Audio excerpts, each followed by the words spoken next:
Hello and welcome, everyone, back to Omega Series Season 2.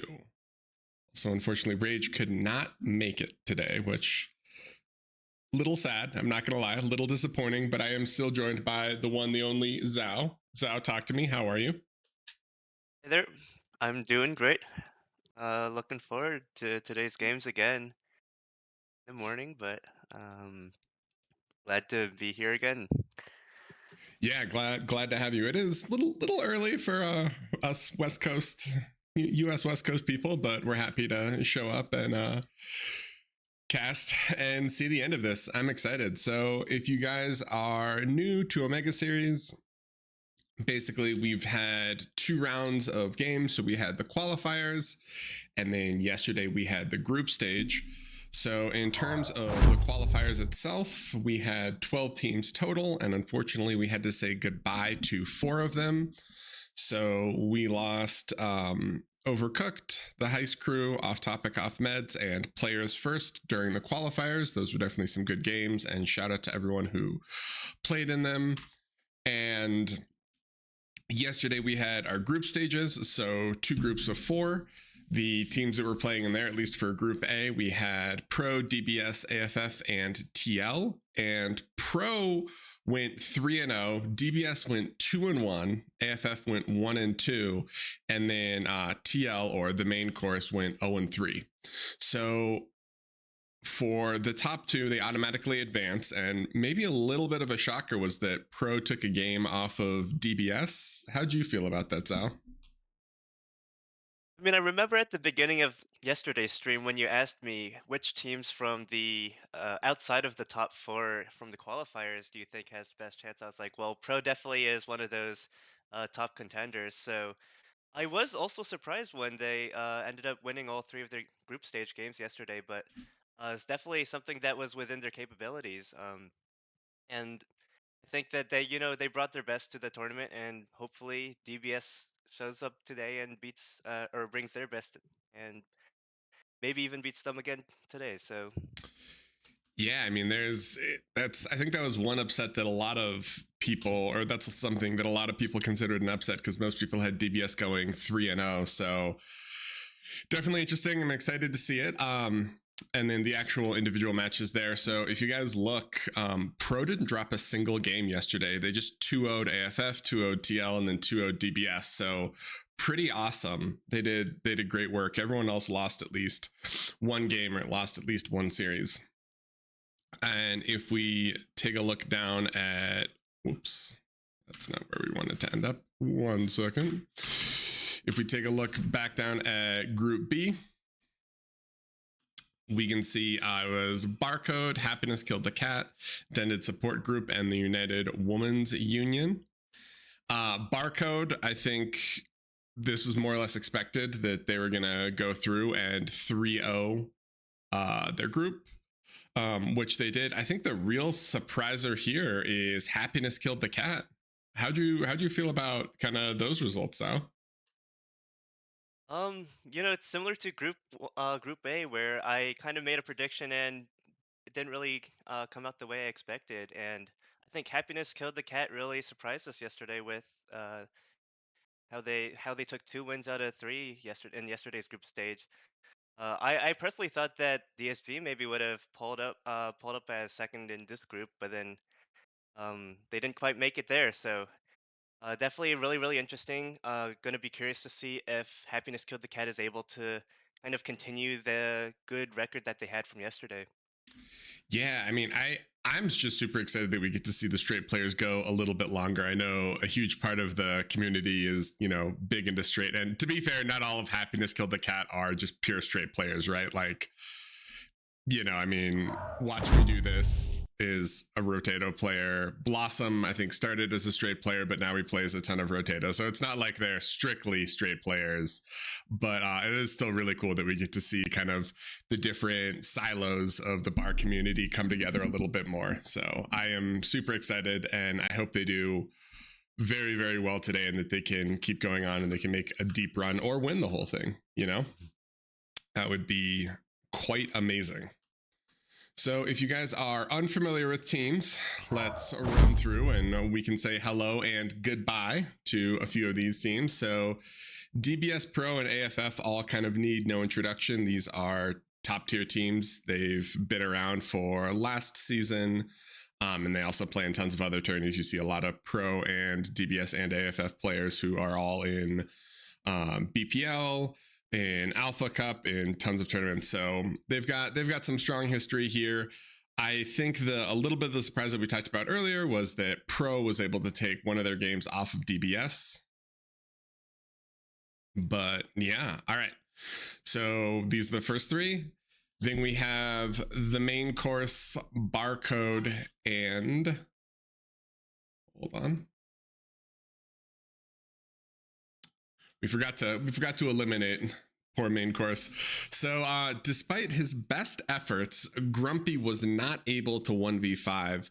Zhao, could we get a breakdown? What do you think he needed to do differently in that game where his entire team abandoned him and ran away like cowards, and he stood there like a man and just fought everyone by himself? How do you think he could have won that game? You know what? I think Grumpy did an amazing job in those games. It's not easy to take 5 bases and micro them all. I think what let him down was the spawn placements of the inactive AIs that he got. I think that's really all it was. If Grumpy could choose 5 spawn positions for himself, I think maybe he would have even won. That's fair. That's fair. So we unfortunately have to say goodbye to the main chorus, which was Goopy, Sab, Flash, Zlo, Patak, and Grumpy. And on the right, we had to say goodbye to UWU, the United Women's Union, which was Autopilot, Squid, Nez, Contra, Direct, JT, and Predator. Then we got to see DSG go through, and we got to see HKC go through, which we talked about, which is definitely kind of exciting. We did unfortunately lose the heist crew. And that's Panak, Duna, Gamer21A, Tenebos, who, if you guys don't know, Tenebos is the person who runs Nation Wars, MT King, Kaislik, Come Get Some. And then in our last set here, in the qualifiers, we lost Players First, Overcooked, and Off Topic, Off Meds. So shout out to everyone who is still in the tourney, the teams that are still here, and to all the teams that qualified. And next season, if you have literally any interest in joining, I highly recommend that you do that, because it is super fun to play in the tourney games. They generally are just really interesting and just really awesome. So I would say when you get the chance, hop in and definitely make it happen. Games will be starting relatively soon. We are waiting for some teams to get ready and for some lobbies to be made. But Zhao, let's talk map pool, man. I feel like this map pool has been quite a bit better, just in terms of some interesting games that we've seen compared to last season's map pool. I think last season's map pool definitely had a few maps that led themselves to sort of, what's the right to say it, I guess kind of like longer porky games. Like there are a few games on Nuclear Winter, I think that went like 50 minutes, but we haven't seen too many long games. The only long game that I can remember from yesterday was the DBS Rosetta game where they lol cannoned. Right, yeah, definitely. I feel like the map pool this time has been really, really interesting and cool to see. I think yesterday, we saw pretty much almost every map, I think. There might have been a few that we didn't see on the mainstream. Actually, by a few, I mean just Angel Crossing, if I remember correctly. Maybe Pawn Retreat as well. But I think that's a pretty good map coverage for a format where teams basically have the choice to ban what they want. So I honestly expected that there might have been a few maps that we basically never really saw, but we did get to most of them, and I think that's really cool to see the variety of gameplay there. We have maps of different sizes. We have maps that have just totally different kinds of gameplay. Forge is totally different from like the kind of stuff you'd have on Tau, for example, right? And I think that's something that's super nice. You've got these teams that are preparing for such a wide variety of gameplay. You've got all these T1 all-ins that we're seeing. We're seeing a lot of longer games as well on stuff like Rosetta. So um, kudos to the tournament organizers for picking out this amazing set of maps. Hopefully next times next tournament's maps are also going to be just as good. And yeah, let's keep that rotation going.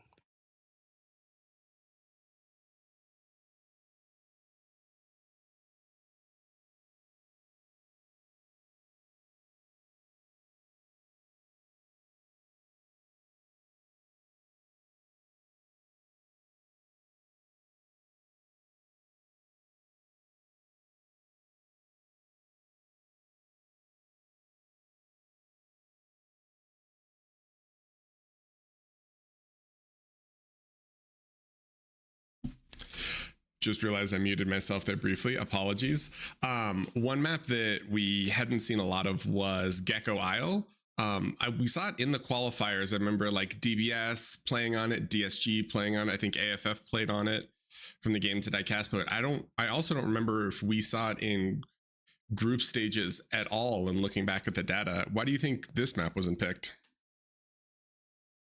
That's a great question. I think that this map is pretty interesting in that it has a really good tidal energy supply, but that tidal is only accessible on this like kind of edge of the map gameplay. So I think that there's a lot of opportunities to kind of exploit that if you know that your enemy team, if you know that the enemy team is going to be doing a lot of titles in the sea, maybe you can kind of come up with a strategy to hit like all of their energy at once. And I think that's a bit of risk that some teams maybe didn't want to do, but I do think that teams were playing on it yesterday. I think that it's one of those maps where if you get a lot of early game advantage, there's plenty of rocks on the map. There's plenty of really defensible positions and high value extractor clusters. Um, I think it's a great map. Hopefully, we can see some of it today. Even I think that the teams definitely prepared something special on that map, and really being able to take a look at that would be really fun. Yeah, I think it'll be awesome. I'm excited to see it. It is really funny how some of those maps play differently. Like especially when you look at their numbers, like the numbers for Forge, it's like 18 geos, 700 something thousand energy reclaim. You're like, man, that a lot of energy on that map. So the other thing really quick that I want to talk about, because we will see, actually we won't see BO1s, but we will see BO3s today, and for the finals we'll see BO5s. So if you are new, how map picks, how ban and pick for picks and bans for maps, I can't talk, apologies, work is relatively simple.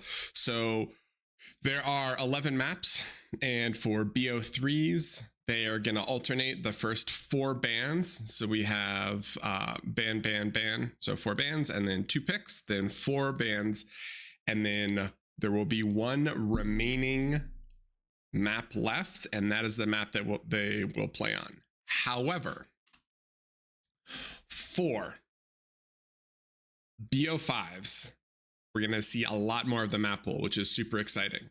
So it'll be ban, ban, and then 2 picks, then 2 bans, then 2 picks, then 2 bans, and then it ends here. So that is picks and bans, and let's see if we have some lobbies getting formed. And we do. All right. So for today, if you guys have not seen, this is what we saw earlier and those results. And now we are in the main event. So for today's round 1 matches, there is Pro versus HKC, Barcode versus DBS, sorry, those are done. And then we're going to go the losers of these games. One will play AFF and one will play DSG. So Zhao, how are you feeling? Do you think we should be watching Pro, or do you think we should be watching the Barcode DBS game? I mean, these are both pretty high caliber. Yeah, I think maybe we can start with the Barcode DBS game. Yeah, I know yesterday we would have wanted to take a little more look at Barcode as they kind of stomped through their group, but we didn't get too many games with them, right? So um, let's see if that lobby is open. Yeah, I think they said they were wanting to get it started relatively soon, so hopefully. And yeah, it looks like it is. So give us a second. We will hop in there. And I don't know if everyone is there already, but ideally we can get into bans and picks, and that will be exciting to see what people are going to play on. I also feel like this, well, I was going to say it's not old guard versus new guard, but you know, when I think of like kind of like the Ragna, the Malady, I feel like when I first started playing, they were already sort of established as bar legends.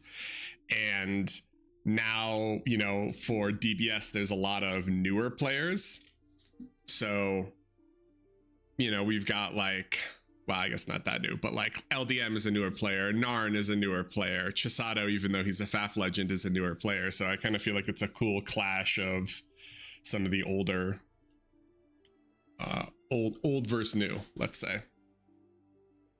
Yeah, and you know what I really like about a lot of these teams that are forming is, you know, you have these older names that have played this game for so long, and they do pair up with all these other newer up and coming players, and I think that's really nice. We're seeing a lot of really great strategies come out, and you know, sometimes old players have their own old strategies, but sometimes you need someone newer to the scene to kind of break things up and bring some of their own stuff in. So definitely something that we're seeing with these tournaments is, I think, as we, you know, have more of them, I think teams are having better strategies. They're really getting more coordinated. You know, 5v5 isn't something that we are playing, you know, every day in casual games where, you know, people seem to favor 8v8s. So it's definitely a little different from what people normally play, and you know, being able to have these new ideas really helps these teams as they try and go for first place here. Yeah. Yeah, no, for sure. And I also just realized that Shadow is already casting this game. So just so you guys know, we have two streams. We have the main stream here, and then we have Shadow who's casting the other one. So let us see if we can actually hop over to the other game so that we are not double casting one game and ignoring the game that's the other game that's being played. So give me 1 second. Let's see if we can track down this other lobby.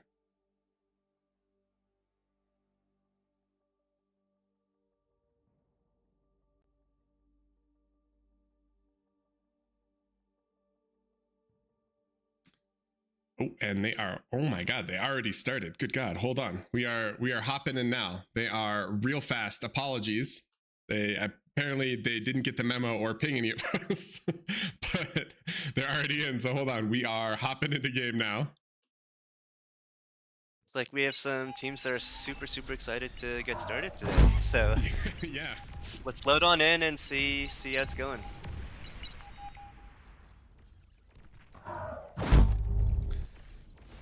All right. So looks like Happiness Killed the Cat spawned on the right side. And Justo, watch me do this, are on bottom.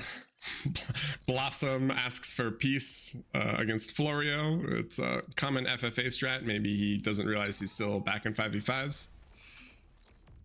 And looks like we have the common linked lab up top, which... Yeah, so I remember we casted a game with these, or with Happiness Killed the Cat yesterday on this map, right? And looks like they're doing some of the similar strategies here. You've got the co-op lab and also the area control tower rush on the bottom. Let's kind of see how that plays out against the pro team this time. Yeah, Justa really likes this agitator. This is the second time that we've seen it, right? It's kind of interesting. And I remember yesterday it was able to zone out a lot of the rocket bots that the enemy is making. Let's see if it comes out on time this time. Yeah, I remember something though. Something I wanted to see is maybe if they could reclaim it after it kind of reps that area. But let's see what they want to do with it. Yeah, well, my main issue with it, from what I remember, was that basically they made it and then Malady just backed up and then ate all his rocket bots and then just bombed them. So yeah, I think if they don't reclaim it, maybe it's a little bit of a concern. But this is definitely just kind of a standard fight here. And then Daywalker versus Master Bell in mid is happening, but it looks like Daywalker has a pretty strong aggravator lead. Yeah, for sure. I mean, it's the Master Bell and Daywalker spawned in similar spots. Looks like Daywalker decided to really go in on this early T1 bucket bot aggression, and I think it's gonna cost Master Bill a bit of the fractures here, but Oh, let's and see exactly Randy what he can do here. Randy leaks in. Oh god. Well, Master Bell's comm goes down, and Randy leaks in 5 pawns, which should be able to pick off a few mexes. So this is kind of concerning, right? Daywalker has this massive army. He's got grunts ready to raid. He's healing these rocket bots, and with the metal from that comm, you have to imagine they can probably feed someone and then just go straight T2 if they don't want to try to win in T1. I don't see a lab down yet though for any T2 plays. Do you? Not quite yet, it looks like. Walker has yet to reclaim that full lab wreck, but it's the classic sliders down gameplay that we've seen a lot of in this 5v5 tournament. So someone is going to get that medal and be able to spend it immediately, even if Daywalker himself isn't going to spend it. It looks like they're still kind of committing to this T1 push here. I think they recognize their early advantage and they want to really push through with it. Yeah, and I mean, up top, Florio and X Factor are fighting. It looks like X Factor is the sole vehicle player here, so there are some shell shockers. Janice, interesting. I do actually like this more as just sort of the unit combo, but in thinking about it, it's probably just because Happiness and Blossom did their shared lab here, but Happiness has a queued T1 or T2 lab. Oh, there we go. He's gonna back it up a little bit. That is such a forward lab, though. They got punished for it yesterday, didn't they? Having a lab here. Yeah, that's definitely something that's risky, but we see that Randy's actually, in the time it took us to look across the map, Randy's already got his T2 lab up. So they're definitely gonna need to take risks in order to beat Pro at this point. They know that they're on the back foot, and forward T2 lab is one of those things that can sometimes pay off, but sometimes it's just the one reason that you lose, right? So Yeah. I mean, early hounds definitely will fight incredibly well into everything here, but I always worry with these labs that are this far forward that they just put down a sneaky Pete and run their commander at it, and then things get real bad once the D guns hit. oh yeah, for sure. And we see X Factor's kind of walking with his commander, not sure if he's gonna commit. Yeah, they don't see the lab yet, as far as I can tell, if you look in their vision. So they're kind of Yeah, waiting. But yeah. on bottom, Randy and Highgain did a ton of damage, and they're actually pressuring just very, very hard. There was a little bit of raid that came in, or a small raid that came in that Watch Me Do This and Justa were trying to deal with, but bottom feels like it's starting to fall right now. Right, exactly, and I think that's exactly why Randy decided to go T2 was they realized that they had a big advantage in front, push the enemy back all the way to that hill kind of terrain that we see here.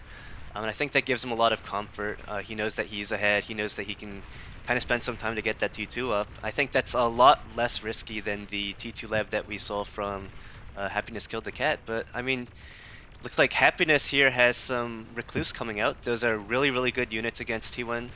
Um, they're kind of like hounds. They have a similar range, just a little less, but they have so much more AoE and so much more DPS, and we're seeing it across this tank ball here actually right now. Yeah, I feel like they're also pretty. Oh Oh, god, but the that commander goes down and com. takes out some of the spiders with it. So Yeah, that's gonna be there's the brutal. risk of having this forward T2 lab is you have to defend it somehow, and sometimes the only way you can is with these commanders. And we see the second one go down, taking out the last two spiders. And X Factor sees the lab now. He's walking in with his commander, and D-guns it, and it looks like that's it for North as well.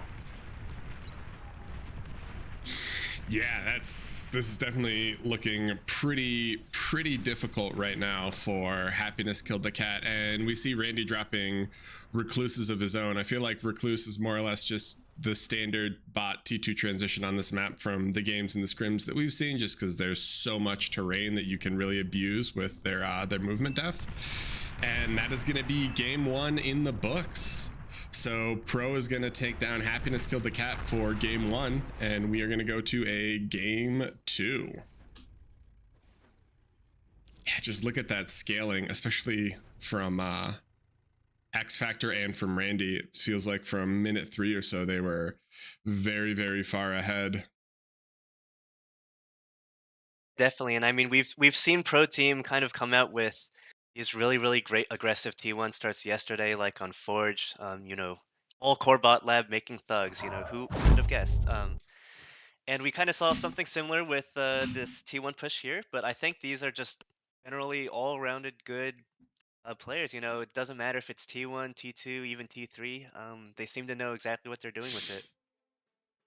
Awesome. Yeah. So I mean, yeah, you always have to respect pro for that. It was funny. Mighty Sheep said yesterday, he's like, it's not like they did anything super fancy in their games. They just played better. They were just slightly more efficient, slightly better, like in the game versus DBS. So it's cool when you see that sort of level of skill. And it looks like game 2 is going to be on Erebos Lakes. We are waiting for X Factor. And as soon as he is back, we will get into game 2. These are BO3 matches. So, yeah. That is all we're waiting for. X Factor is back, and hopefully we can get started right away.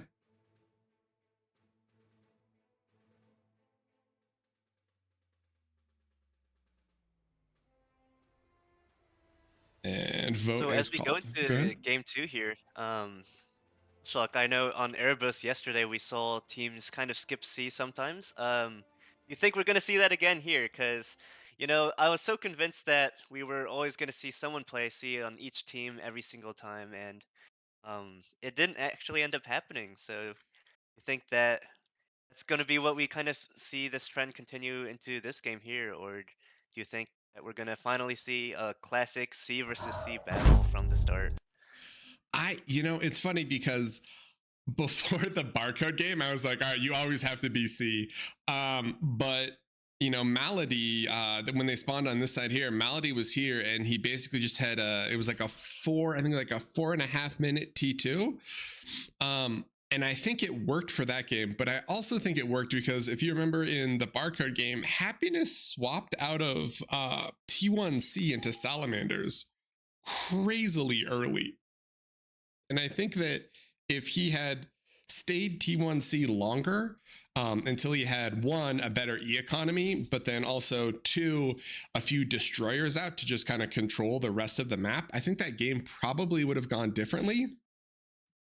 I think you should always play C on this map just personally, because I feel like on the games that we've seen where you don't, the other team ends up basically just surrendering middle, and mid is just so many resources. Do you know what I mean? It's like, yeah, you can fly things over, but it's a lot harder to kind of take and hold that if you don't just have a commander walking up there.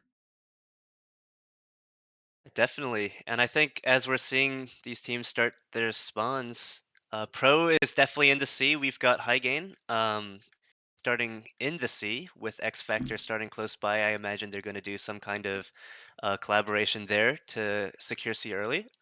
Happiness Killed the Cat seems to have changed up their strategy from yesterday, and they're taking the same spawns that we saw Barca do yesterday with Blossom starting back on the spot that's next to the Geo. So Yeah, kind of interesting. I'm not 100% convinced, but I guess we'll see, because we'll see how quickly High Gain recognizes that there is no opposing C player, and then how quickly that he can maybe make his transition or figure out what he wants to do. I mean, it's super common, you see either the Sala switch, the seaplane switch. I've also seen someone who went Armsy here. They just went straight into, they went T2 for mexes, but then they just started spamming Platies, and Platies are great rating units on this just because they're so fast and they can abuse the river. But yeah, I mean, I guess we'll see. I'm a little bit more favorable of, I think, the pro spawn, but how about you? Do you have a preference either way, the C or no C? I think I agree with you. I mean, the C is definitely important to contest early here. I've seen a lot of scrimmages kind of go that way, or even just like 8v8s. We all kind of know if you co-op the C, you have a better shot at winning. So I think that's generally what the meta has been.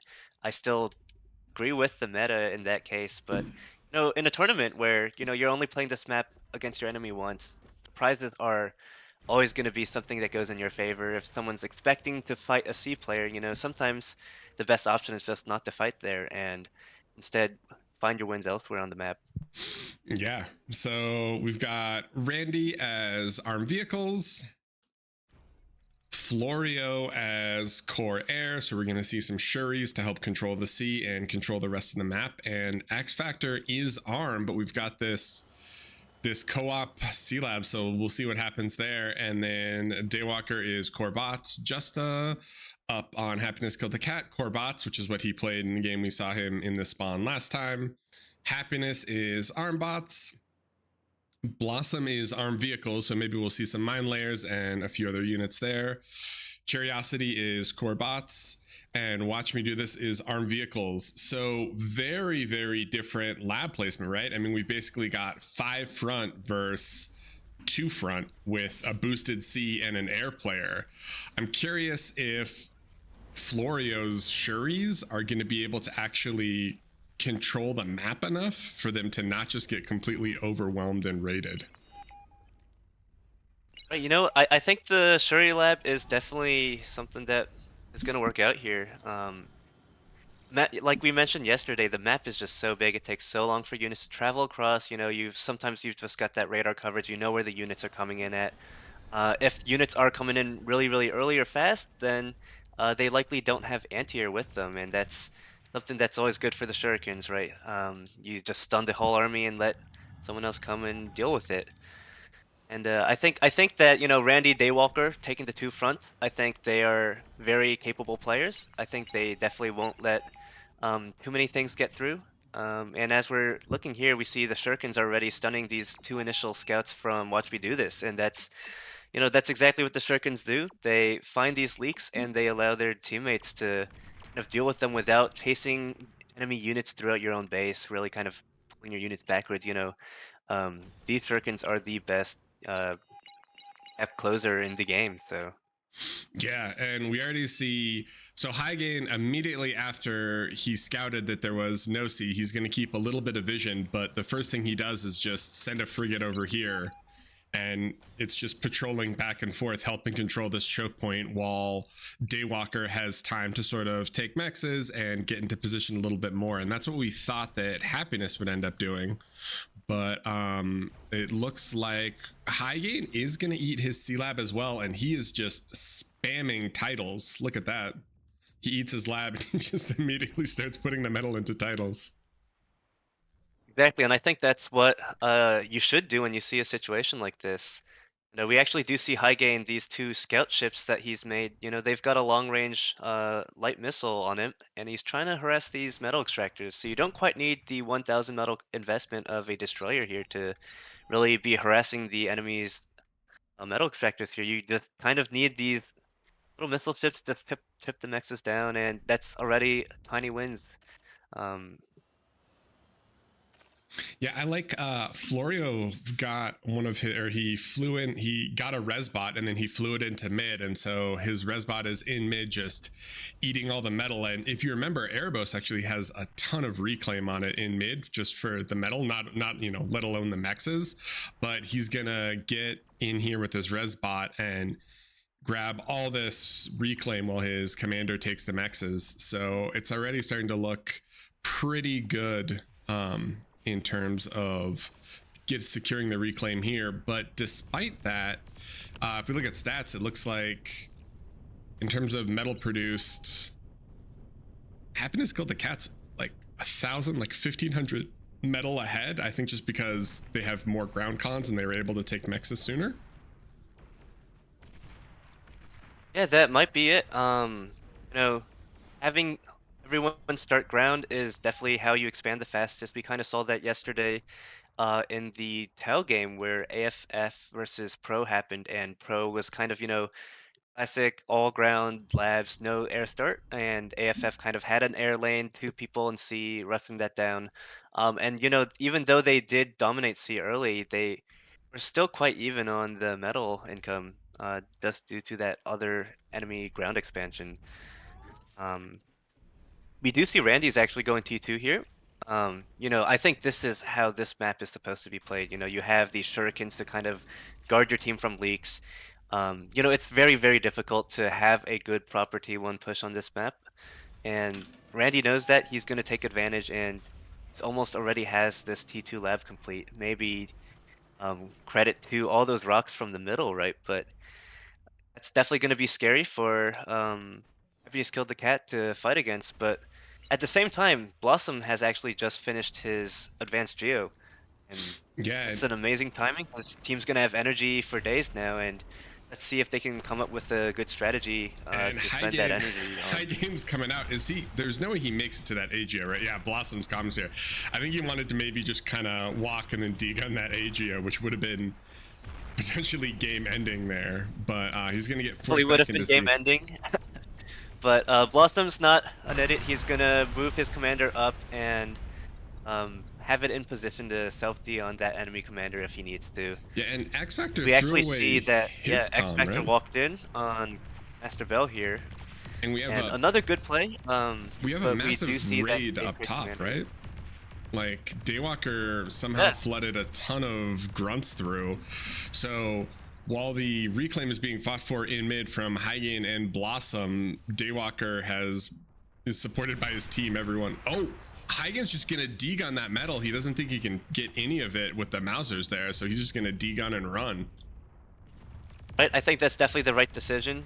Sometimes, you know, even if there's a lot of metal on the map, it's very tempting to just go get it. But you know, it's all the way in the enemy base. You know, they have T2 units coming out and Blossom still as commander. I think he made the right choice there, but he does end up losing his commander as it walks back into this water to these Mausers. Um, but let's see what C can do here, since Blossom can now reclaim that commander at least, even if he doesn't get the other two. Kind of spend that on T2 units here. And Hygain is still just spamming titles for the team. He did And you know, actually, yeah. He sent a contrip up and took the northern mexes, which I really like. right, yeah. I think that's exactly what you want to do when you see that the enemy hasn't committed to C. You know, there's all these mexes that, you know, they aren't going to really be able to pressure as efficiently, and you just get them as soon as possible, and they'll definitely stay up for a long time. We see Master Bell here. He actually tries to get a scouting run off on D, and he does get one scout in, and I think that's pretty huge. He's going to see this T2 lab. He's going to see the fusion that Randy's actually already produced. Um, Good scouting run, Yeah, and I think that's he's seeing something a that you don't lot. see. Yeah, something you don't see enough in these games is when, you know, people get these scouting runs off. It tells you what the enemy's doing, and that gives you so many opportunities to kind of invest your own resources better. Um, we see Daywalker has also transitioned. So they've got the two basically conflicting T2 labs on the pro side. We've got the armed vehicles and the core bot techs, and I think that's really powerful. I think you get a lot of different options that basically covers all your bases when you have both of these two techs, and you know, Yeah, you I have access mean, to both consoles and Twitchers. and it's nice because they're on opposite sides of the map. We cast a game yesterday on Rosetta where it was like at 10 minutes or something, there were like 4 or 5, I think there were 4 T2 core bot labs, and we were both like, whoa, that's a lot of metal to be put into the exact same lab. But yeah. Right, exactly. We've seen Randy transporting out some of his T2 constructors here, but you know, sometimes when the map is this big, having that second T2 lab is just convenient. It's going to help you upgrade your mexes sooner. And that's exactly what Daywalker's doing here. He's got a couple of T2 constructors coming out to, you know, really quickly grab these expansions. And Watch Me Do This is starting to kind of pressure Randy on bottom. I like the cheeky little beholders to get more vision, but I can't imagine Randy's scared here, right? I mean, this is all T1 and he's got bulls coming out now, so he can hopefully sort of bully this back. But do you think this is a game that Pro wants to try to win in T2, or do you think this is a game that Pro wants to try to push to T3? Another great question. I think that T3 makes a lot of sense on this map. If you can coordinate a good, let's say you have T2 units on your fronts pushing at the same time as Marauders coming in from the sea. I think that's a potentially really, really devastating combo. And we did, I think, kind of see that yesterday in the Barcode versus Happiness Killed the Cat game, where the Arco team, they had Marauders coming in on one front and, Platypus coming on another front. They're still pushing their fronts with the other units that they have. I think that's the kind of stuff you want is when you have the whole team kind of pushing at once, applying pressure to all parts of the map at the same time. That way you're sure that if you're doing an all-in, the entire team's resources are going into your aggression and not into some advanced fusion on the back line. So And Florio stuns all these Mausers on bottom, so it looks like he's going to try to commit in ticks and blitz and can probably clean these up. But it feels like this river choke has kind of stalled out, and the northern river choke between Happiness and Daywalker has also kind of stalled out. And there's Highgain's first frigate is still patrolling back and forth in this choke, just helping deny while Daywalker scales. and we kind of see the value of that early ship there is, enemy hasn't really pushed in because they know that it outranges and outtanks their T1 units, so they've got to come up with a new solution to kind of deal with that choke. So it's given Daywalker a lot of comfort here, and we saw Daywalker had an early T1 raid going on as well, and I think that's definitely something that's enabled by the early greed that you can pull off with that ship kind of covering your choke. Yeah, and But we do actually see Master Bells coming in with a bombing run here. I know that he scouted Randy's base earlier, right? So he knows exactly where that fusion is. He can go for the T2 lab after the fusion if he does get the fusion. But we do see that Florio still has lots of fighters. But we do see the bait from Justa. Justa scouting from the other side of the map. Florio kind of pulled his fighters back. yeah, But now he sees the actual bombing run and he's kind of pulling back. It Justice looks like bringing his own fighters too, though. So I think maybe can he pop this fusion? Oh, he's going. and he's BP. got a flag out. I think BP is definitely the safer choice here. He doesn't have that many bombers. It's always BP or energy are the two priority targets when you bomb, right? I see a lot of people in AV8 they go for the lab bombing. I don't think the lab bombing is quite as powerful as it might seem to be. That I think the lab bombing is much more of a timing thing. You can maybe stall out someone's T2 push, or kind of force someone to spend a few extra seconds to rebuild their T2 lab after they reclaim the wreck. But energy and build power, that's how you seriously cripple someone. If you hit their build power, they just have to spend those precious seconds and minutes to rebuild they had before just to even spend their resources, right? Man, how do you feel about the Randy's boom geo here? It looks like he definitely wants to use this and probably go Maras or go T3, but I feel like the boom geo next to all this BP and your T3 lab is like a little scary. No? Wait, that's definitely scary, but we saw games yesterday where, they took advantage of having all this build power next to the geo. You can plop down a prude blueprint very quickly if you see that, you're getting pushed in or you think you might be getting bombed. So it is a higher risk, higher reward strategy. I think that it makes sense for pro team in this scenario to get that boom geo. The energy production is so valuable. And if the enemy can't capitalize on your explosives being next to your build power, then you might as well make the explosives there, right? It's getting you ahead. Yeah. It's giving you the opportunity to get ahead. But Blossom actually has some T3 coming out already. He has Marauders streaming out of his T3 lab next to his Geo. And Yeah.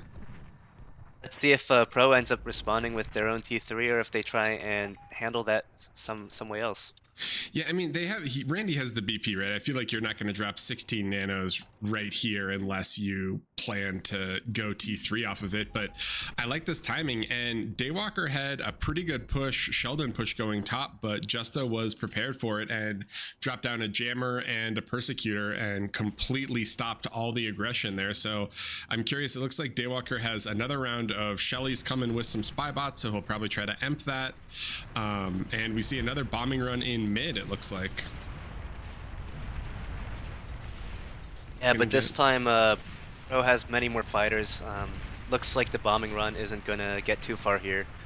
And I think that's the risk of continuing to bomb after you've already kind of tried it once. It's kind of like a mind game, right? You bomb once and you see that you had targets that you could have hit, so it's like, well, do I go bomb them again, or do I recognize that I missed that opportunity and try and look at the next one? I think sometimes you'll see players after they get bombed once, they're gonna think, well, Surely they're not going to bomb me again, right? In that case, then the second bombing run is devastating. But it looks And like Pro has definitely made the fighters this time just in case. They probably feel like they're a little ahead. They're probably a little more than a little ahead. And when you're ahead, you don't want to take these risks. You want to just build these fighters. yeah, well, did you see Highgain went back and teched into T2C? So he's got one, he has flagships out with a jammer, and he has a missile cruiser that is just, anyone who's ever played any C map and had their ally lose their C lane, this is just your worst nightmare where you just sit there getting shelled from whatever it is, 1500 range away, and you have no counterplay. Here come the Maras, Yeah. though. Yeah, this Mara raid's definitely going to be really, really interesting to see. There's this early radar tower that's going to kind of see these. So Pro's going to have a bit of time to kind of decide what they want to do, but a bit of time is just a few seconds in this case, as these Maras are so fast. Looks like there's not quite that much to defend here. Daywalker is immediately pivoting his lab into spies to try and stun. Definitely good play here, given what he's got. But it looks like these Maras might be able to at least take a few mechs out. Can they get to the advanced geo, maybe? It is a boom geo, so if it pops, it definitely will lose a bit. We do see Shuri's. Oh yeah, never mind. Don't worry, guys. We got Shuri's. Yeah, the 58 metal. Sherries are very, very strong here. They could just shut down Um, T3. Not a big deal. Totally normal. Completely fine. those mammoths that Daywalker had, really quickly shut down the couple of Maras that spread off to raid the other side. So we see a really, really good defense by Pro here. Mammoths, spies, shurikens. That's what P3 is scared of here. Yeah, and Blossom just gave Happiness another kind of set of 5 Maras. They're going to try to raid. Randy decided he doesn't even want to go Marauder, and he's just straight into Razors. And I think that's definitely a good play. I think that Maras are a little overused right now. I think that they're definitely amazing raiding units. But they've been used so much that sometimes you just know that the Mara raid's coming and you can kind of prepare accordingly. And if an enemy is prepared, then your attack, Oh, Randy's attack might not do BP? too much. Randy loses all of Ooh. his BP, so actually, I feel like he had a D-gun opportunity there. I'm not sure. Maybe he Definitely was distracted.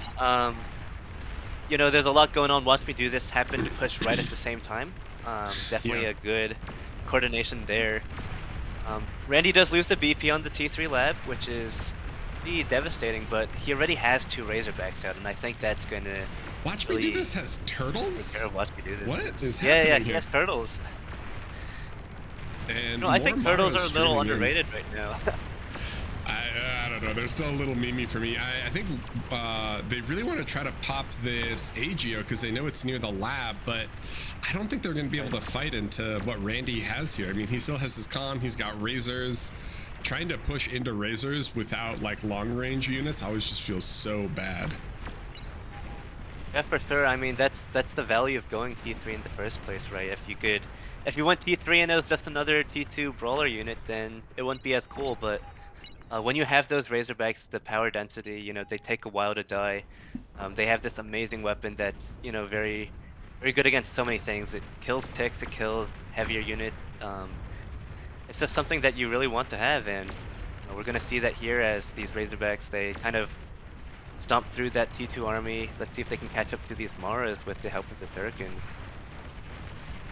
We see Yeah, an atomic and bomber coming in by Blossom. I think he's gonna get oh that advanced geo actually. yeah, he gets it right. Um, Oh, this is gonna be huge.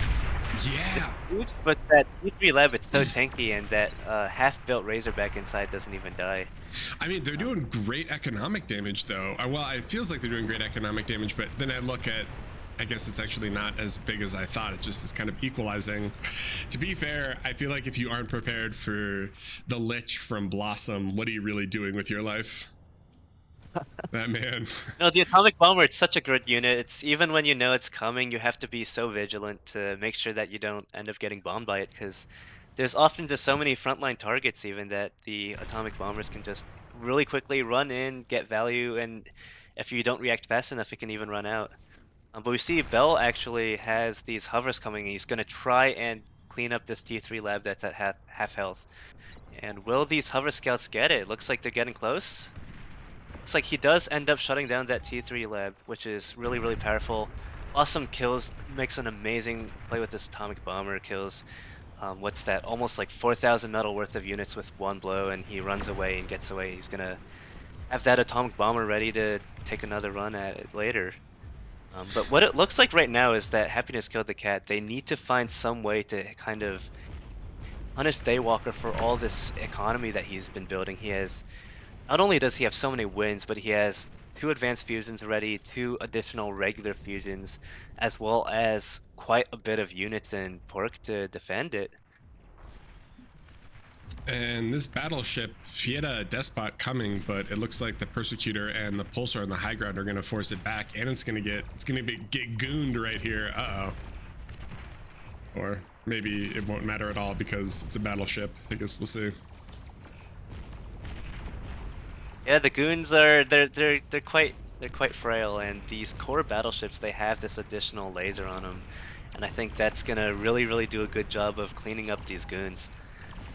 We see the shurikens kind of come in and stop the last few goons from closing in, but there are a few anti-air hovercraft that are gonna go and kill those shurikens. Looks like Justa and Happiness are trying to apply a bit more pressure top, so we had some Jags, a few other things, and then we have a small set of Maras that are going to try to run up here. Unfortunately, there is a line of Sumos and Fiends that are sort of ready for this, and it looks like Daywalker has dropped into Shivas. He's ready to push. Right, and here's that kind of early-ish T3 push. I say early-ish because, you know, Daywalker, he's almost on his 4th advanced fusion already, so he's definitely got plenty of economy to back it up. But it looks like he's decided now's the time to commit to that slow Shiva push. I think that's going to be very powerful. I think that might be what we see ending the game here. Oh, and they are not reacting to these Maras, so these Maras are actually getting insane value right now. They're going to pick off a ton of wind farms, and maybe they can get a little bit of BP before they're caught. I think Florio had more Shuris, but he ended up kind of losing them to some of the hover AA in mid, so maybe Daywalker thought that there'd be a slightly better response, but he gets quite a bit of wind. I'm not 100% sure if it's worth it, but at least he does deal some damage. Yeah, it's definitely a good hit here, but I think what I would have liked to see is just, you know, a full commit with those Maras. I think if he just ran all the way down, he could have hit that advanced fusion stack. And I think that's kind of what their team really needs at this point to the one Mara is gonna scout it though, right? So at least for future. Oh no, it didn't make it. The vision ended right here. Oh no! If they had seen that, it's so nice to know where your opponent's, you know, APHIS stacks are, because then if you want to bomb or if you want to, you know, do whatever, you can actually try. So close. So close yet so far, and I think it's that lack of information that, you know, if you don't know what the enemy has and where it is, then it's hard to make those plays. You saw just with those Marauders deciding to take out this entire group of wind farms, but I think if he kind of just ignored that, ran past, they had a good shot at really hitting some of Pro's economy here. And man, there's like 18k metal on the ground, and Randy is rezzing this huge push he has. Some res bots is bringing in more, but it looks like we've got a massive hover raid with Shuris on top, so Florio is gonna have to try to avoid the hover AA and pick off the Shuris, but then Randy's gonna have to deal with Master Bell's goon raid, and all these little hovers, I mean, they're fragile, they do very little damage, but if they can get in, I mean, buildings in bar explode real quick once stuff starts shooting them. Yeah, but that 16 nano square there, repairing the Geo, is too much for these light hovercraft, right? So I see them retreating a bit here. Bell's trying to reclaim a bit, but you know, Randy's got too much here. You see Justa's actually degunning these Divas from Daywalker, so he's not quite dead yet. Kind of doing a good defense here. He's got that anti-spy building, so he does see that Daywalker has spies coming in. Let's see if he can avoid getting stunned. Yeah, he's got abductors out, right? So at least the Mammoths and the Shivas are going to be locked down by those, and he has Starlights over the top, but I'm not sure. Do you think? Yeah, definitely. And we see Blossom going in and picking that Mammoth up, and that's exactly what you need to do with these abductors. You stun these heavy T2 units, and then you can immediately just pick them up, and that's basically a one-shot. Oh, but It here does comes provide round vision, two. so We got Katas, we got Shivas. He is ready to siege. right, we know that there's such an economy difference at this point. You know, you can degun some stuff for now, but there's always going to be more coming in, and if you don't have the unit support or some other solution to deal with it, sometimes degun just isn't quite enough. And he's gonna bombing run on this AGO. Can Randy repair it? Oh, I think it does it. It goes down, so Randy There we go. loses. Oh my god, Randy round loses two. it once more. Round two. If at first you don't succeed, try to AGO again. But I mean, that's great. It resets Randy's entire situation, and that is a little bit of a win for Happiness Killed the Cat, but Justa's base was popped at the same time that AGO went down there, so Justice's entire base and or army there is just gone. I feel like at this point you have Aphises on your team, you guys have your sliders low, just swap it out for a Prude, right? What's a Prude? 750?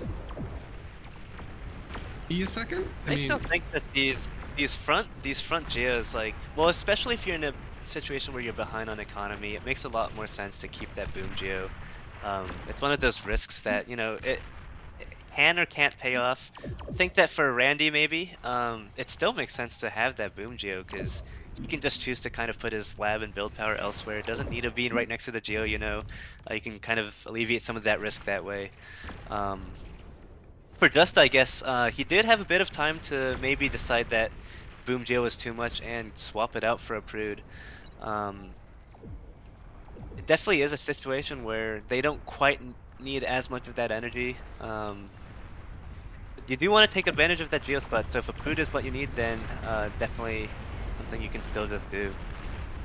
We see Justa actually has Shivas of his own now, but he has a little less economy, so let's see if he can kind of deal with these enemy Shivas. Looks like Daywalker's actually swapped out to Karganeths. He's maybe a little worried of the Shurikens.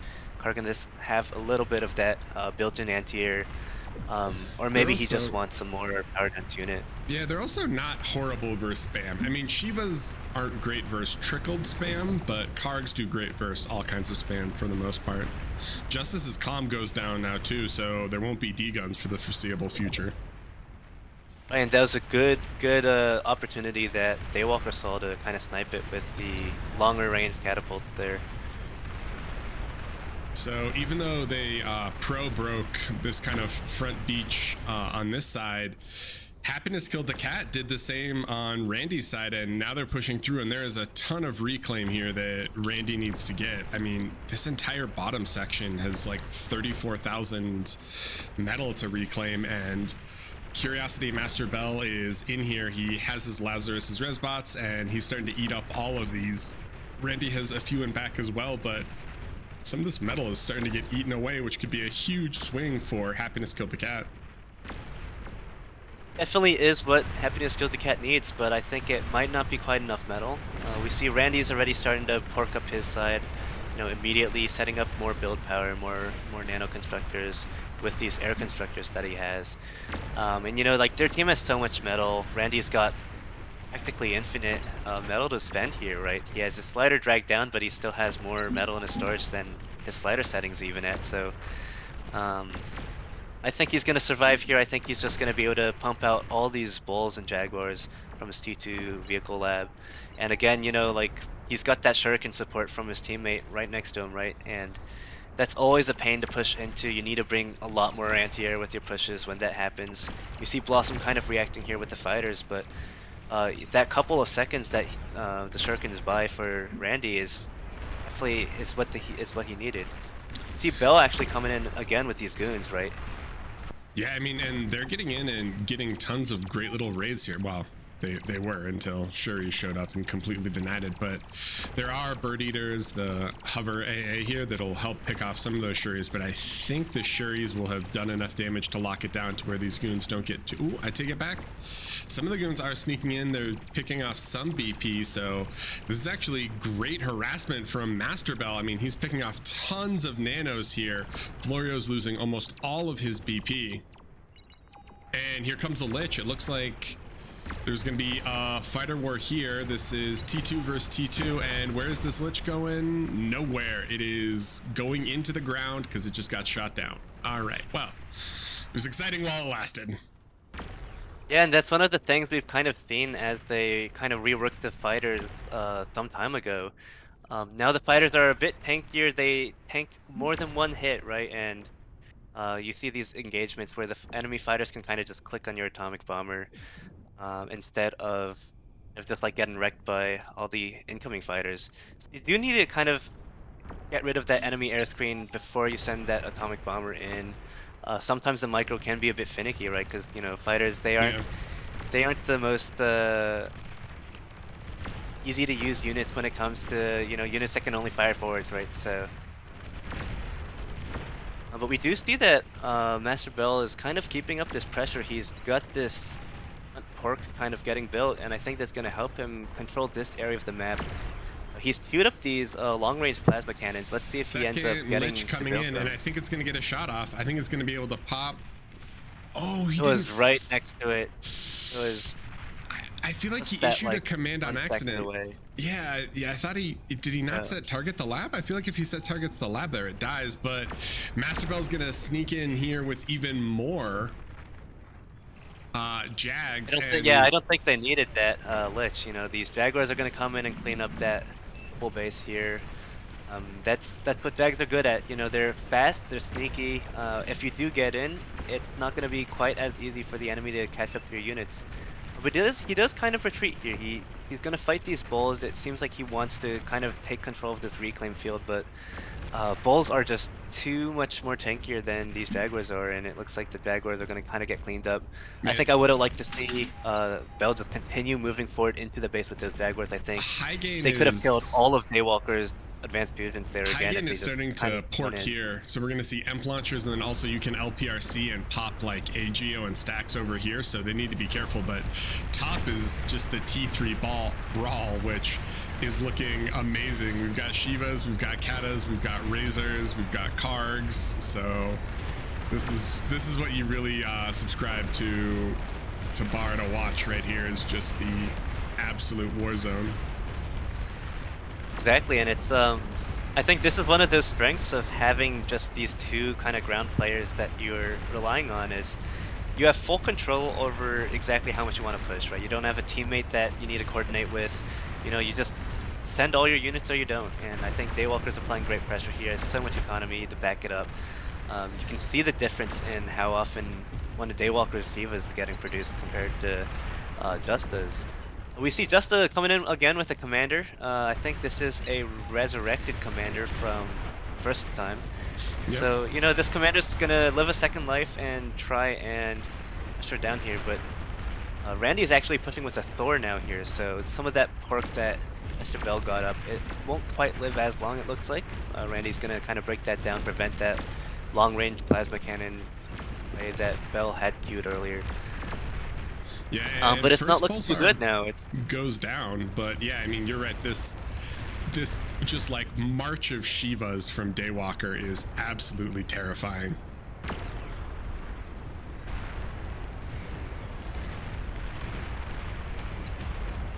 feels like Happiness Killed the Cat really has needed to find some way to snipe these basically two main eco clusters, right? We see that Happiness Killed the Cat, everyone's kind of got their own advanced fusions going on. But Pro just has, two main spots. If you can kill with two of those, they would have been reset on their economy, but it's a big map, and we've seen a lot of games like this on Erebos in the scrimmages and in pub games where, teams just get so much economy and it's really, really hard to hit it since the map is so big. Yeah, I'm a little worried for Daywalker's push top though, because I feel like now he's fighting two people, and if they lose control of this rec field, that is really scary. I mean, there's almost 50k metal there, but Daywalker finishes both the LPRCs and he's gonna fire. It looks like we've got a bubble coming up now. Let's see if the second volley can get anything done. It is targeting that previously advanced Geo, but Blossom knows that he can swap it out for a Brood, and that's exactly what he's done. At this point, he's got the advanced fusion stack in the back. He doesn't quite need to risk it on an advanced fusion or advanced geothermal. So and watch me do this with the Thor on bottom, or sorry, the Titan on bottom, which is always scary. especially on Erebos, And where he can Titan's really just abuse. such a good unit here. He can micro that, he can repair it all day long. Just gonna kind of farm his enemy units. And if you kind of click on it, right, you can see that XP value, I think units technically break even when their XP hits around 0.03. So that Titan has almost paid for itself already, and I think that's exactly what these things do, is once you build them, they're just kind of like a permanent investment that pays off over time. It's not unlike Advanced Fusions, it's just the unit form of it, right? And Florio got in 4 Marauders, rezzed Marauders, and he got some BP. He's doing a bit of damage. He might be able to pop this Aphis. Oh, no. Oh, does he get it? I think he gets it. That is a massive snipe with such a minimal investment. Just a few Marauders snuck in and took out a massive part of Master Bell, aka Curiosity's E-production. Really his base. He got BP, he got labs, he got everything. That's super powerful, and we saw that good flanking micro as well from Florio. As you know, when you have just so little units like that, you just need to, you know, put one on one side of the advanced fusion, one on the other side for that additional flanking damage. I think that is what made that raid work just now. So I think Florio lost control of this wreck field, and this is terrifying. Look at the number of Shivas up here. There's 26 Shivas and 3 Katas on Happiness Killed the Cat side. And if these come over, I mean, gonna be real scary for Daywalker to fight. Although it could be a reverse metal donation, but they're rezzing all these Shivas, and when these come back, I'm not 100% sure how well they're gonna be able to fight into them. He's dropping some preemptive bulwarks.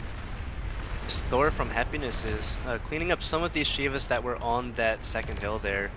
And it's these Shivas, they do counter Thors in my opinion, because they do outrange them. You can move them backwards, but if you get caught without moving backwards, then you know the Thor can just close that gap, walk up, and start really doing a lot of damage to your units. So Daywalker looks like he's going to pull back a little here. He's recognized that he can't really compete over that wreck field anymore, and he's going to have to come up with a way to deal with all these resurrected and newly built Shivas that Happiness Killed the Cat team has made. And it looks like that response for him is going to be a Juggernaut. Is this the first Juggernaut we've seen in the tournament? I think so. I'm not. Why would you ever make this unit when lull cannons exist? But hey, you know, it's not like the map is massively large and it's going to take forever for it to cross, but you have to give him style points, right? The one thing I will say is, despite being insanely behind in an eco, Happiness Killed the Cat is kind of surviving, right? Yeah, for sure. I think they've definitely done a great job with the resources that they do have here. And I guess part of that is that Pro has not stopped ecoing. So, you know, part of that economy advantage that they have is going right back into kind of making that economy advantage even bigger. Randy's but we breaking kind of see bottom that too, right? Yeah. His Kinda, Thor yeah, had exactly. beautiful emps. He emped all that pork that was up top and clustered, and now he's pushing. So they're gonna have to respond, but there is a line of Starlights here, 16 Starlights, so they're gonna be relatively prepared. He needs to be careful because they're all grouped though. There's nothing worse than Starlight chains. Exactly, but there's not that much around here that, you know, Randy has to be afraid of. So I think he's just gonna push up. He knows that Florio did hit Master Bell's base earlier, right? So Master Bell isn't quite in a good position to respond here. We see Florio coming up with a bombing run. Yeah.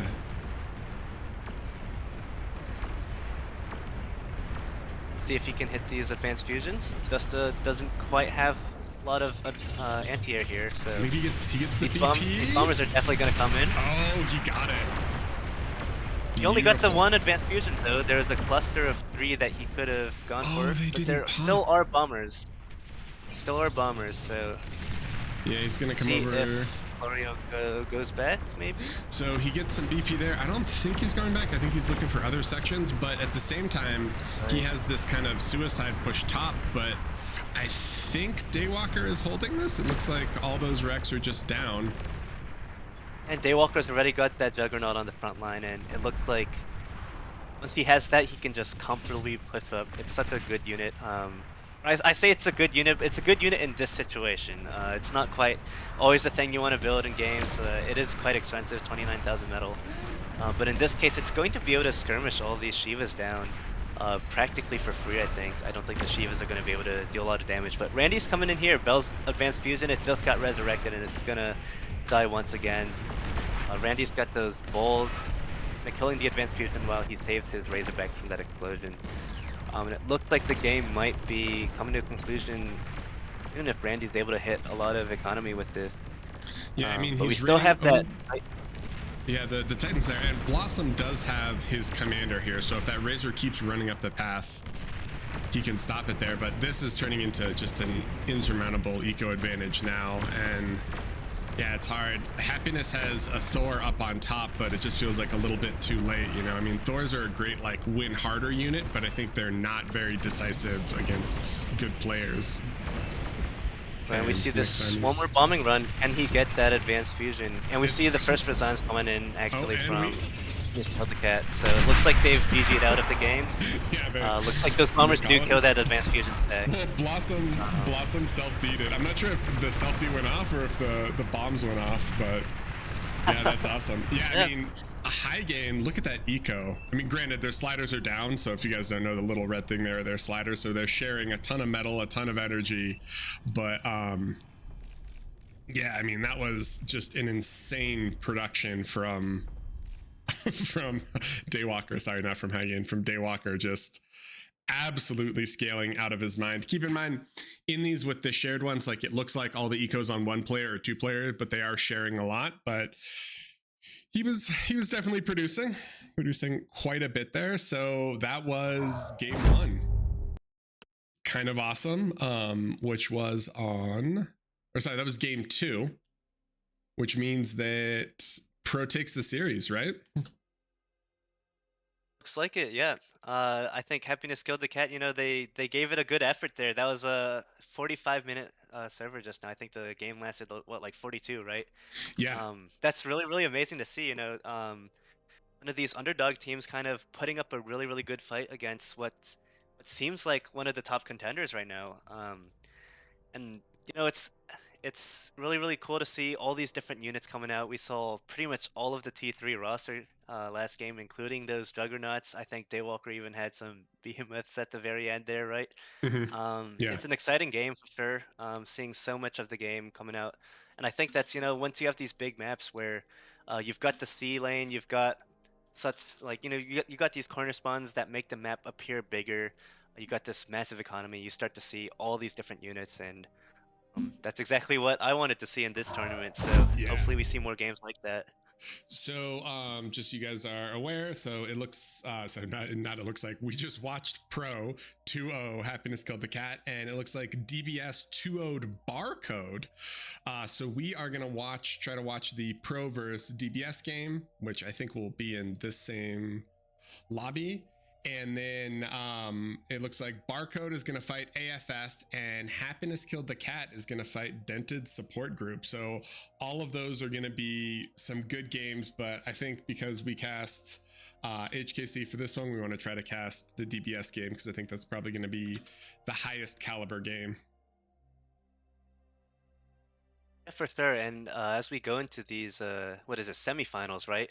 Whoever comes out top on this match is gonna be able to go enter into the finals, and you know, let's see who comes out top. We have two really strong teams here, Pro and DBS. We did see them fight in the same group yesterday, right? So Pro did end up winning those games, but let's see if DBS is able to kind of reverse that and kind of live up to the expectations I think a lot of people have for them in this tournament. Yeah, for sure. Randy just said he sent Narn the password, so we are gonna wait for players to get in. We're gonna go to a quick little 2-minute break, and when we are back, hopefully we will have all 10 members and we will be ready for action. So don't go anywhere. We will be back momentarily.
Welcome back. I've still got Zhao. Rage abandoned us, though. Can you believe that, Zhao? Who would do such a thing? Who would do such a thing? It's quite unfortunate, but sometimes work calls and you just get busy, right? So definitely enjoyed having him around yesterday, and hopefully uh, he'll be around for maybe the next stream, next tournament, right? Yeah, hopefully. We will see. So we are waiting for DBS to hop in. We've sent them the password and we are just waiting. But I'm excited. I think so. When they played previously, Pro beat DBS. What was that? Yesterday? That was yesterday. That was yesterday. Okay, yep. It's all blended together here. So I'm pretty excited for it. They 2-0'd them, right?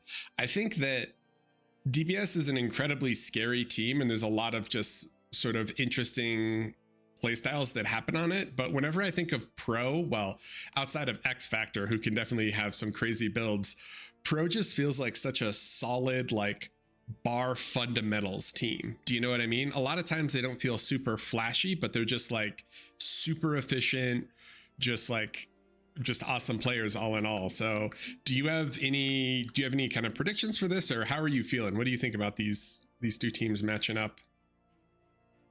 So, I mean, originally I thought that, DBS, these are active players I've seen in my games. They're beating me in 8v8s, and, it's people that I think are really, really strong players, and I thought that they were going to kind of come out top yesterday in the group stage as well, but, expectations are not always realities, and Pro has definitely shown that they have what it takes to not only take games off DBS, but actually, beat them completely 2-0, right? So, it will be an opportunity for DBS to kind of get that redemption. This is the match that I guess maybe matters a little more. It goes directly into finals. Yesterday was kind of just like the Right. group stage, right? So let's see if DBS has what it takes when it matters the most. Like kind of what you were saying about Pro is they have these really, really great players that have these fundamentals really, really done perfectly, right? And I think that's something that's really, really powerful here.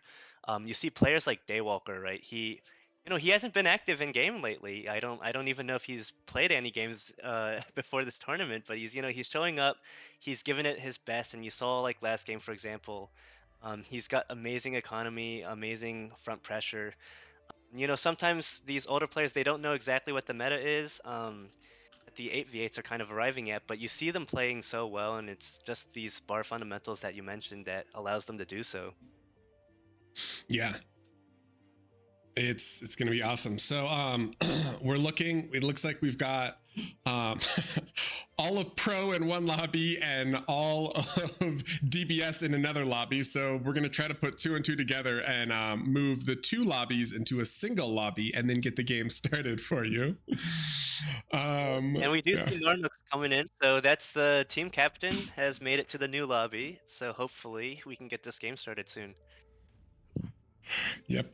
Oh, and yeah, Narn leading the charge. So yeah, if you guys haven't seen, if you're unfamiliar, these are the players here. So DBS is Austin, Teddy, Narn, LDM, Hells, and Chisato. And then Pro is Randy, X Factor, High Gain, Daywalker, Sash Corrin, Florio, and Razor.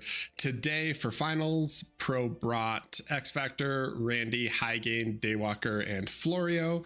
And DBS is, who do they have? They've got, I think, Narn, LDM, Teddy, Austin, and Chisato, which is definitely a scary lineup. I think Hells is not in for now, and Mighty Sheep, Zhao, we haven't seen Mighty Sheep in a while. I haven't seen him in pubs. Do we know what happened to him? Where could he possibly have gone?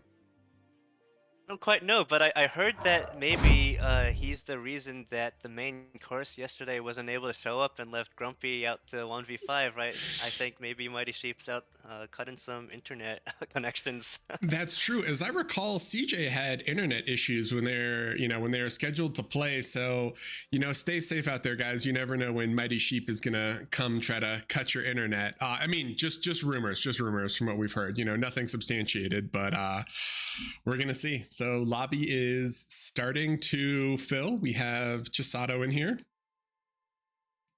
which Yep, and is to our exciting. viewers, if you see Mighty Sheep in game, that is actually Austin. So we might refer to him as Austin, just for clarification. Yeah, we should actually hold on. Wait, let's go back really quick and run through some pseudonyms because I'm sure it's going to get really confusing. I apologize. We don't have a what's right to say? We don't have a nickname system in yet. So Austin is Mighty Sheep in game. I think everyone else has normal names, right? No one else has any other crazy names. Oh, Pretty much, Hellshound I is think the rest yeah. of Hellshound might be Otherwhere. Yeah, Otherwhere. Otherwise, Otherwhere, yeah. So Hellsound, if he does sub in, is Otherwhere, and then Austin is Mighty Sheep. The real Mighty Sheep, for those of you who are not aware, is banned. Just briefly. He wanted to keep in with tradition. So if you guys don't know, for the first Omega series, he said a few things and he was like, oh, I might get banned because of what I said. And then that's why they named their team name Don't Ban Sheep, because they didn't want him banned because he's a good player and they wanted him to play. But he did get banned, so he didn't play in the majority of games. And then just in keeping with tradition, because he's a very, conservative guy, just, kind of loves history, he wanted to make sure that he got banned at the beginning of this tournament as well, sort of as a good luck charm for his team, right? So if you guys are ever curious how to place really high in tournaments, get high skill friends, and then just get banned so you can't play on their teams beforehand. It's kind of a next level strat. I think we saw Austin was actually the bench warmer on that team. So, now that Mighty Sheep is no longer able to play, we've got Austin coming in and kind of being this massive threat for all the enemies, right? So yeah. And I think we've got almost everyone ready, and there are no picks and bans. Apologies. So we are waiting for picks and bans to begin. it's like Teddy had to be right back, and that's Okay. what we're currently waiting on.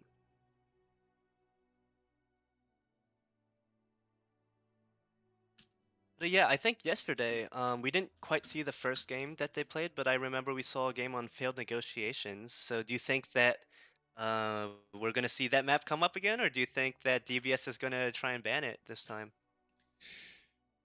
I feel like for whatever reason, I've seen multiple games on failed negotiations that go long and somehow Pro always clinches them. And so I kind of wonder if other teams have realized that and they're like, you know what, let's just not mess around with it. Let's play them on maps that aren't as bad. Right, and we're actually seeing the first bans starting. So Pro Team has decided to ban Pawn Retreat, so we're not going to see that map this time. And EBS has decided to ban Tau. So many Tau bans, right? Kind of interesting. It's definitely an odd one out kind of map that stands out as this really laney T1 focused gameplay where I think the spawns are really coin flippy, right? It's if I've seen people in scrimmages double north, you see people in scrimmages also double C, right? So it's like there's such a big night and day difference between those two strategies. And if you're fighting kind of like a mirror match against a team with a similar strategy, you kind of get a more stable gameplay. But if you're fighting in different lanes from your enemy, then you get this kind of weird kind of games where it's kind of maybe even a rush for one side to win faster than the other, and that might be something that people aren't quite confident about. Yeah, for sure. It's also really weird where you end up in those situations where it's like you win top, but then they win bottom, like they win the bottom C lane and you win the top lane, and then you're in this weird, instead of like east-west, you're in this weird like north-south, and it's just, yeah, so I can understand that. And we see a ban on Forged. How do you feel like that's a targeted ban kind of towards Chisato and Teddy because they're incredibly strong Forge players, or do you think that Pro just doesn't like the map? Not quite sure, because we saw that Pro had a really, really aggressive T1 build going on against AFF yesterday on Forge. So it's definitely a map that they've prepared for, but maybe they are worried about that enemy gameplay there, where they think that You know, AFF might be a more T1 aggression focused team. I think maybe they can outdo that with the thugs, but then against DBS, they're not quite sure what their game plan is, and they might prefer to pick a map that's more stable. Yeah, and we got a ban on Gecko, so we will not see it again. Interesting. These people, they just hate lizards. That's a little rude, you know, maybe send them some DMs. It's just very inappropriate, you know. We should love all the creatures. But yeah, do you think so? Why do you think so many people are banning Gecko or just refusing to play it? Yeah, it's a tiny map, so the game state I think gets settled quite early.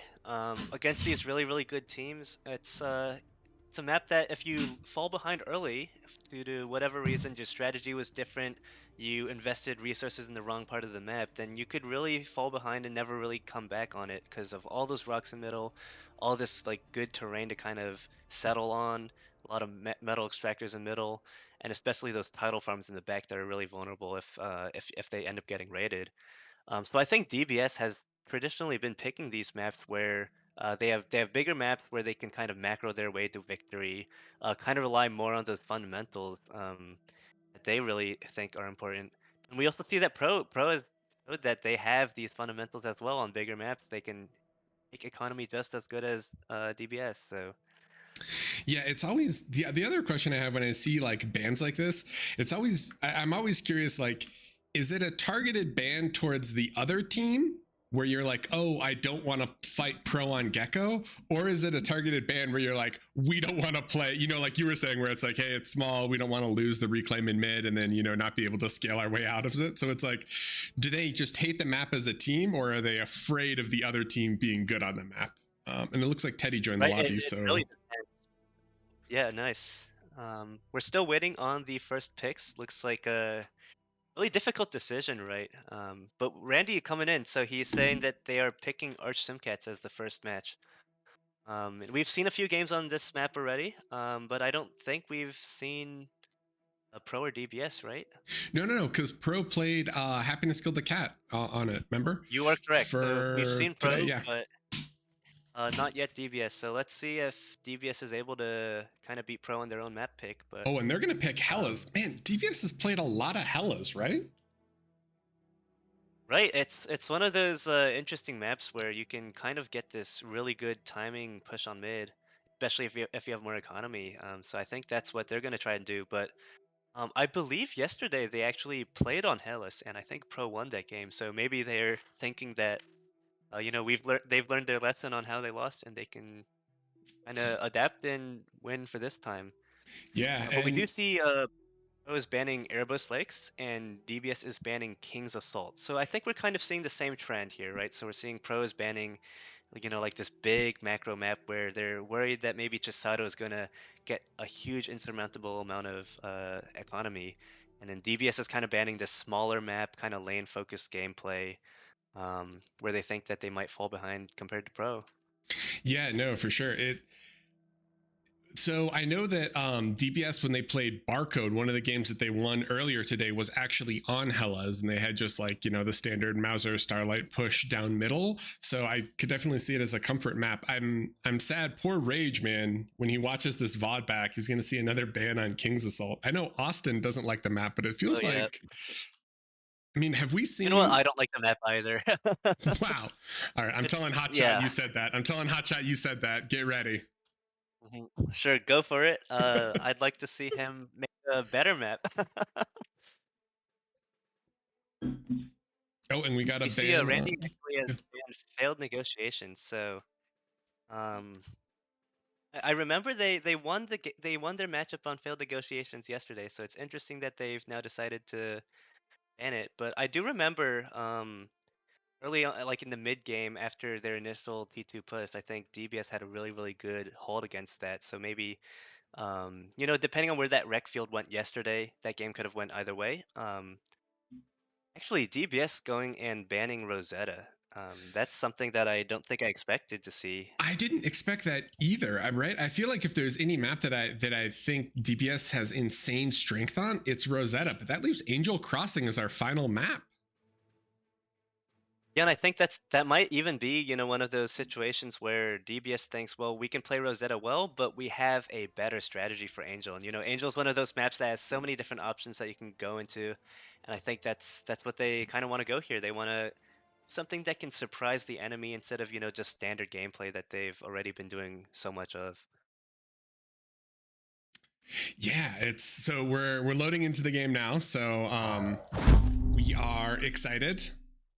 This is going to be game 1 on Archsim Cats, and then game 2 is on Hella's Basin, and then game 3 is, if we get there, hopefully we can get there, is on Angel's Crossing. So whew, this is the winners bracket, the upper between Pro and Don't Ban Sheep. Let's get to it.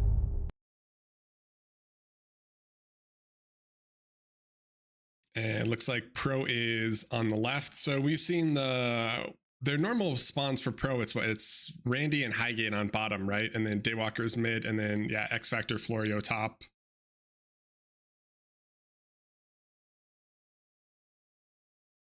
And let's kind of see how that matches up against Don't Ban Sheep. We see both Chisato and Randy seem to like that one max start option, and actually Teddy is also going a one max start in middle, if that's what he ends up committing to. So we're going to see Teddy kind of arrive to mid maybe a little before Daywalker is able to get there. But if we remember from that earlier Archers and Cats game where we saw Pro against Happiness Kill the Cat, Master Bell and Daywalker were fighting this mid lane, and they both kind of started in that same 3-max position, and Daywalker got there a lot sooner. So let's see if Teddy's able to get there Yeah. sooner and kind of apply that pressure to kind of close off that gap early. Yeah. Okay. Awesome. Whew, I'm always like a little like, I think for, especially when you have sliders down, it's nice to do some of these 1-mech starts, but I worry when teams do multiple 1-mech starts sometimes, because I feel like for that sort of like, initial minute to 2-minute type thing before your other mechs kick in, you can be a little bit behind just as a team in terms of unit count because you don't have the metal. And oh my God, Chisato is drawing the Mona Lisa here. Chisato's got the strategies coming out, and I think they want to kind of commit to this early game win here, because we kind of see that the DBS team, they've put 4 people basically on one side, right? Um, so it's actually not just Teddy doing a one max start behind having no one to help him. It's actually Teddy doing a one max start, and then Narna could maybe support him if he needs to. But it looks like it's on these lines that Chisato drew. Narna will try and push that enemy hill against Florio and X Factor Live 3v2 there, right? Yeah, I mean that. Whew. Yeah, I guess we'll Looks see. like they're kind of leaving Austin to do the 1v2 against Highgain and Randy. That's a scary matchup for Austin. Like, I mean, Austin is an incredible player. He's been 60 OS before at 8v8s, but if there's one lane I would not want to get 1v2'd by, it would be a co-op Highgain Randy lane, because that just sounds like absolute misery. Good God. Right, so we're actually seeing multiple like smaller count mech starts from DBS. So it looks like Austin's actually also doing a 2 mechs into bot lab start from his queue. And I think that's really interesting. He's fighting 2 people here. He's fighting Highgain, who's going to do a 3 mech start, and he's going to fight Randy with the 1 mech start. But I think he recognizes that he needs to get that lab out earlier so he can at least scout what's going to be coming at him, know what he needs to do. So Randy is arm bots, and then Highgain is core, and he's going to boost him. Daywalker is core bots in middle. X Factor is doing what he's done previously. He's going to go arm V in top, comboed with Florio's core bots. And unlike the Happiness Killed the Cat games that we saw, Chisato and LDM, I think, are going to do their own lab. So Chisato is arm vehicles. Never mind, I lied. LDM is just farm and wind. He's a peaceful man. It's honest work. Narnook is arm bots, and Teddy is core vehicles. And then Austin, like you said before, is arm bots. So we'll see how this plays out, huh? Yeah, for sure. Looks like Teddy's actually core bots in mid, but Chisato is vehicle still. I don't quite see the 1 mechs into vehicle lab start very often, because you usually want to have that additional resources for the vehicles. But you know what? You know, high level 5v5 with those sliders down, so that vehicle lab is no big problem. LDM is going to be able to send his resources over to his teammates, and Chisato's actually going to do the first unit out of the lab is going to be a stout after this pick that he got from I think Narnuk. So This is prime, just stout Janus, just all the yeah, strength of. it's the Yeah. 6-arm vehicle, full pressure assault going on. You don't quite see stout as your first unit out of the lab very often, but it's definitely something that can get you that early game pressure if you don't run into any commanders and get degunned.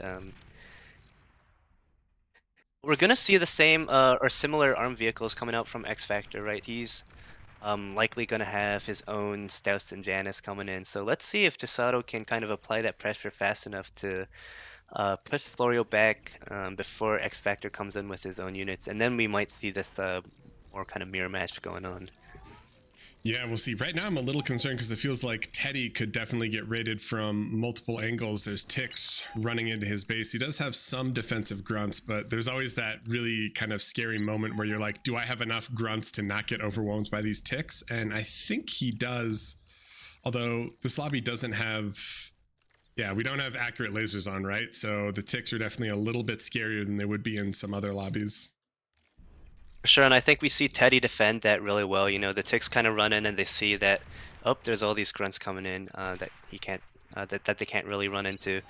But you know, Teddy's a great player. He's gonna know how to survive against these potential leaks, especially when they know that their team strategy has been to kind of leave Austin in a 1v2 here. So he knows that units might come in early, and he's done a good job of defending against that. And I think that's kind of part of that, like, you know, 1v1 experience that Teddy has so much of.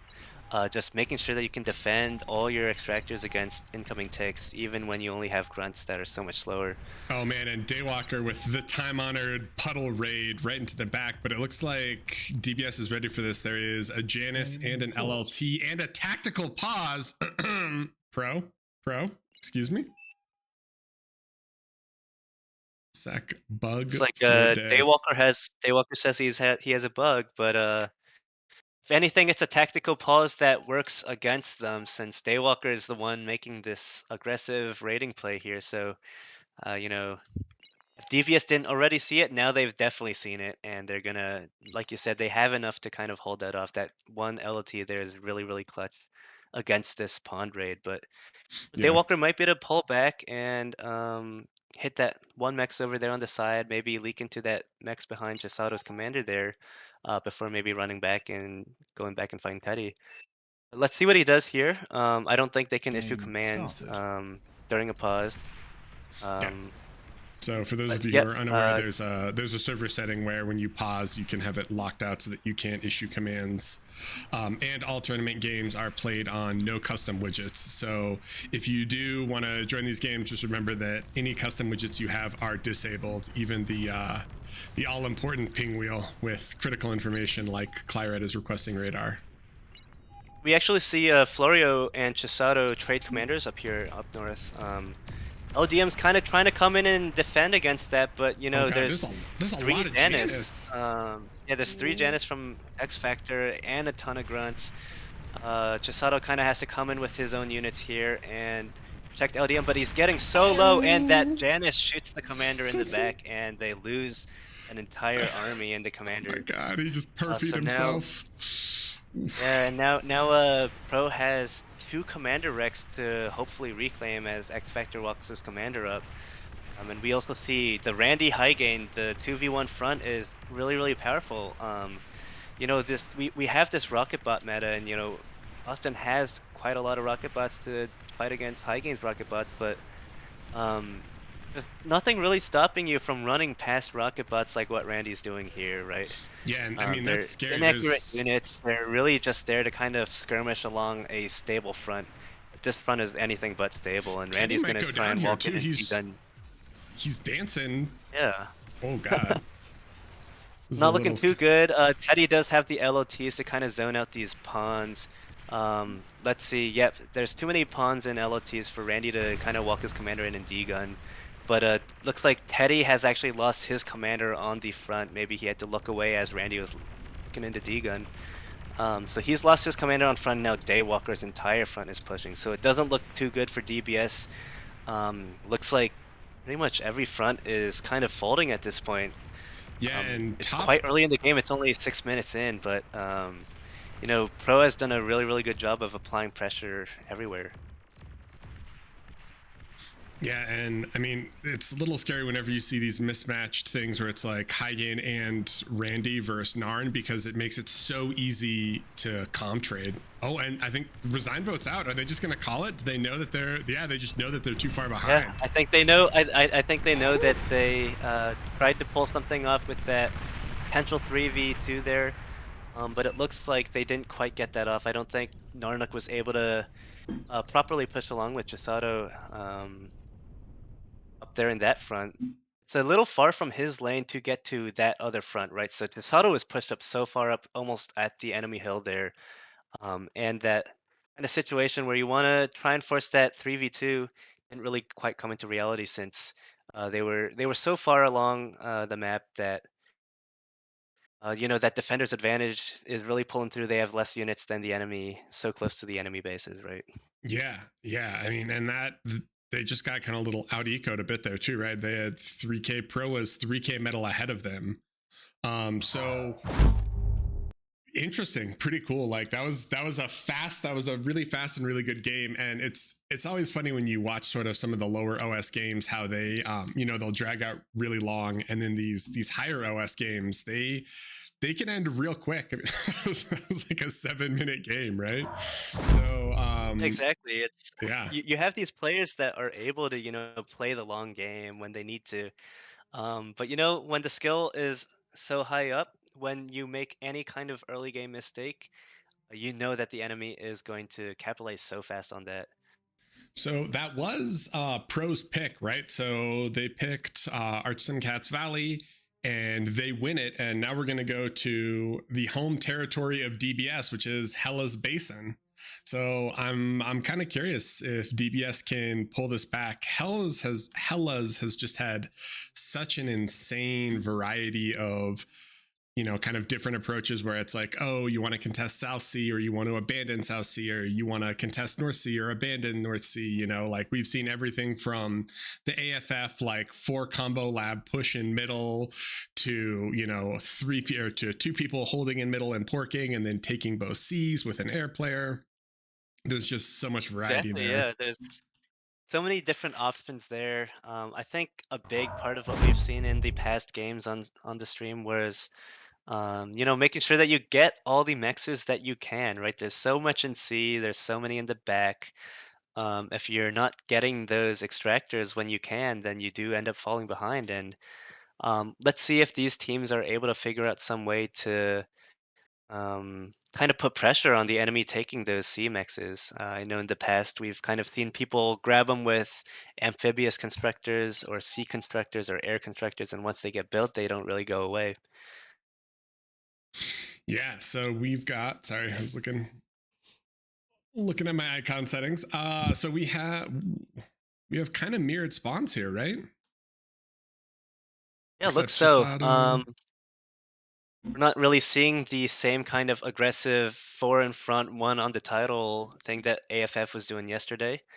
Looks like both of these teams decided that they want to, focus more on this well-balanced kind of gameplay where they have the one guy starting close to the C, the one in the back, and then the 3 to hold the front. But we do see that Chisato and X Factor have chosen different spawns. Chisato is choosing to spawn closer to the Geo, and that's likely because he wants to get that as soon as possible. Once you have that T2 Geo up, it's really so much energy for the team. But X Factor is going to be a little closer to the rest of the expansions, actually. So that means that he can expand more efficiently in 2 directions early game. And Right. Chisato is going to actually probably have to defend 1 constructor that can either go to the other mexes, or maybe LDM or someone from middle might actually be able to expand faster to those farther away mexes. So let's see how that kind of comes out here. We have the spawn that's closer to the Geo versus the spawn that's closer to more of the mexes. I mean, there is a ton of reclaim on this map, if I remember right. I think it's pretty substantial. I know that so middle has rocks. I'm not too sure if there's rocks elsewhere, but I know that there is energy reclaim at least in the back of the bases. yeah, so it's hard to read. There's what 226k, and then yeah, the ones there. I mean, the other thing too is like 21 title is amazing, and 5 to 15 wind isn't amazing, but it also isn't bad. So it's definitely an incredibly rich map. It feels like between the reclaim, the titles, and the wind. And the geos, of course, you can't forget the most important Yeah, thing that we've seen so many games kind of based around. Is there's only two like really main resources here that in these wait, games, right? There's metal or energy, and you can get ahead on metal, but energy is really what lets you what kind of show off the variety in your what is gameplay. this triple lap from DBS in mid? Definitely interesting. I think that the two arm vehicle labs kind of feels like a misplay to me because we see that on the pro side. They're also doing triple lab, but instead of getting two of the same lab, they are going to get an air lab instead. And I think that's so much better than, Yeah, it just just makes way having more two arm sense. vehicle labs. But we'll see So what they're trying to do. Maybe they wanted LDM to have this early vehicle lab so that he can get those expansions that Chisato is farther away from, and it looks like he is actually queuing up those mexes, right? But I think that that's still not something I'm too confident about. I think maybe if they wanted LDM to be armed vehicles from the back, they could have maybe had Austin pick a different lab, maybe like core bots or core vehicles to kind of push front with. Um, haven't seen too much core vehicles in these games. I think a lot of people recognize that armed vehicles is really kind of smooth gameplay to play with. But I think that, in my opinion, core vehicles might actually be uh, better than armed vehicles, especially in these close 5v5s where not having access to armed wins early is not a problem when you have teammates that can build them for you, right? right, yeah, and then you can just kind of leverage the pounder Wolverine and Yeah. everything else. Okay, so we've got Chisato and X Factor in back are both ARM bots, and I'm assuming both the C players are core C labs. And then in mid, we've got two ARM vehicles and one ARM bot versus ARM bot, core bot, and an air lab. I'm always a little scared when I see teams try to do this aggression and there's Shuris on the other side, because this is really where Shuris shine, right? Where it's uncontested air and one Shuri can just chase these scouts down to the end of the earth. Yeah, for sure. Looks like the stories are gonna make it difficult for Teddy to find value with these ticks, but it's Teddy. He always really finds a way, right? So let's see if he can kind of come in on this constructor here. If he snipes this, it's a really really big deal for Pro. They're gonna Ooh. delay that expansion so much, right? That's a really really huge play by Teddy. You kind of see this thing where they have the shuriken safety, but there's only so many scouts that a shuriken can cover. You have these scouts that kind of run straight into the back line, and the shurikens have to taste that, and that enables these scouts in the front to just come in and find the value that they can. Yeah, and ticks are, I mean, this is just a flood of ticks from Teddy. Good God. Yeah, and I guess we're kind of seeing why Austin might have started vehicles there. He's actually not even making any vehicle units. He made one blitz, and they are straight into T2. So the T2 lab for DBS is just about to finish.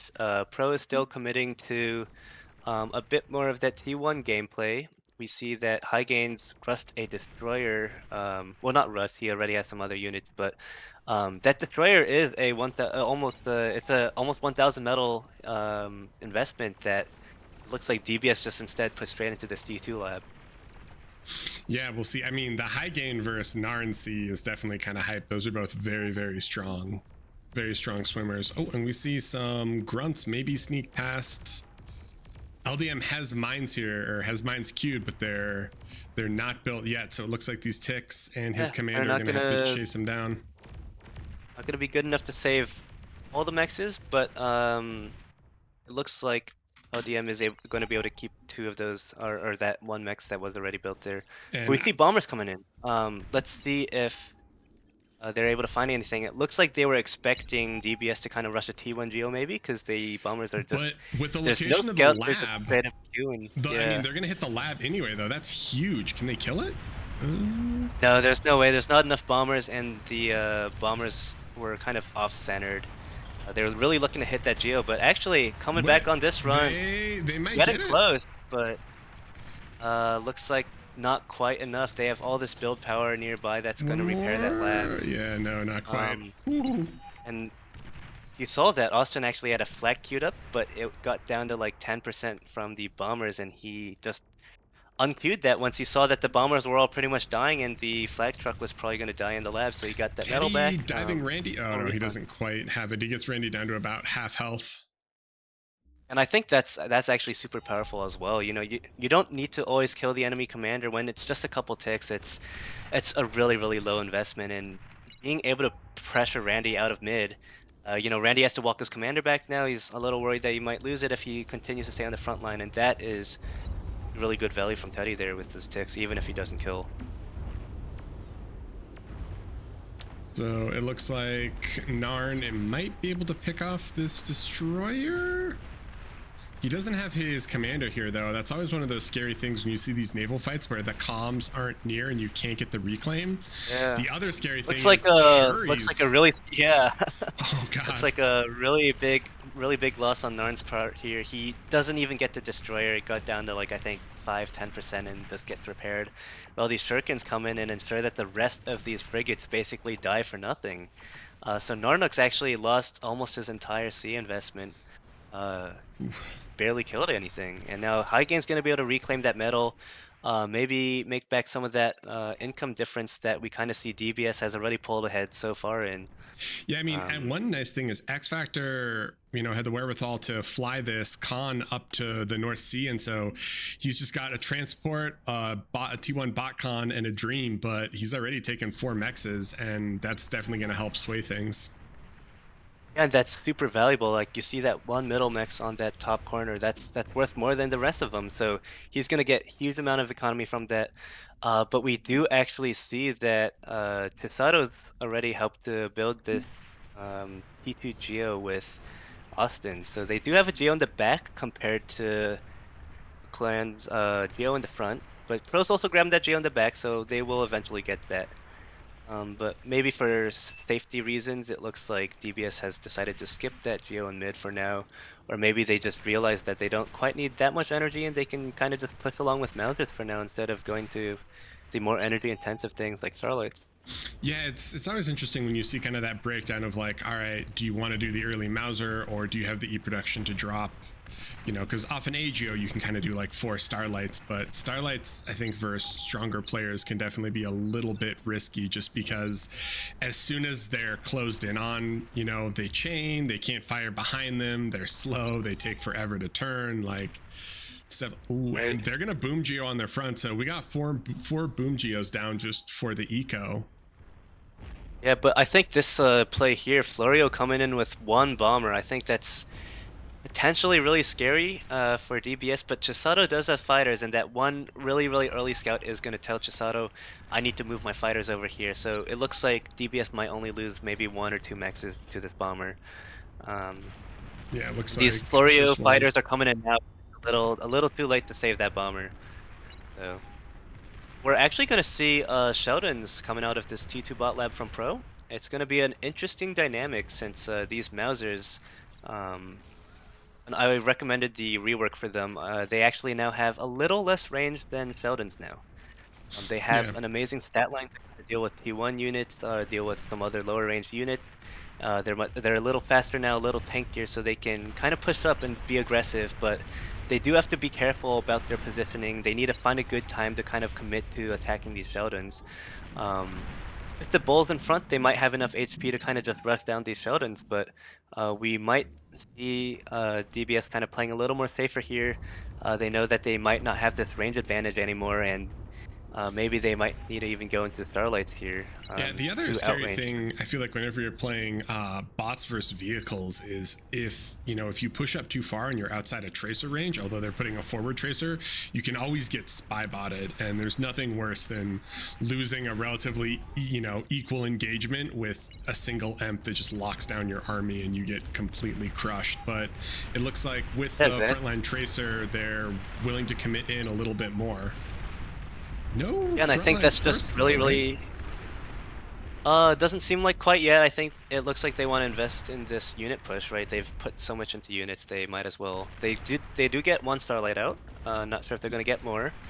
But that early tracer is super nice. Like, you always see players complaining, Spybot's so OP, Spybot's too good. But it is an investment, and these DBS players, they know that they've seen the enemy has invested in a bot lab, and once you're fighting a T2 bot lab, it makes sense that with so much energy on this map, they might try and make plays with spies. Perhaps they've also gone spied in the past on this map, I'm not too sure. But that early trace is going to help them kind of not get stunned, which I think is going to be a pretty big deal here. And as these Starlights come in, that's going to put a lot of pressure on the Sheldons. But I mean, you see that all these Mausers and Starlights, they're actually on fight command. It's not too good. Like I kind of mentioned yesterday. Like I mentioned yesterday, when you put them on fight, that makes only target the closest unit. And Daywalker's got tick spam coming out. None of these Sheldons are actually getting targeted by these Starlights and the Mausers. So wait, what? How the entire Mauser army is almost dead. I missed Chisato's comm dying here, but Florio is over here eating the wreck, and his comm is right there. And massive grunts getting ready to come in from the side, but it looks like Jags stop them. These Sheldons have done an insane amount of work, right? I feel like this entire front is just folding to kind of the pressure from these Sheldons. Yeah, that's the one good thing about Sheldons, right? It's, they cost so much energy, but you can get so much metal, but you can get so much of them because they cost so little energy. Yeah. And that early game pressure is really good. It kind of did a good job of pushing that early Mauser game back. I think DBS might have expected there to be a little more T1 units for the Mausers to kind of kite back in, or to kind of just outrange and pound. But these Sheldons are getting good shots off at these lower range Jaguars, and I think the Bulls have pretty much all died at this point. But now as these Starlights come in, might not be looking too good for these Sheldons. Yeah, no pinpointers yet, so at least when they're firing at radar dots, sometimes the Starlights miss. That is one of those scary things that a lot of these players are good at, is they'll have the early pinpointers, and then the Starlight sniper pushes become even more terrifying. But speaking of terrifying, I mean, X Factor he is his team's, he's like half of his team's energy income, if not more, and he is just building everything. He's going T2 air lab. He has a nuke right now. Next to that T2 air lab, he has a nuke up. All right. I'm on board. We don't see antis. There's no antis yet. Ooh, if this ends with a nuke in mid on the AGO, I am gonna be pumped.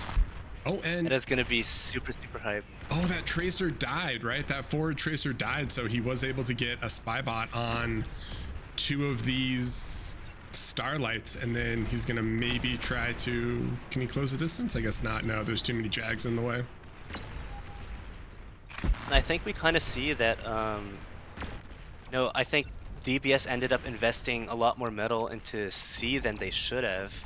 Earlier we saw Narnuk was kind of pushing high gain all the way back, but I'm not too sure about these decisions to invest so much in C.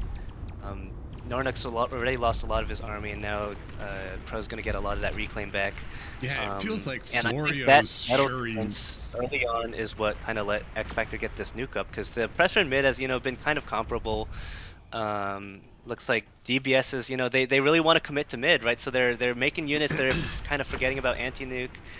It probably seems from their end that maybe the enemy doesn't quite have enough resources to make a nuke. But I think they've underestimated Pro's ability to allocate their resources here, and that nuke is going to. It Yeah, looks like he's it's got going to be able to radar get a planes first coming blood in up. now, It's right? already, So he's scouting with it's figs already loaded. and radars. As soon as they see there's no anti, we are going to see those silo doors kick open, and we are going to see the death of Don't Ban Sheep. Yeah, I mean, right. First. But we do see Narnak has this one sub that has actually just killed Highgain's base, and I think that's something that's great about subs is they're quite sneaky. A lot of units can't hit them. But X Factor is going to launch this nuke, and it's going to hit this geo cluster here, and I think they are thinking about reclaiming that advanced geo, but now they know that the nuke is what they need, and it's a little too late for them to make that anti-nuke. They're going to try and reclaim some of the stuff before the nuke lands, but they don't end up getting anything. That is so brutal. And the moment that the whole enemy team's looking at this nuke, Randy's just pushed up with these tigers, and against these starlights are on fight command. They're not really going to retreat. They can't really retreat against these tigers, and tigers have so much HP. They're just going to tank all these starlights. There's no issue with that. And it looks like the game might be coming to a conclusion maybe relatively soon as Pro pushes through mid here. And Florio's doing some low ground to high ground LLTs to snipe this AGO. Yeah, I mean, I feel like DBS is completely shut down, right? That exactly, because we have the atomic bombers from X Factor. It's a Supreme Straight Classic. These ships are so expensive as an investment, and these atomic bombers are going to come in. Each of those hits is taking out at least like 2,000-3,000 metal worth of ships. Narnak's going to lose this C now. Mid's already lost. It's just one Teddy commander against the world, right? And you can only do so much. Yeah, and they call it DBS taps out, man. We're gonna call it. It's not every day you get to see a nuke, so that is exciting. What an awesome way for them to just put their stamp on it and say, hey, guess what? We're gonna take this. So it's really amazing gameplay from Pro here. Everyone's kind of convinced that this T2 armed vehicle thing is the meta, but Pro's shown them that you can make that early T2 pressure with Showdowns and eventually transition into these Cortex vehicles here that they're just pushing through with so much HP with. Yeah, so Pro picked Archsome Cats Valley and they won on it, and DBS picked Hellas, but Pro won on that as well.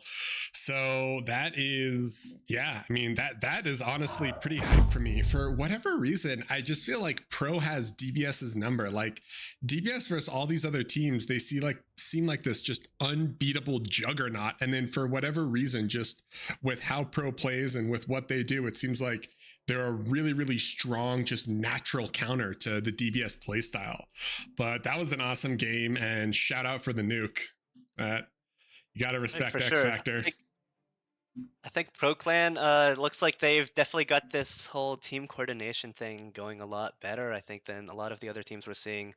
It's 5v5s, and we've already seen this co-op communism meta from before from a lot of other teams, but I think it's not just the communism, it's making sure that your strategies are going to align and have synergy with each other. I think they've been playing well all of yesterday, and looks like they're going to continue that into today, but Pro's going to be moving on to the finals, I believe, here, and DBS is going to pull down into that losers bracket. Yep. So if we look, Pro makes it all the way to the finals. So now they just get to sit back, kick up their feet, relish in the fact that they just landed a nuke in in an actual competitive tourney. And DBS drops down to losers round 4. So they're also going to have a little bit of time to take a break, think about what they did, talk about it, maybe say, oh, do we want to play Hellas? Do we not want to play Hellas? I feel like versus other teams, that Hellas strat would have been good. But in the meantime, we are waiting on results of Barcode versus AFF right here, and we are also waiting on results from HKC versus DSG. In looking at Shadow, I think he is in the Barcode AFF game, so let me see if we can maybe catch the tail end of the Happiness Killed the Cat versus Dented Support Group. That might be a fun little thing to see here. Yeah, that might be a fun thing if they're still going in their games. Let's take a look. Looks like they are. So it is 1-0. Looks like the HKC versus DSG is currently 1-0.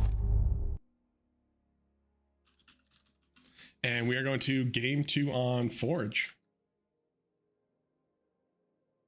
Here we go, the classic Forge battles. I think everyone kind of Boy. expected to see a lot of Forge happening tonight, but or today. It's not night. It's not even night for me, and I'm saying tonight. Yeah.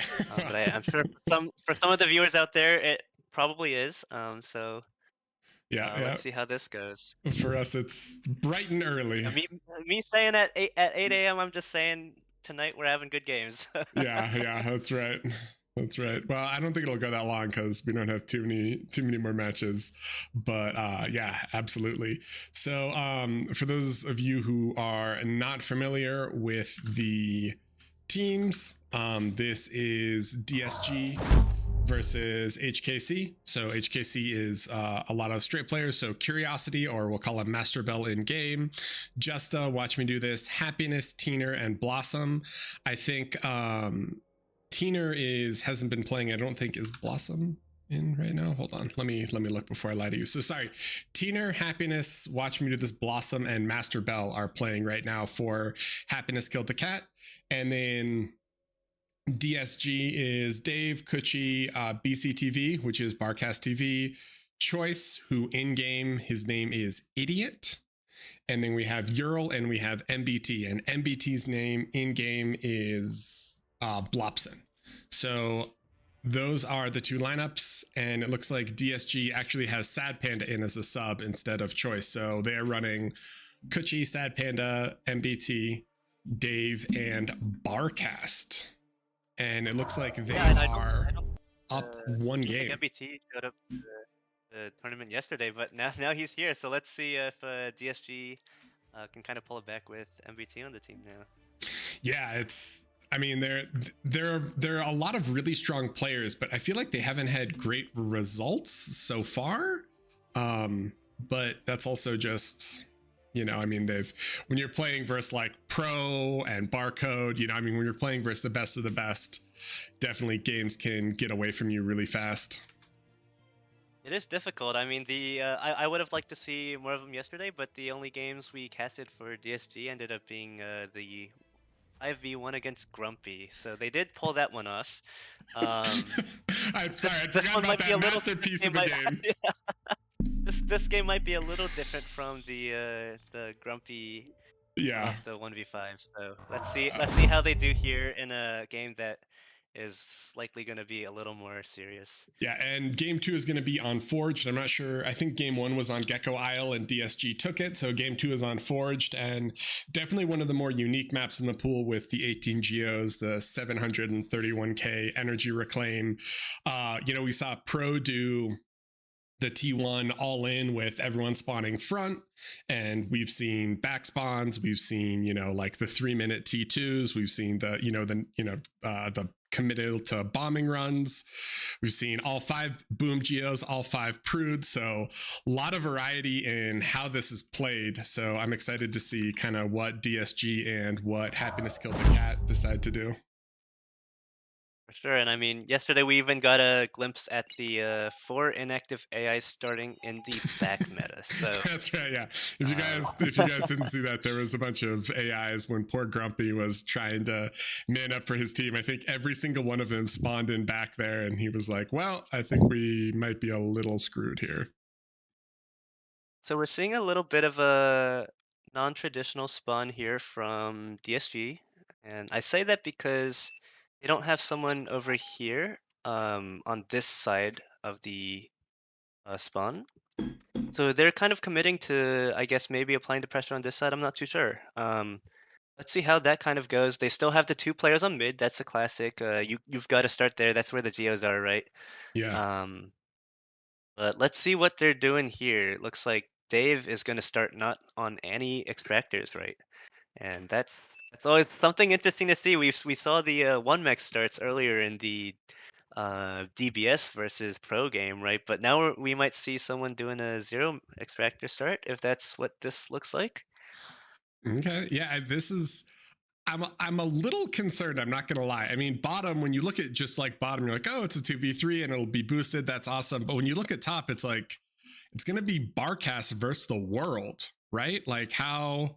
I mean, Barcast might be whatever, like 40 OS 1v1. He's a strong player, but I think I'm not 100% sure how he's going to do it. The other thing that really concerns me with this start is if he's up here fighting, who's going to backfill all of these mexes, right? I mean, there's so many mexes back here that you want to take. How do you actually backfill all of those while trying to hold 1v3?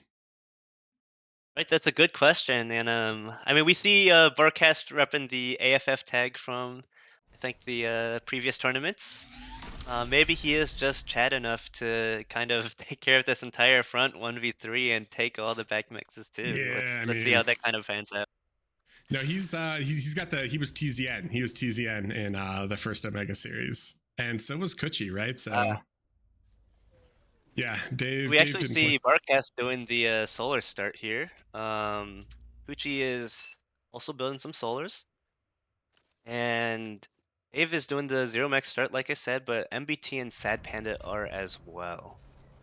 So we've got what, 2 core or 1 core, or sorry, 1 arm bot lab from them, and then an arm comm from MBT. Sad Panda is core, Kuchi is core, and Barcast is core. And I assume we're going to see bots from them. On the other side, we have the Happiness and Curiosity, or Master Bell arm bot lab that they co-op.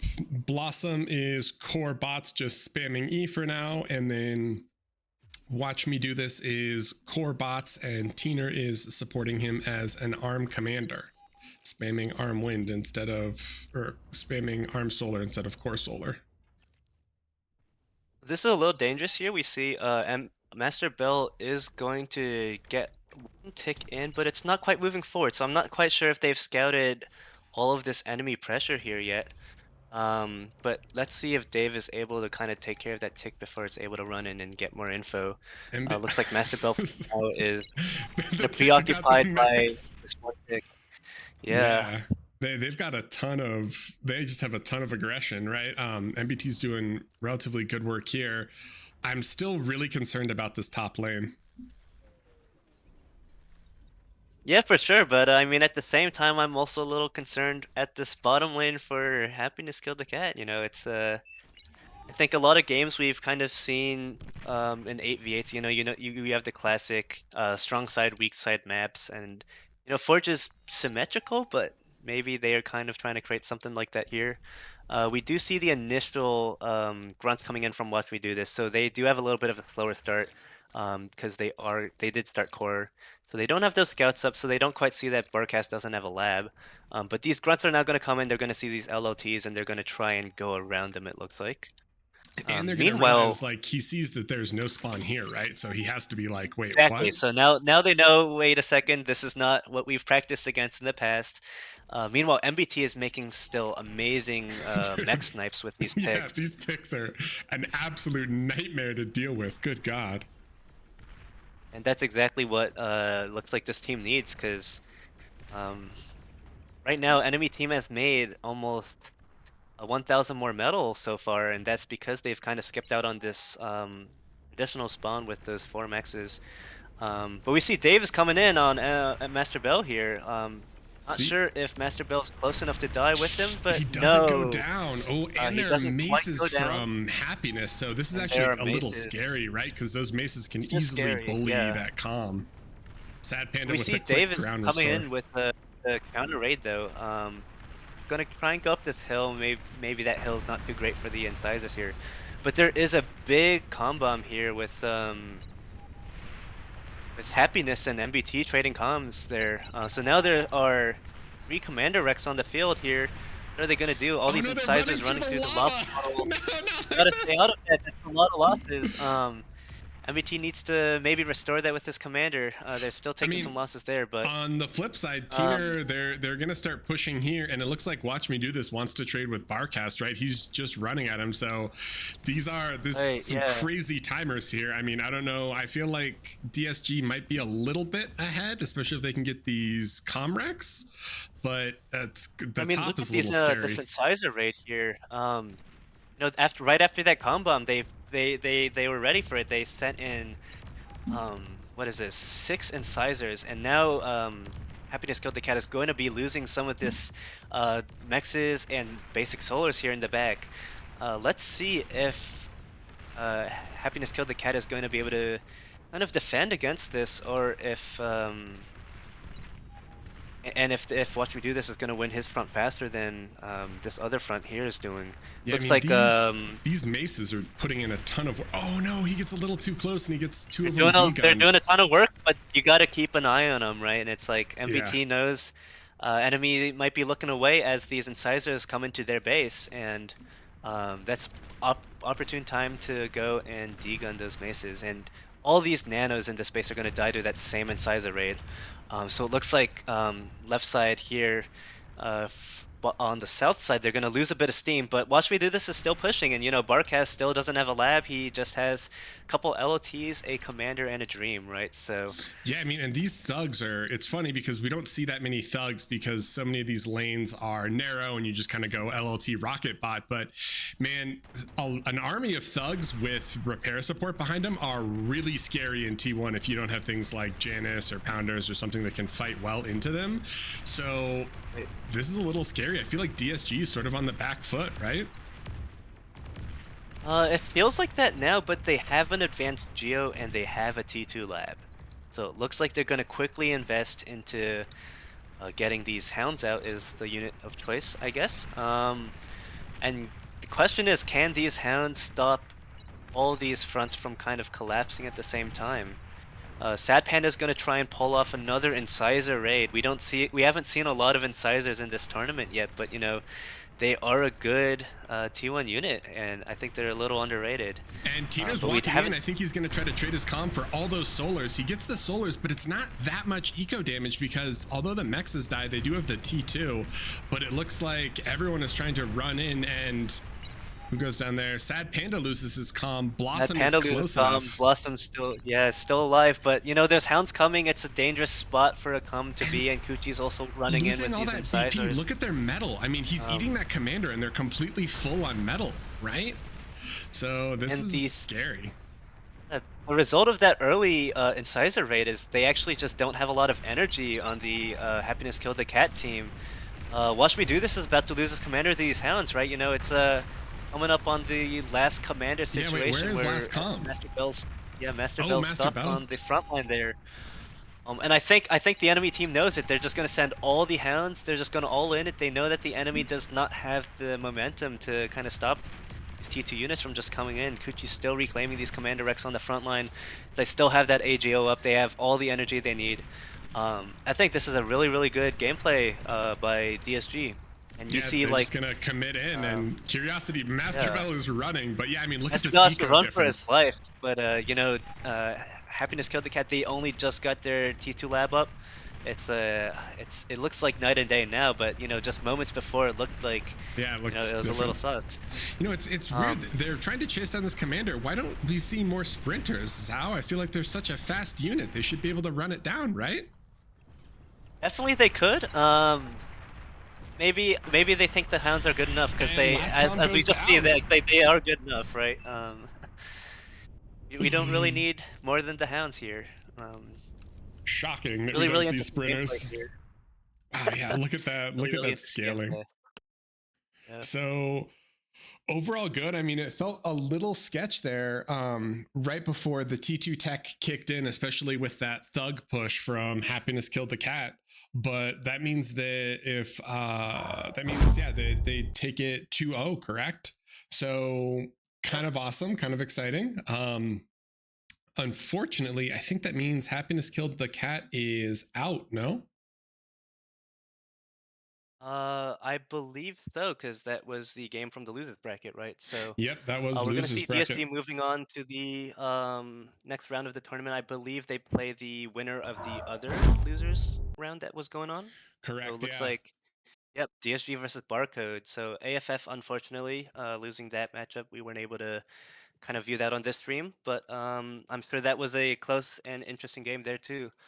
But this Barcode versus DSG is going to be the next thing to take a look at. Yeah. Whew. Man, so unfortunately, we got to say goodbye to two teams in this round. So we say goodbye to AFF, great job from them, and we say goodbye to DSG. Good, great job from them. I think Happiness killed the cat. or Happiness Killed the Cat. Sorry, not DSG. Yeah.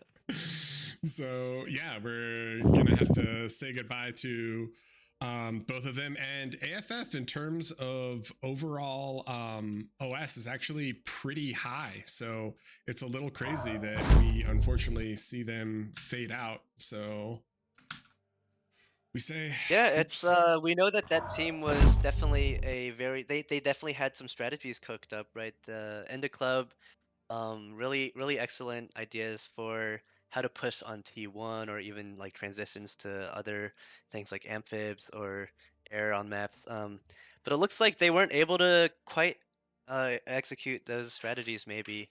But like you've been saying, they've been playing against these really tough teams ever since the start of the tournament.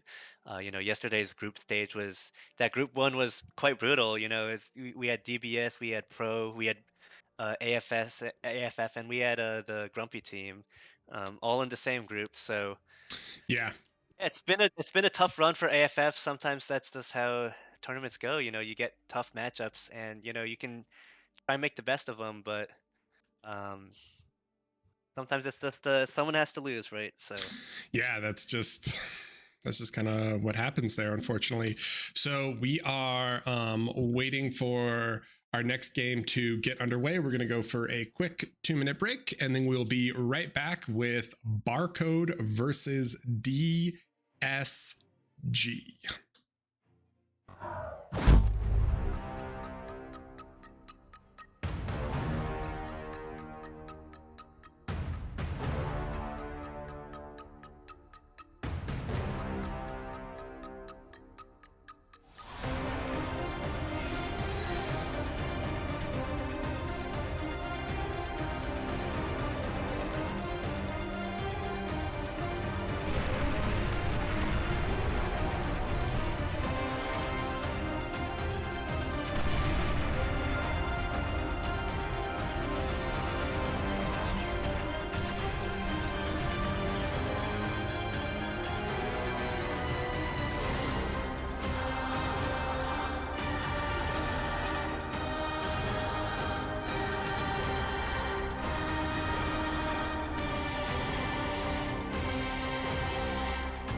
Welcome back, my peoples. We are chilling and we are waiting for Barcode and DSG to get ready. So, this is the old guard, or some of the old guard, I would say, right? I mean, Ragna, Malady, Skag, LSR, all started playing before I started playing, which means that they probably played TA for 20 years. They're ancient, they played TA with the dinosaurs, etc. Trash Panda, relatively new player. That's actually Recon from AoE 4, if you guys are familiar with him. And for DSG, we have Dave, Kuchi, Barcast, Choice, Ural, and MBT. Unfortunately, Ural couldn't attend for reasons unstated. No one's sure what happened to him or where he went, but Sad Panda is their replacement, and that's who's playing. So for today, like the game you just saw, right, it's going to be Dave, Kuch, Barcast, MBT, who is Blopson in game, and then Sad Panda.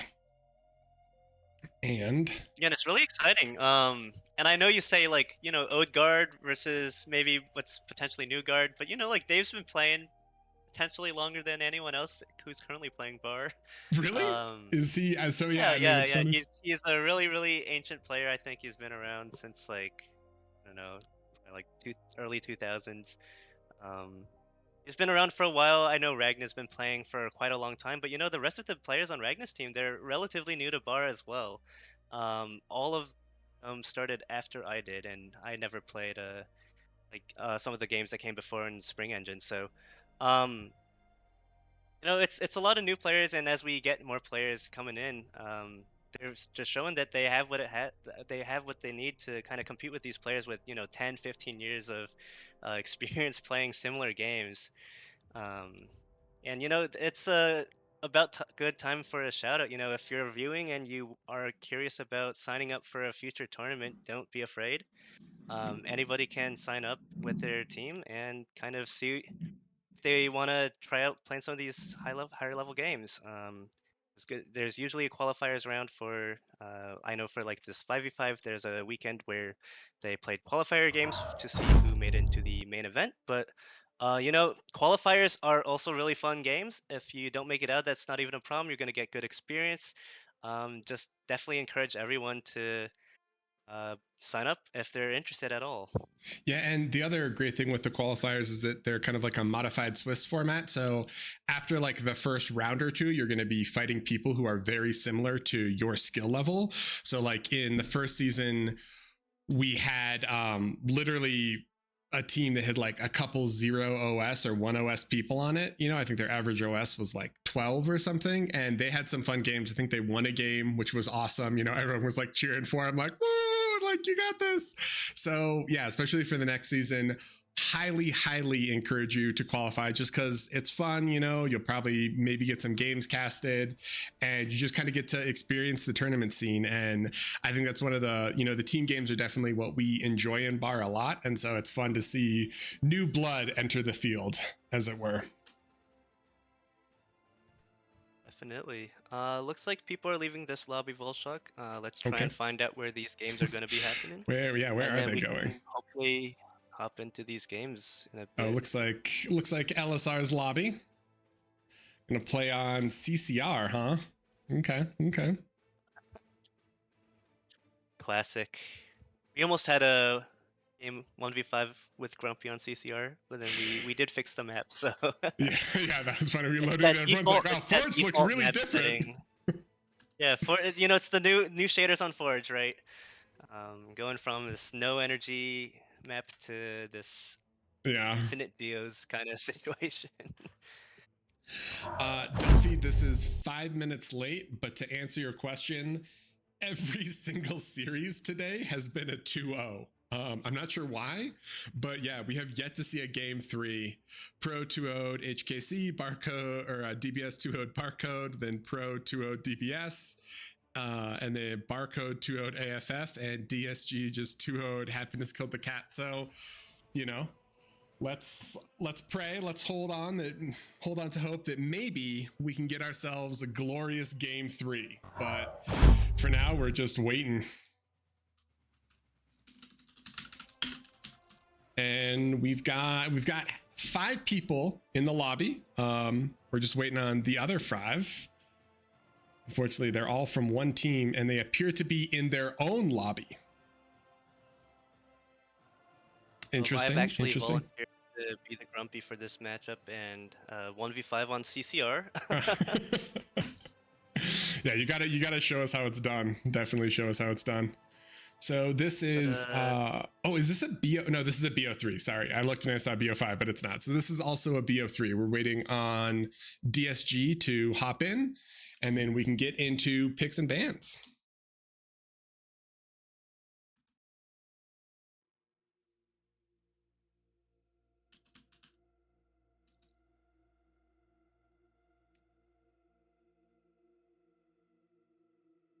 And hopefully, we can get everyone into one lobby. We got big dreams.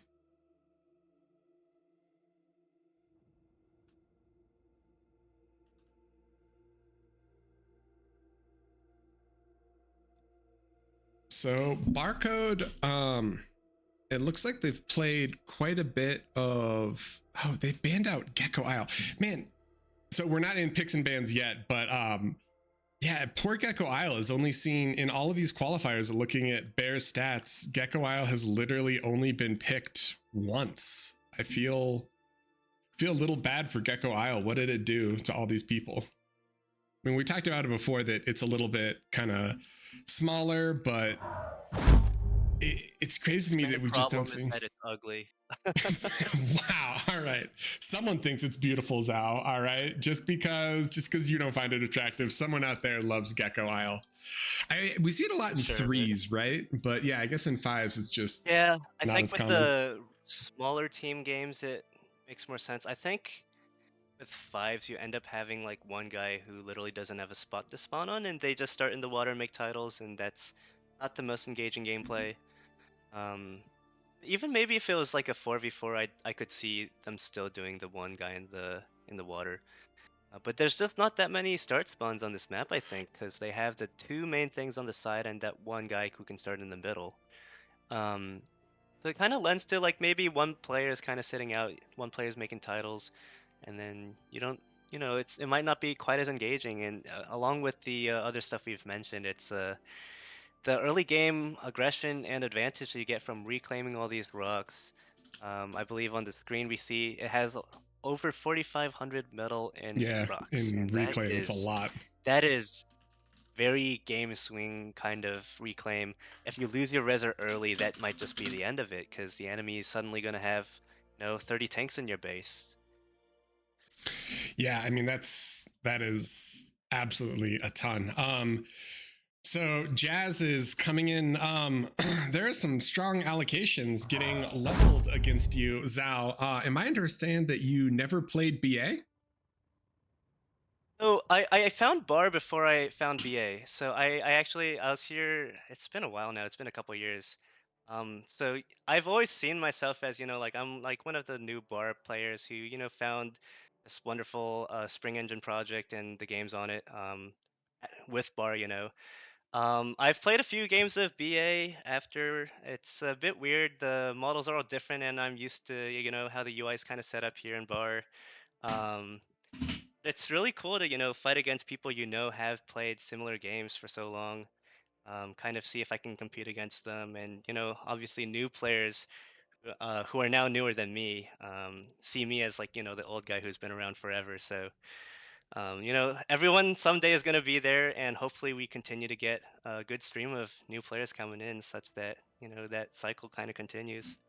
Yeah, so if you guys, I realize now because there's a bunch of probably viewers of the stream who haven't actually seen or don't know the history. So TA, which people are talking about, is Total Annihilation, and then BA is Balanced Annihilation, which is kind of like a refresh of TA. And so those go back way into the past, like decades, essentially. But yeah, we are still waiting for these two teams to come together into a single lobby. We've had some back and forth as to which lobby is the main lobby. Luckily, these are all top tier players who can figure out conflict resolution, but they haven't quite figured it out yet.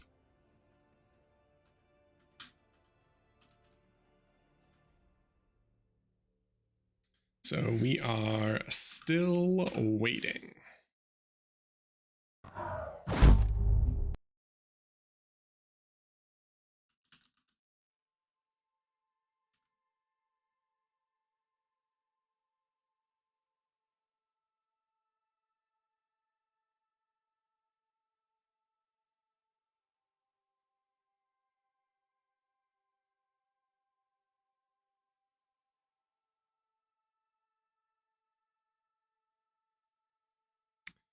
Do you feel like there are any maps missing from the pools, Al, that you wish were in the pool in terms of like favorite 5v5 maps?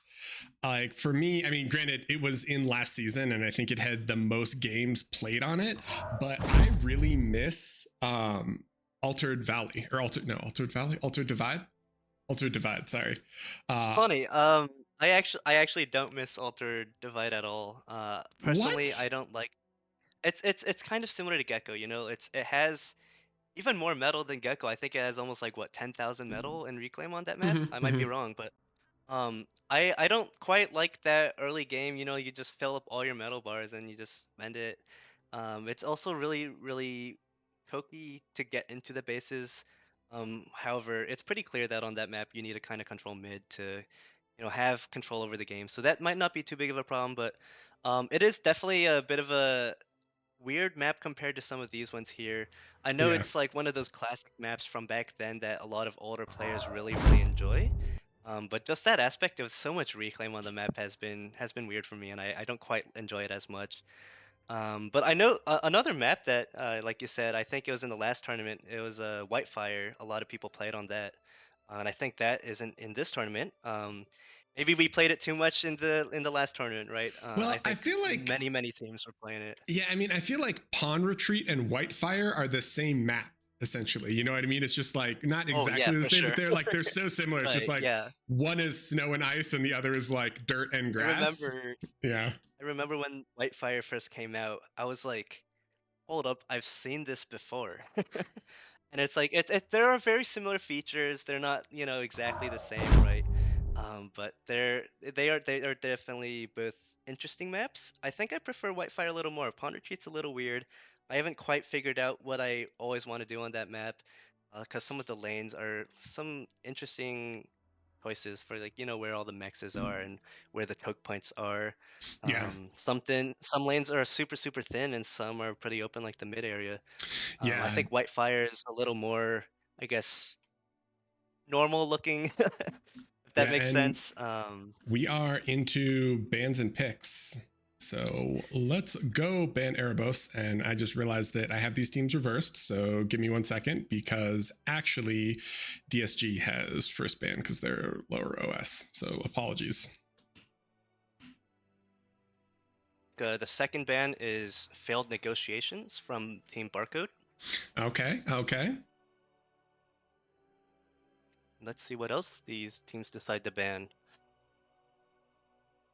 So 2 water maps taken out. I mean, Barcode did look really great on the Erebos game that we cast where they skipped C and just did like that 4-minute T2. So maybe DSG saw that and they don't want to mess with it, or it's also kind of scary because it's such an open map. You know, you're going to probably have to deal with maybe Malady Air, which those Shuris are scary for sure.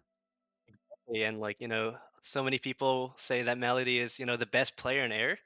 And I guess the Team DSG does not want to give Malady a chance to kind of defend that title. Yeah, I mean, to be fair though, Kuchi has definitely had quite a few adventures in the air, and he does very well for a lot of those. So we'll see. But they are going to ban Angels Crossing. Okay. Cowards. No, another water map out. Do you think they're literally banning the water maps, or do you feel like, I feel like both Angels and Failed are maps that you can cook pretty hard on, right? There's a lot of sort of interesting builds and a lot of kind of cool co-op things. But yeah. Next ban is Pawn Retreat from Barcode. And Kuchi picks Rosetta. That's definitely an interesting pick, I think. Yeah, I mean, I think both teams are super comfortable on it, right? Like we've played it a lot in 5s, but we've played it. It's probably I think it is the most played 8v8 rotation map, right? It comes in fourth behind, I think it's Glitters, Straight, Hellas, and then Rosetta. But for those of us in the map rotation lobby, we live there. I've been saying for a while, there is a Rotato lobby. They should really consider making a permanent Rosetta lobby. So you heard that here on the stream. Don't put that evil on. No, hold on. There needs to be a permanent Rosetta lobby, just like there is for Glitters. Can I get someone to kick ban Zhao from Discord, please? we gotta move from one map to the other. Come on. Oh, a pick Gecko. Hold up. Wait. After all the talks, they were listening.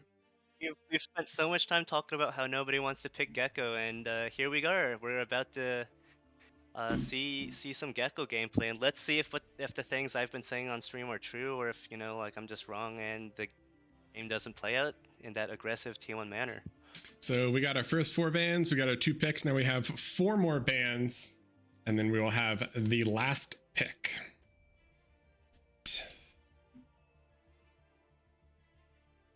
We got a Tau ban, which is that I actually really enjoy watching games on Tau. I know that they're super chaotic and it's weird because of, if you want to stack top, stack bottom, it has the whole C lane and the transitions, but I definitely do like a lot of those maps that have the cool terrain where you can kind of weave back and forth and get in good raids. We've seen a lot of games on Arkham Sim Cats, good God, Valley decided by those little pawn run throughs where they get in and snipe, 4 or 5 mexes. And I think Tau has a lot of that as well. I think that might just be the thing about Tau, like from our point of view, our job here is to cast and give the viewers a good view of the game, and that's so nice on a map like Tau where there's so much happening and so much chaos. Yeah. There's so much to talk about with regard to where people spawn, what kind of plays they're making. For the players, it might not be as fun, right? So maybe that is why they are not picking it. Yeah. Man, so we instantly barcode after Tau, they drop Forge, and then right after Forge, DSG is like, we are not playing on Hella. So that's their last ban.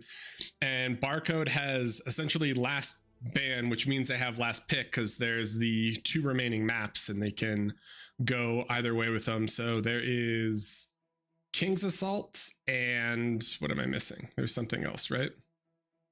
And Arch Some Cats. Must be at least one more. Arch Some Cats. There we go. Yeah. Arch Some Cats. You're gonna pick King's Assault just for Rage. Oh, the news is in and King's is banned. Nope. Well, we tried Rage. All right, we were wishing it, but Arch Some Cats comes out now. It's funny since I remember seeing a lot of teams scrimmage on King's Assault, even back to back. Sometimes I think people really wanted to make sure they had a good, proper strategy for it. And then I think as people played, they realized maybe let's just not play this map during the real tournament. So yeah, it's kind of a weird T1 all in, and then you have like the air island, and with Commander Trans off, it's always kind of funny because it's like, do you actually you don't want to ignore those mexes, but then you feel dumb putting someone on that island because they're basically going to make 3 mexes and then just spam wind for the rest of the game, spam solars or wind. Or at least they can make an air lab there, but like they can't transport their commander off, so you are at a disadvantage there if the enemy didn't spawn on there. But I guess it's arguable, like you have the safety of those mexes, you get them early and they can't really be raided. Then you have that thing where the commander can't really get off the island easily. And I think I'd like to see commander transport stay in the game, hopefully. But I know a lot of games lately in the public casual lobbies, there's a mod option for keeping commander transport off, and it's played with quite often. So it'll be interesting to see what direction the game goes in with the commander transport. I think from last time I talked to, or not last time I talked to Pitak, but last time I saw Pitak give an update about it, they were saying that they'll probably keep the T1 trans, they'll probably remove calm trans from the T1 trans, but then they want to try to add like a 1.5 that's still made from the lab. So it can still happen, but it's a little bit more expensive and can happen a little bit later. So you don't get the time honored 1v1, open. That is a little interesting. Maybe it can be like a little tankier, makes those commander plays a little less risky. Yeah, we'll definitely see as the game goes on. Maybe in the future we'll have additional mod options to test that isn't just straight up turning it off. Or maybe people can man up and play with commander transport on. So Kuchi crashed, but he is coming back right now, so we should be ready momentarily. There is actually and it another looks mod like option that is it's like slows it slower. down, right? Yeah, slows. Yep, So yep.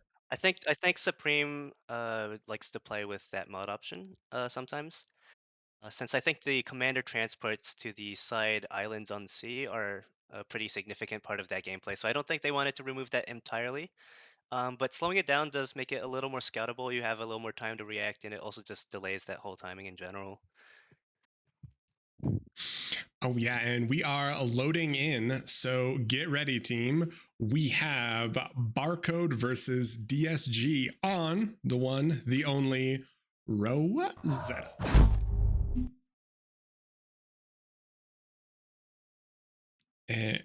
Okay, hold up. What are you in this game? What's going on in the top right? I'm still loading in, but I see on your screen that there is some shenanigans going on here. All right.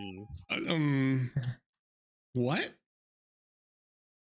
All right. so I know we've talked a bit about spawns on this map, and I think every other Rosetta game we've seen so far, we've had people spawning in the middle so that they can walk through the 10 max. I think Emery was a classic example of that. Yeah, and But LDM was playing mid looks too. like neither team is doing that, and if anything, we have a really interesting thing going on here with DSG. So this was their first map pick, so it is likely a map that they've actually practiced and come up with a strategy for.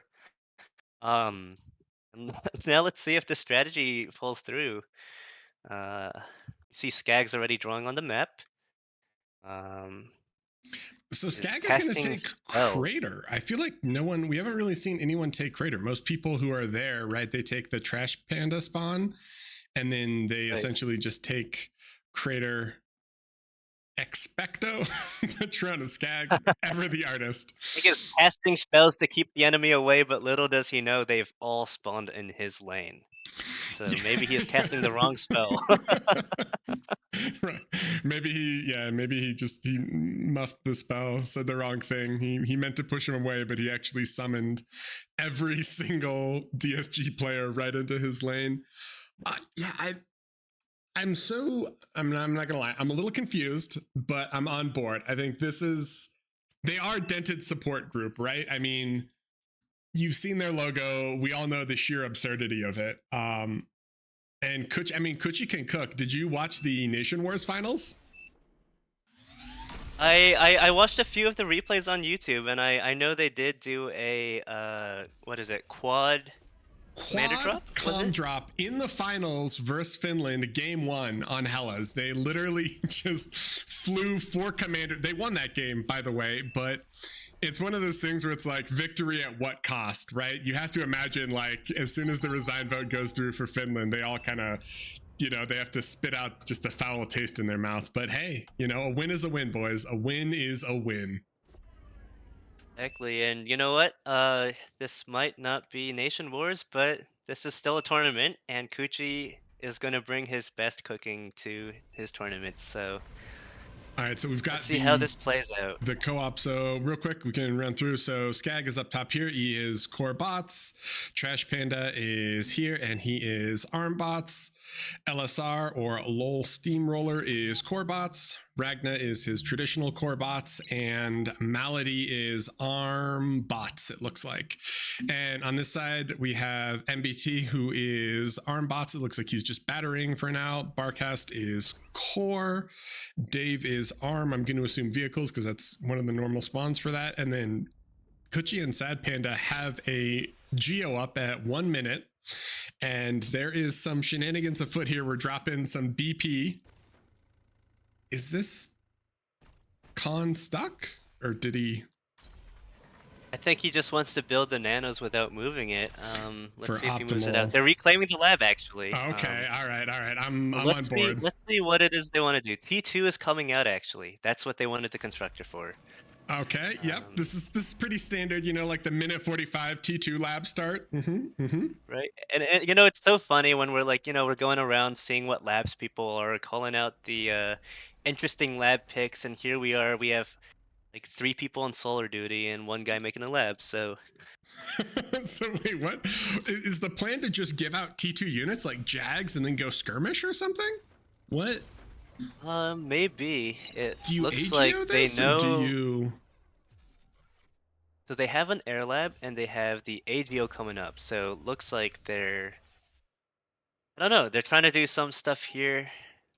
I mean, if I that don't AGO, quite know what they're doing yeah, yet. if that AGO finishes and you can pump out Jags to control, I mean, maybe, but whew, this is interesting. And we see Kuchi here.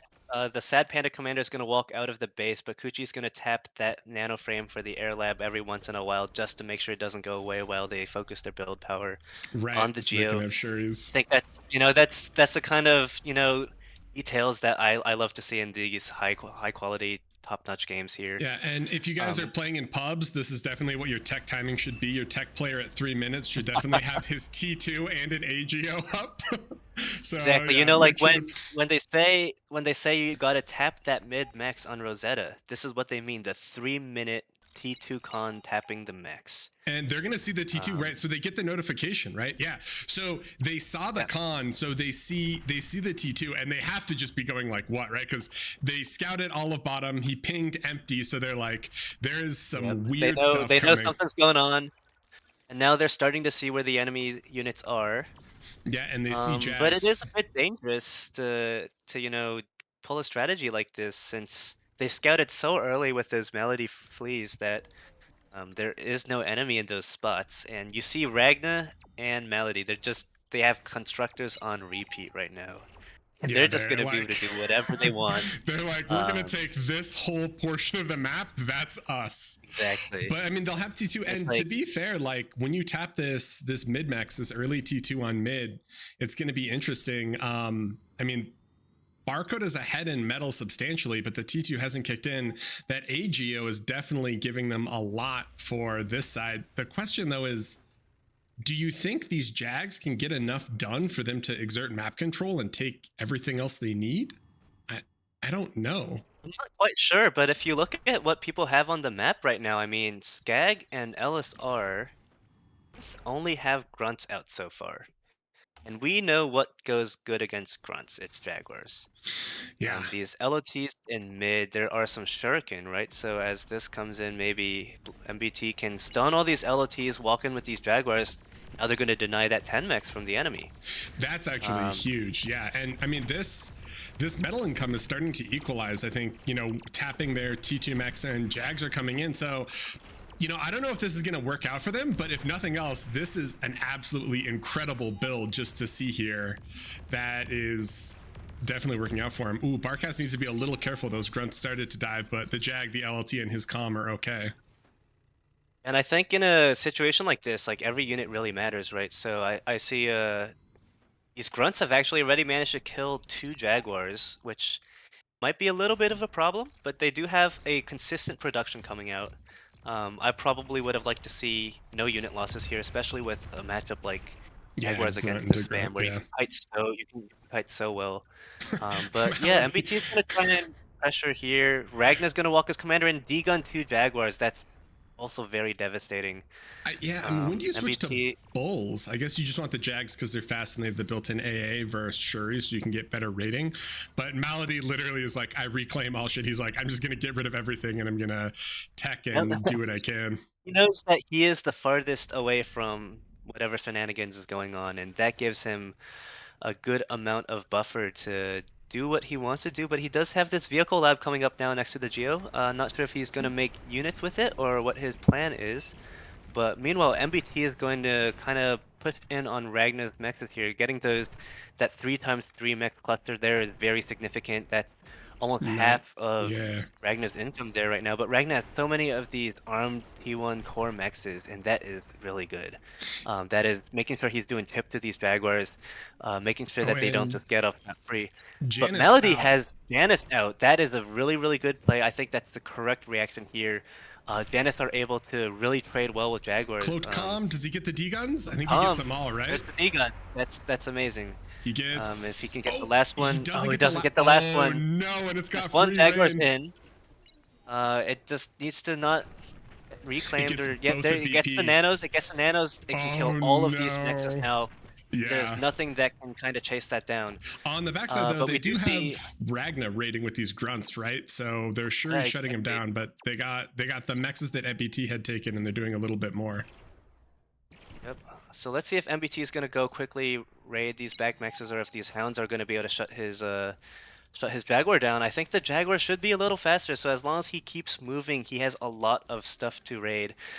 Meanwhile here, Skag has actually made a bunch of pounders on this front against Barcast, where Barcast has all of these Jaguars. And you know, you asked earlier, when's the right time to make bulls? I think against pounders, you need to start getting these bulls out. You know, Jaguars do not trade well into these T1 tanks at all. They're more of a raiding unit. They're good against bots that are much more fragile. And you have pounders that are, you know, going to zone out these Jaguars really well. I think Barcast needs to kind of just move out of this 1 pounder front and kind of skirmish and find other gaps to leak into like MBT did. Yeah, and But let's see if Ragna's they change their gonna unit composition. They're still core going with the T2. Jaguars. Ragna's gonna core T2V. Also, shout out to, I forgot who it was, but someone upgraded all the icons and they look really dope now. So shout out to whoever you are. But Like Ragna core 2V. I like the new Quaker. It's like a little spider. It's the Vanguard that we never really got. Yeah. So, I mean, dude, Trash Panda, he is on Hound detail. He just has Hounds on repeat and they're coming out. But to be fair, I mean, Hounds do great into Jags when you mass them like this, especially when you can abuse the terrain. So, do we see? I mean, they're still on Jags. They haven't swapped over to Bulls. They have a Fusion down and they haven't taken that other AGO. I kind of feel, I mean, I know they have BP here, but I kind of feel like you want to get these other AGOs up ASAP, right? It looks like they know that they have enough energy, but they did make a fusion. You were right. But maybe it's a little difficult for them to find another really safe AGO. Maybe that one behind Barcast is the next best option. But it takes a while to get the transports out, so maybe they just had enough metal and they just wanted to spend it fast at the you know, get the energy production where the build power is, so that you don't wait too long to, you know, transport nanos or set up more mobile constructors to do that. And Skag we do has see these- Whistler, has whatever they're called, core whistlers, lashers, good god, to help deal with these Shuris, but it's not enough. The Jags it's are gonna not come enough. in. There's a lot of shuriken investment. Jaguars are going to finally be able to kill those pounders. Let's see if he can kind of kite Skag's commander down here, or if he's going to go for the base. But these hounds are now starting to become really threatening. They do outrange these Jaguars, right? So we see that DSG is going to try and respond to these hounds with Mausers. Maybe also just so they can kind of chip down some of this quirk. But Skag's commander is going to go down to those Jaguars. If he could have kept a few more of those Jaguars alive, but that is going to be one more commander kill. LPRC in mid at 10 minutes. I don't. Does he want to snipe the other 10 mechs? Like, I just feel like normally when you LPRC, you're shooting for like an AGO or like an APHIS stack, right? It's definitely interesting. Maybe he's just trying to force shields, but I'm not too sure what this is trying to do. They can probably get an air scout up once that LRPC is up to see kind of what the targets are to snipe. But like you said, they're not in range of any AGOs, which means they can't really easily hit that economy. I like Ragna. Ragna went Salas, right? Because these Shuris have been a massive problem, but the Sala Empress just actually makes them kind of a great, not a counter, but they can at least survive the Shuri aggression quite a bit. You can definitely do some raiding. You'll have enough HP to tank these light laser towers, so you know that they're going to get some mexes killed here, and that's kind of what they want here. They want to limit that income while they push along the main front here. Looks like these anti-air bots from LSR, now they have plenty of them. These shurikens are not going to be able to stun this front at all. But now we do see the bulls coming out. Not sure if it's going to be enough though. There's a lot of stuff coming in. If anything, I think Jaguars would be nice to have on this front against all these grunts and the anti-air bots, and they can also kind of push up against hounds as well. Yeah, and it kind of feels like top is folding a bit. Barcast needs to back up and try to survive. I mean, the bulls do a bit, but that's one of those things where hounds in large enough numbers can actually deal with bulls. And we have these Salas raiding down here, so more Jags coming out. They are really committed into Jags right now. And I guess what we're kind of seeing here, Dave is kind of coming in trying to calm bomb Malady. Going to get Commander to half, and at least there's some Jaguars that can maybe clean up. But I think what we're kind of seeing here is just this economy difference between Barcode and DSG, where, if you start spread out and you get this like the super good rapid expansions, you're just gonna have so much more metal. These T1 metal extractors are just gonna pay off so much faster than T2, even though DSG has this T2 mech in the middle. I think what they needed to do is when they had all these Jaguars in a ball, they needed to kind of like split like individual Jaguars off to kind of raid this almost naked expansion that Malady has on the other side of the map. That way they can keep the metal income down for the other team and Yeah, there wasn't. make I their mean, play like that the way. raid on bottom versus Malady was awesome. It felt like it did a lot of work, but now I don't know. I mean, it's also amazing. Like pounders are just so good versus Jags. Like Skag literally just has 68 pounders in his queue. He's like, all right, you want to make Jags? Sure, Exactly, yeah. come at me. It's like he knows the units he needs, and I think pounders are definitely underrated in the current 8v8 meta. You don't see it quite often, but I was trying to do a blitz rush yesterday, and suddenly 3 people had pounders on the enemy team, and it was like, dang it! I guess they really countered my strategy there. We do see this LRPC. Now it is coming in and sniping this 10 max. It has been built for a bit. I think it shot at a hound earlier. But let's see if Dave is able to kill that 10 max in reasonable time for it to pay off. Because he needs to start finding new targets soon. He needs to start forcing shields or some other kind of thing in order to Yeah, get the value from that LRPC he needs. and I mean Looks like T2 he is bombing going back to run. firing. This is scary because if Yeah, trash. that's very scary. Oh I think god. that's GG actually, because they don't have anti-air, they don't have fighters up to stop this bombing run, and every single thing that DSG has is around this 1-geo right now. It's such a prime target. Trash Panda knows his win conditions here. He's now scouted. He's the radar planes, and Kuchi is saying GG in chat, and I think they're gonna call it after this. It was a really really good attempt. I enjoyed the creative gameplay here. It looked like it could have been a potentially close game at some point. Not sure if the execution was quite there though. They had a lot of Jags.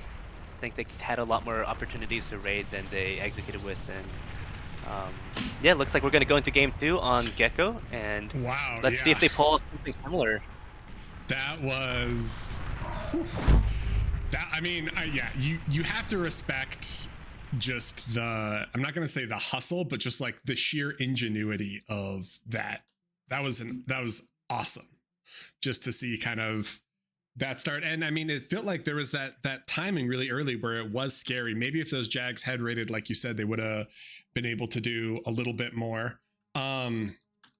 So in terms of where we are, DSG picked Rosetta and Barcode was able to win on it, which means we are going to a game 2, and it'll be on Gecko Isle.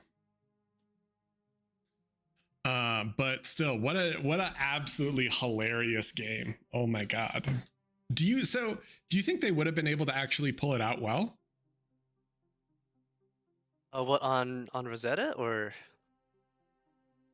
Yeah, like you think if they'd gotten those raids in, they would have been able to do a little bit more?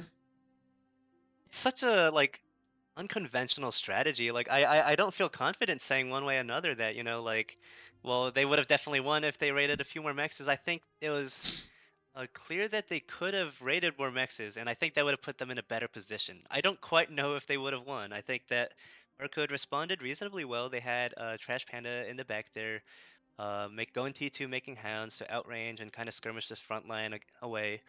And like they're gonna play with communism. They're gonna play the sliders down, so the people who aren't as threatened can just simply choose to spend less, and then the person who feels most threatened, who's getting pounded by all these jaguars, they can just spend all the resources that they need from the other side of the map. And I think that's what we ended up seeing here. I think that there was a chance that like it seemed like a close game for some time. I think with a little better execution, I think it's a novel but valid strategy that they might have been able to pull a win with. And unfortunately, there's it's each map only gets played once, right? So we're not really going to see another Barcode versus DSG kind of fight on Rosetta. Yeah. Uh, so unfortunately, we won't really know if there was a better way to pull that off. But Yeah, maybe it like did look an from my point of view that they had practiced it. Everyone kind of knew what they were supposed to do, and it's a really creative build. Yeah, I mean, maybe if they had bombed or something, there could have been something awesome there. So game 2, we are going to Gecko Isle, which we somehow have talked about like way more than I ever thought we would have, just because no one wanted to pick or play it. But some cool parts about it, right? It's got the 25 title. It's got all the reclaim in the middle, like 4.5k metal reclaim. And that ends up being super snowbally. So we've seen some pretty high skill plays on this map definitely before. I don't know if you saw Hell's Hound. He spawned in and he had his commander, and then he queued up I think 30 titles, and then he just took his hands off the keyboard, which is, is pretty awesome. I think at the end he had like 12 APM. So let's see if we can see some other, kind of high skill, really peak decision making plays from, DSG and Barcode. What do you think is going to happen here? I mean, for sure, it's always good to see players like Hellshound with that supreme APM coming in on maps like this. I think we might see Melody maybe even starting in C and pulling the Hellshound, queuing up all those titles. I think that's my prediction. I think, like I said earlier, there's not quite that many spawns on land next to kind of resources for people to start with. And I think that means that one person on each team is likely to start in C, just get that energy up. It's relatively isolated lane. There's no mexes in C, right? So there's not too much incentive for people to, commit to ships or something early.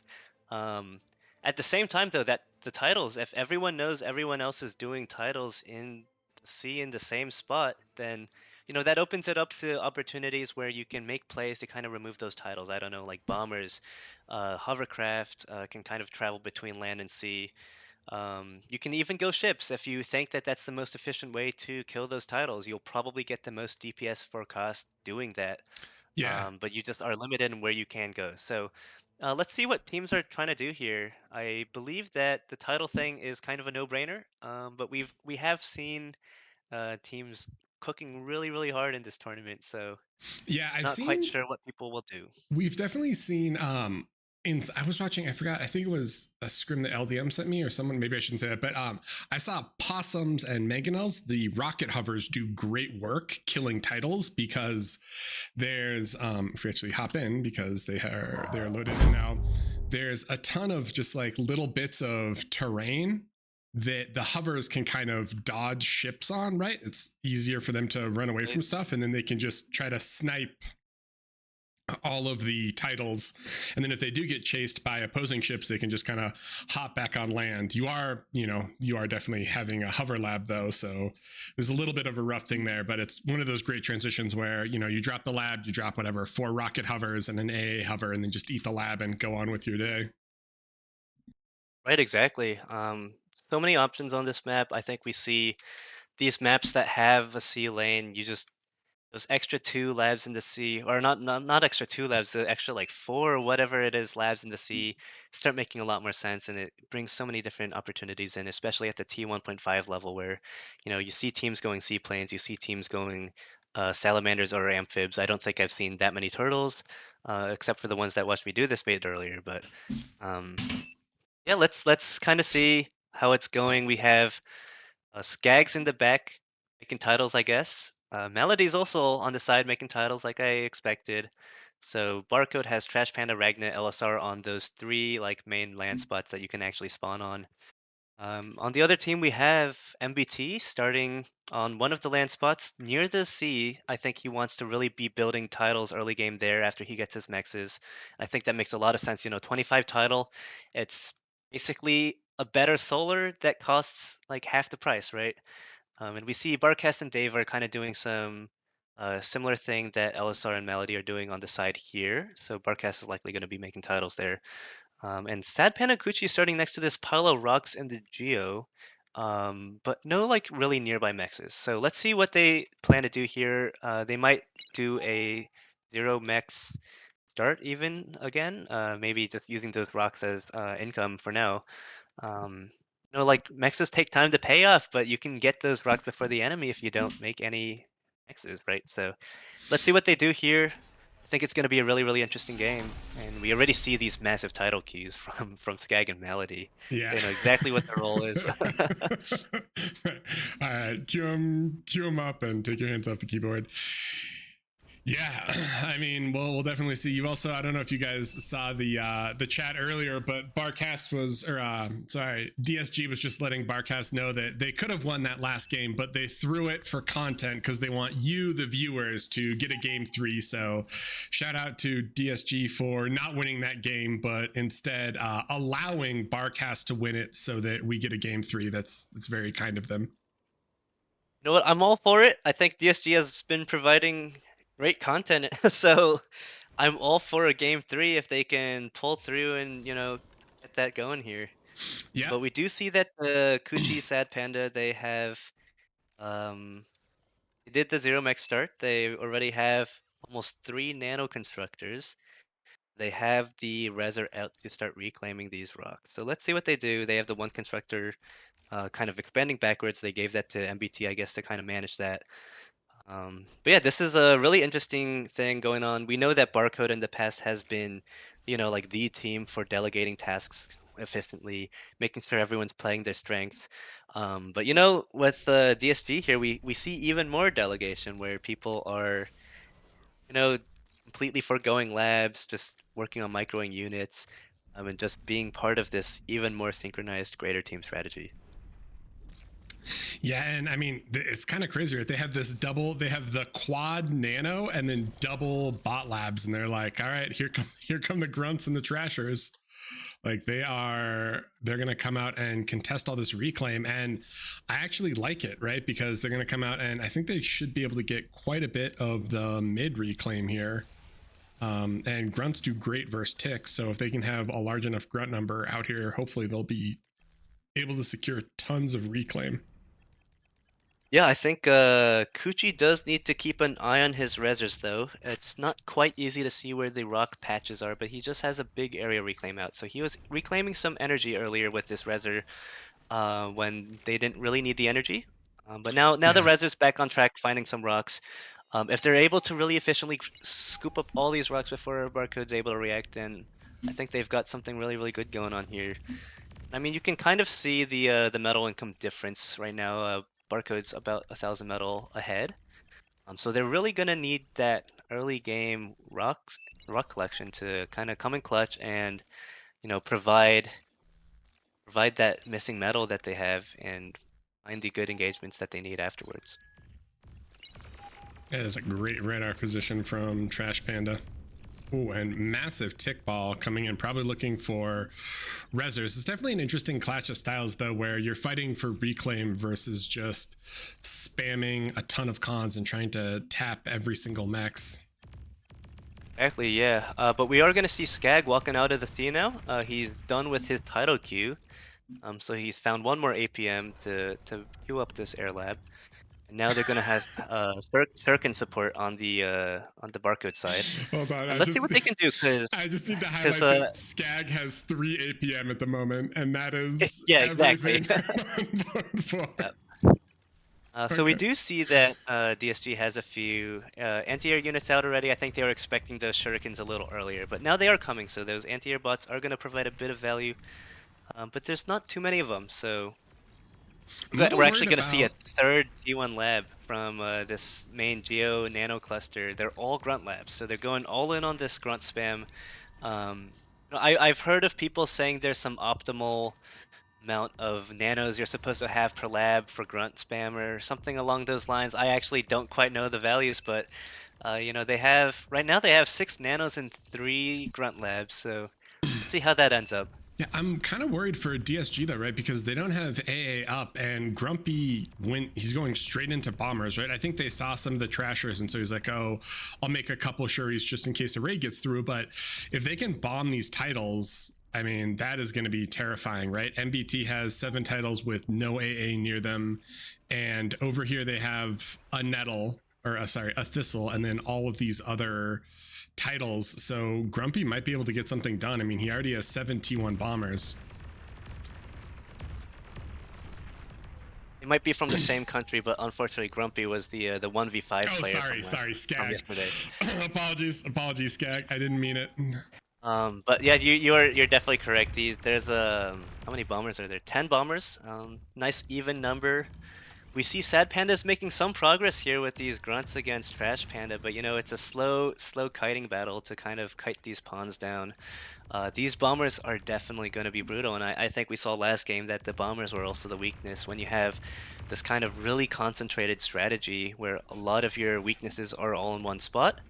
Um, Bombers are one great way to target exactly just that one specific spot. And Skag, yeah, So I let's mean, see what Skag happens knows here. he's scouting it right now, so he'll get shot by the Exactly, AA, yeah. but they see it. He sees all of it. Oh, and Kuchi's like, and we need AA stat. So can they Yep. build? So We now go they're to making the air lab. I don't think the fighters are going to be quite enough. We're going to have to see how Barcast does here. Unfortunately, Barcast has these C metal makers right in the middle of the titles, so the titles get one shot. We do see, I think Sad Panda lost his commander actually, trying to trade with Trash Panda, but Trash Panda walks away with only 100 health points.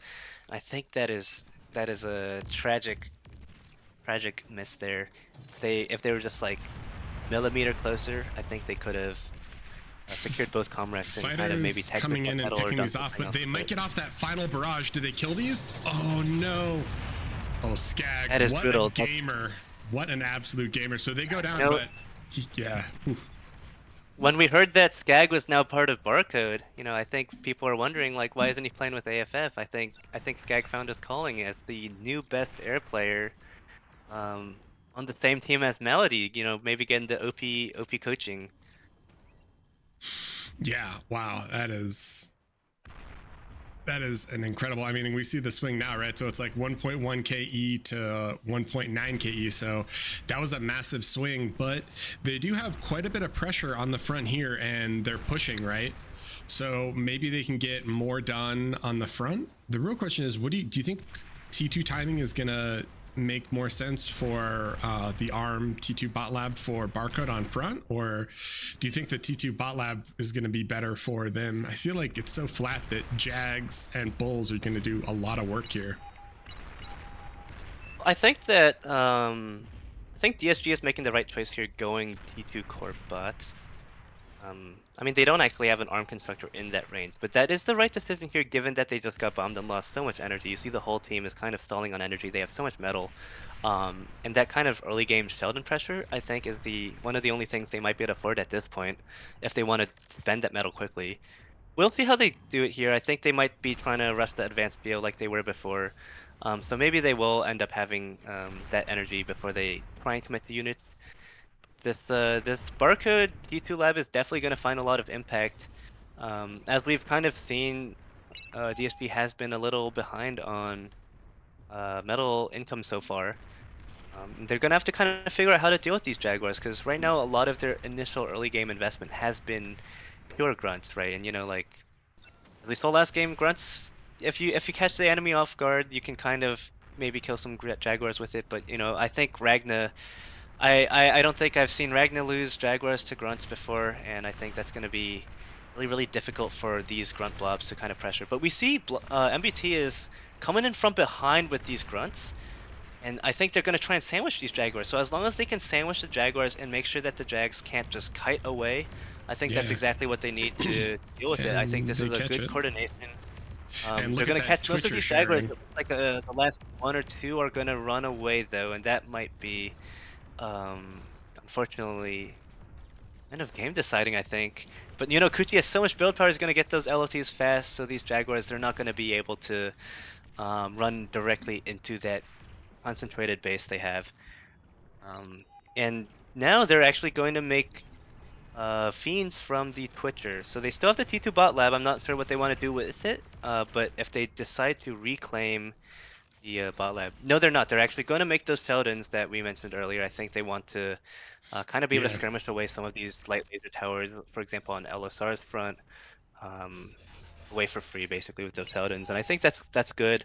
Having some range support is always something that's really useful, but they're actually going to also make some sumos out of that bot lab. So they're looking for something a little tankier that can really And Really be brawling on the front line. MBT's whole flank fell, so the Shuris did a ton of work, and now this whole side is exposed. So we're going to need Fiends out incredibly soon to be able to stop these grunts and everything else. The scary thing for me is that they lost air control, right? So Grumpy has to know that there's an A Geo here, there's the Boom Geo, and it definitely could be bombable because they have air superiority. Sure.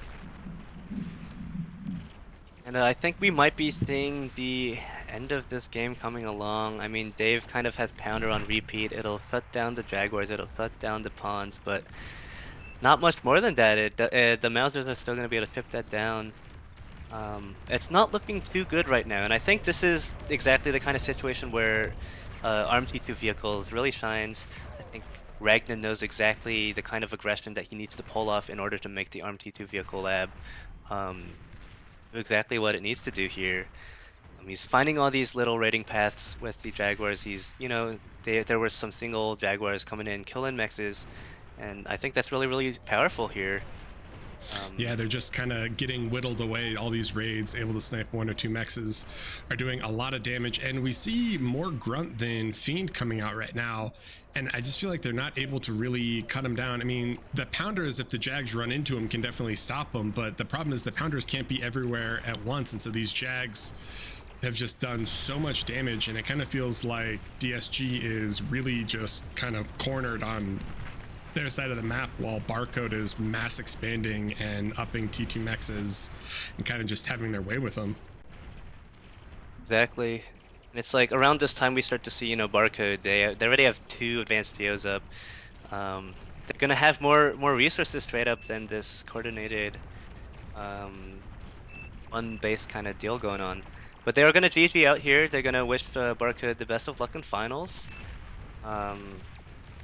Not quite sure it's finals yet. I think there's a losers finals, and then I believe the winner of that goes into the real finals. So Barcode's going to need a little more than just 1 good luck. They're going to need 2 good lucks to make it past the next 2 matches. But let's see how they end up doing against, I believe, DBS in the next game. Yeah, so it'll be we're getting towards the end of it here. But yeah, I mean, those are the stats there. Definitely interesting.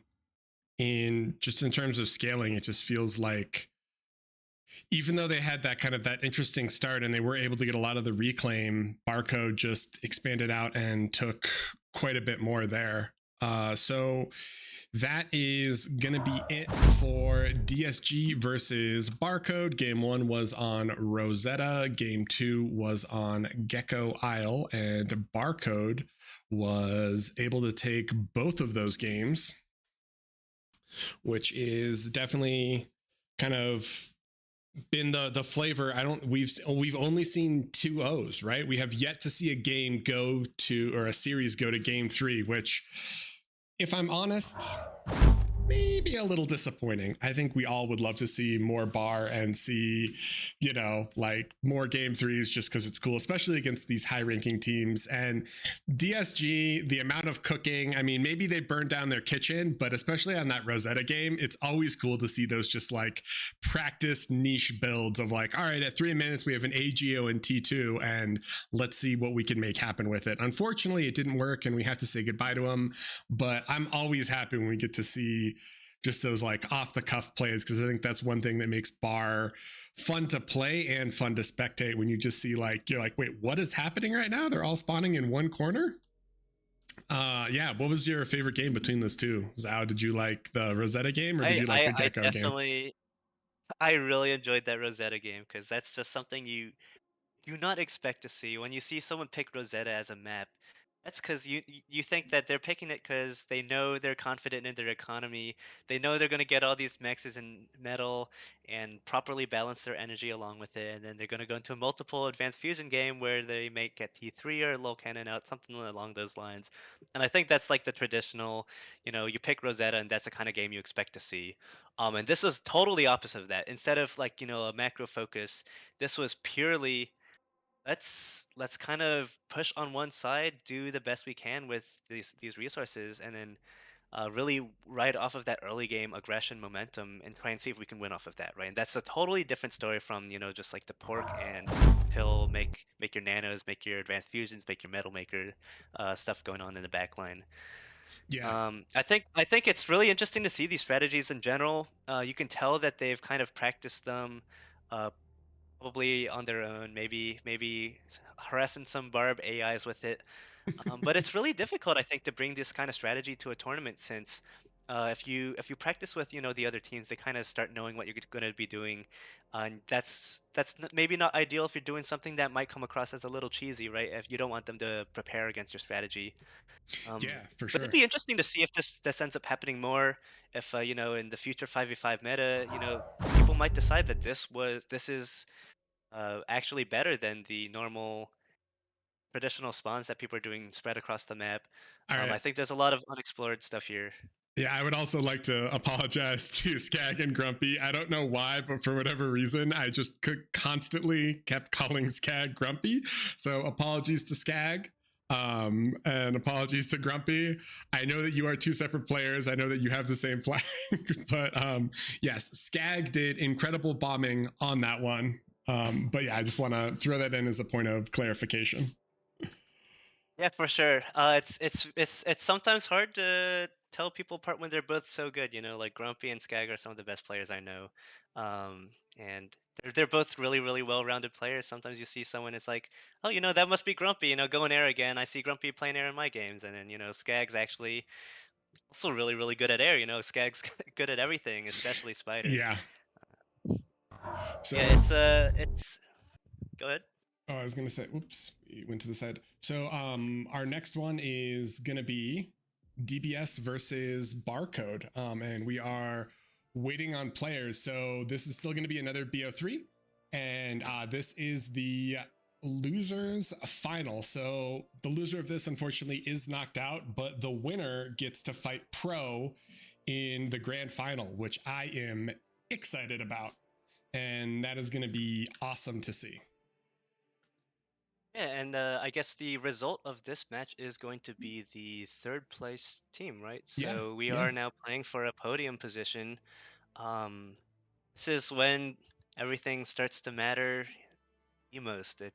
You really don't want to be losing here and losing your shot at going for first place. Yeah, for sure. So, I mean, you guys have no doubt seen these teams before, but just as a refresher, this is going to be Barcode, and this is going to be DBS. So, Skag, not Grumpy, is playing for Barcode, and they have their normal 5 there. And then DBS, I don't think has switched anything up. So they don't have Sheep and they don't have Hellshound. So their lineup is going to be Austin, Teddy, Narn, LDM, and Chisato. And just as a reminder, Austin took Mighty Sheep's name. So when we say Austin, even though it'll be Mighty Sheep, that's who we mean. Apologies. Next time we will beat the players and ensure that all of their names match and that nothing has changed for the ease of your viewing. But that didn't happen this time. We will make sure it happens next time.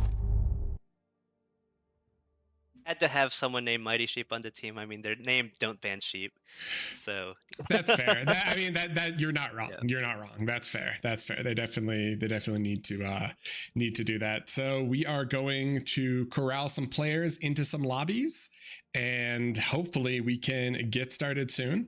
We are going to throw to a brief 2-minute break. So if you guys need to use the restroom, get some water, etc., we will be right back with more bar, and we hope to see you on the other side.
All right, and we are back. It looks like Teddy briefly went AFK, so we are waiting for him, and then we can get started with picks and bans. If you guys are just hopping in for whatever reason, this is the lower bracket final. So whoever loses is third place, and whoever wins has the opportunity to fight pro and hopefully take first place. This will be a best of 3. Only the finals is a best of 5. So if you haven't seen the format, basically the BO3 is 4 bands. Can't talk, sorry. 4 bands, 2 picks, 4 bands, and then 1 remaining map that we will play on. So once we can corral everyone into one lobby, we will start bans and picks. We finally got to see a Gecko Island game, or Isle game, which I was definitely excited about. We still haven't seen a game on Tau, and I'm not gonna lie, Zao, I'm a little disappointed. I really wish we could get a little bit wider map pool. We haven't seen a game on Kings, we haven't seen a game on Tau. It feels like it's just kind of been a lot of Hellas, a lot of Archsim Cats, and a lot of Erebos, right? Yeah, quite a lot of Erebos picks actually. I think that's quite surprising to me. I think a lot of teams would have kind of shied away from it due to how big it is and how much the focus on macro it is. And I think when you have people on the enemy team that you think are just gonna like totally out eco you, it's a really difficult pick to make. But like we mentioned, you get only 2 bans before the first picks happen, right? So a team that thinks that they can win on Erebos is gonna pick it, and I think that's why we see it so much. There's some other maps that are kind of like the higher priorities when it comes to banning. Yeah, I mean, it seems like people are either prepared for Forged or they instantly ban Forged, either way. But I think all the pre-cooked Forged plans we've seen, they feel like sort of like T1 all-ins, right? I think almost every time that we've seen it picked, it feels like it's kind of been a committed T1 all-in. I think a lot of games have been, if anything, all of them actually, yeah. Because we've seen the one from Pro versus AFF where, the quadruple core bot lab going thugs, and the DSG game as well just now where they, just kind of stacked on one side. I think T1 all-ins make a lot of sense for Forge. I think right now people are used to that very early T2 timing. I'm not quite sure about it since you can have so many tanks, so many options to push with T1, or even going swap into T1 air since you have so much energy with the Geos to kind of punish that T2 swap.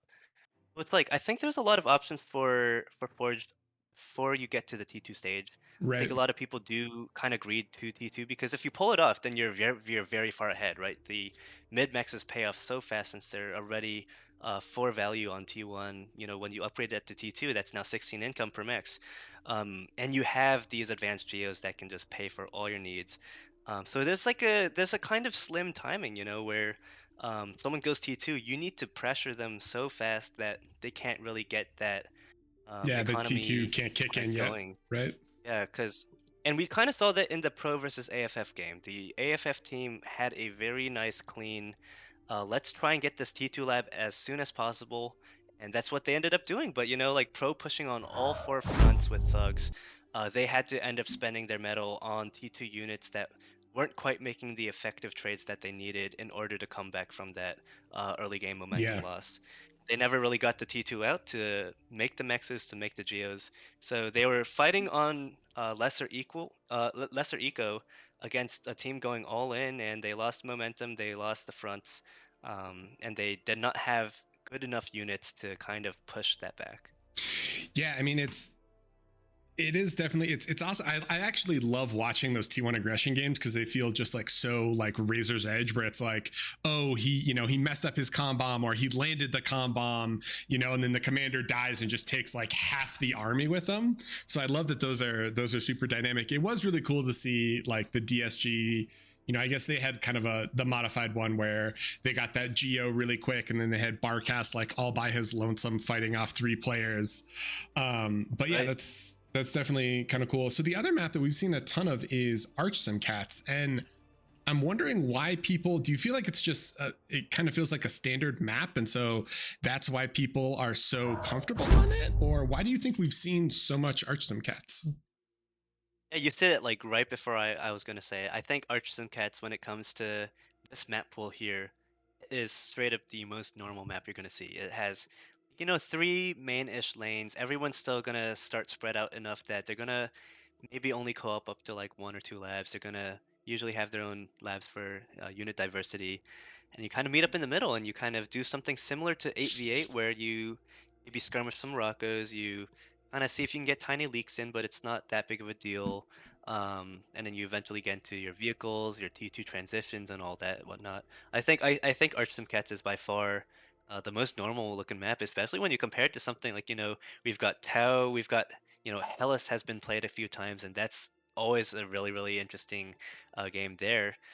Um, the Yeah. other laney map that's like kind of normal, I guess, is King's Assault, and I guess people just prefer Arch Simcats over that. Yeah, well, Um, Kings, yeah, I mean, I think Kings definitely, you can do some weird co-op, right? Especially in mid, because you have like the Geo and you have the 10 mechs in mid, and so it kind of feels a little bit more than I think the island, like the air island kind of makes it strange. But it is funny that everyone just hates that map so much. Like yep. I have not cast a single game on it, I think, with the exception of DSG 5v1ing Grumpy on it. But yeah, like Yeah, that's yeah. literally the only time I've seen it. And it looks like Yeah, we have 10 Grumpy was players like, in the I'm doing lobby. it for content. Oh, nice. I mean, he did, and he was awesome. You know what else we haven't seen? We've seen it banned, but we haven't seen Angels picked. Oh, that's not true. It was I guess it was picked as game 3 for one of the barcode games. I forgot which game, but I love watching games on Angels because I feel like it's just so dynamic. So I'm a little sad that we haven't seen more of it. But kind of like we were talking about with Arch Sim Cats, where Arch Sim Cats is just such a normal map, and Angels has so much kind of variability in it that it makes sense that as you get kind of higher up in the finals and you want to try to really put your best foot forward, you're avoiding these maps that have that much volatility in them. Yeah, Angels it's one of those maps that has all the options really really early, right? And I kind of have a personal bias against the map because when it first came out, people were spamming tac nukes and got tac nuke nerfed, and I don't like that nerf, but I love my tac nukes. But I think in these tournament games, even if tac nuke wasn't nerfed, I think you won't see too much of it. I think people are gonna rather go for more dynamic gameplay, or even end games out earlier. But yeah, Angels is, I think people are picking it as the third map, and we aren't seeing too many of those. And I think that's because they just have other maps they'd rather play for a more standard game. Yep. Um, So they're part of that like tournament meta. we have all 10 players. So we have the 5 from Barcode and the 5 from DBS. And we are going to be moving on into picks and bans momentarily. So thank you for waiting around. And let's see where the road takes us. And hopefully, Well, looks like they've actually already started doing oh their God. bans. So let's get right into that. Looks like Barcode starts with the bans, and Ragna has banned failed negotiations as the first ban. All right. All right. So Narnik representing DBS, they are going to ban Tau. Unfortunately, Voltok, you're not gonna be seeing another match on that map Yeah. until maybe the finals. Maybe, yeah, that's true. Luckily, there won't be as many bans in the finals. Of course, Barco's gonna go back and ban Pawn now, and DBS will follow that up with Gecko. Okay. Maybe they saw the Gecko game, or maybe they just, I mean, it's a small map, right? They don't want to play the macros. So Right. now we got first pick and first ban. Barcode So with Arch the pick. Simcat, that's the first pick for Barcode, and it's Okay. one of those standard maps, just like we were talking about. We're seeing it a lot. I think the tournament organizers have done a good job of finding maps that are going to have unique and interesting gameplay, but sometimes people just want what's normal. That's fair. And DB has taken a little bit to think about this pick. I'm curious, Barcode has played a lot of Erebos and DBS has played a lot of Hellas, but neither side has banned those out. So I'm curious if DBS wants to try their luck with Hellas, or if they want to maybe pick something else, that's different. I wonder if Barcode has a strat prepared for Hellas.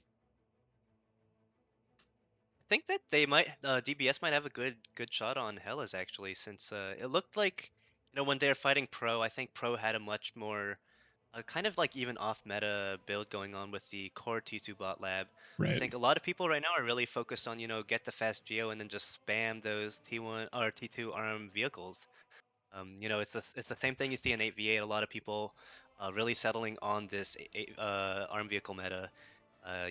People who Yeah. play the daily 8v8 Preem lobbies, I Oh, think from what I've heard, it's a lot of starlights, right? So I think that's what people kind of default to, and I think Pro had a really good option in proving that other labs are viable, and you just have to come up with a strategy that fits your energy, fits the use case that you want, and fits exactly what you're trying to do.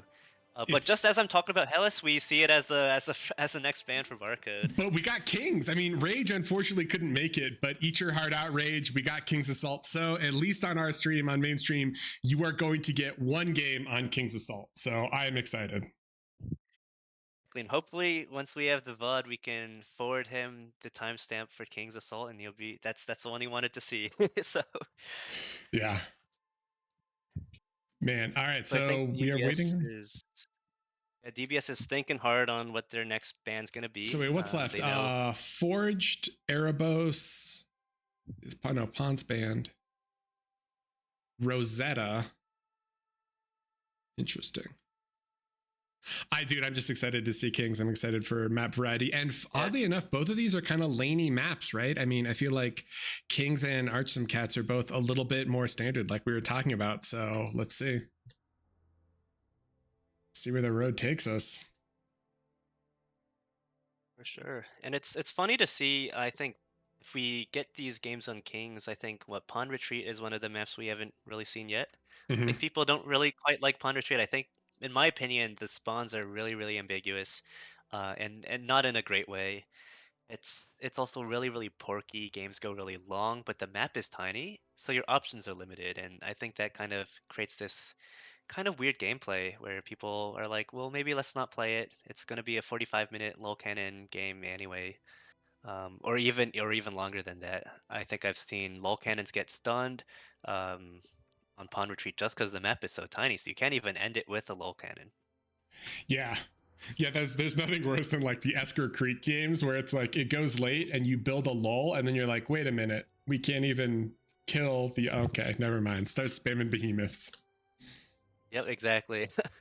So we are waiting on the on ban 7. We got a ban on Forged, we got a ban on Hellas, and remaining maps are going to be Angels, Erebos, and Rosetta. So we'll see which one of those three makes it through the pool. It's gonna be interesting. I don't think they're gonna go for Angels as the last map, will they? I know they had a public scrimmage that I was spectating where they ended up doing a Barcode versus DBS practice match on Angels, and that was a long game with lots of advanced fusions. So Oh, we I guess actually it kind of is see one of those maps that can go into we see a be ban good long. on Rosetta, and we see a ban on Erebos. So actually, It is Angels. let's go. I know All we've right. only seen 2-0s happening so far in this tournament, but if there's any matchup where I'd like to see the game go into round 3, hopefully it's going to be this matchup. So let's see if Barcode and DBS can give us some close matches, some competitive games, and get into that third game on Angels. Yeah. All right. So game one, before we can hopefully make it to that game 3 on Angels Crossing, we are gonna play game 1 between Barcode and DBS on Arch Sim Cats Valley.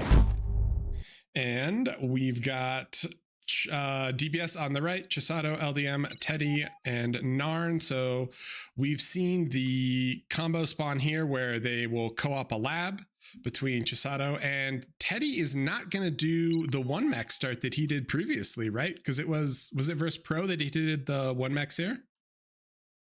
Yeah, I think they were trying to commit to some kind of what was it, like 4v2 or 4v3 on that lane, while Austin kind of tried to hold.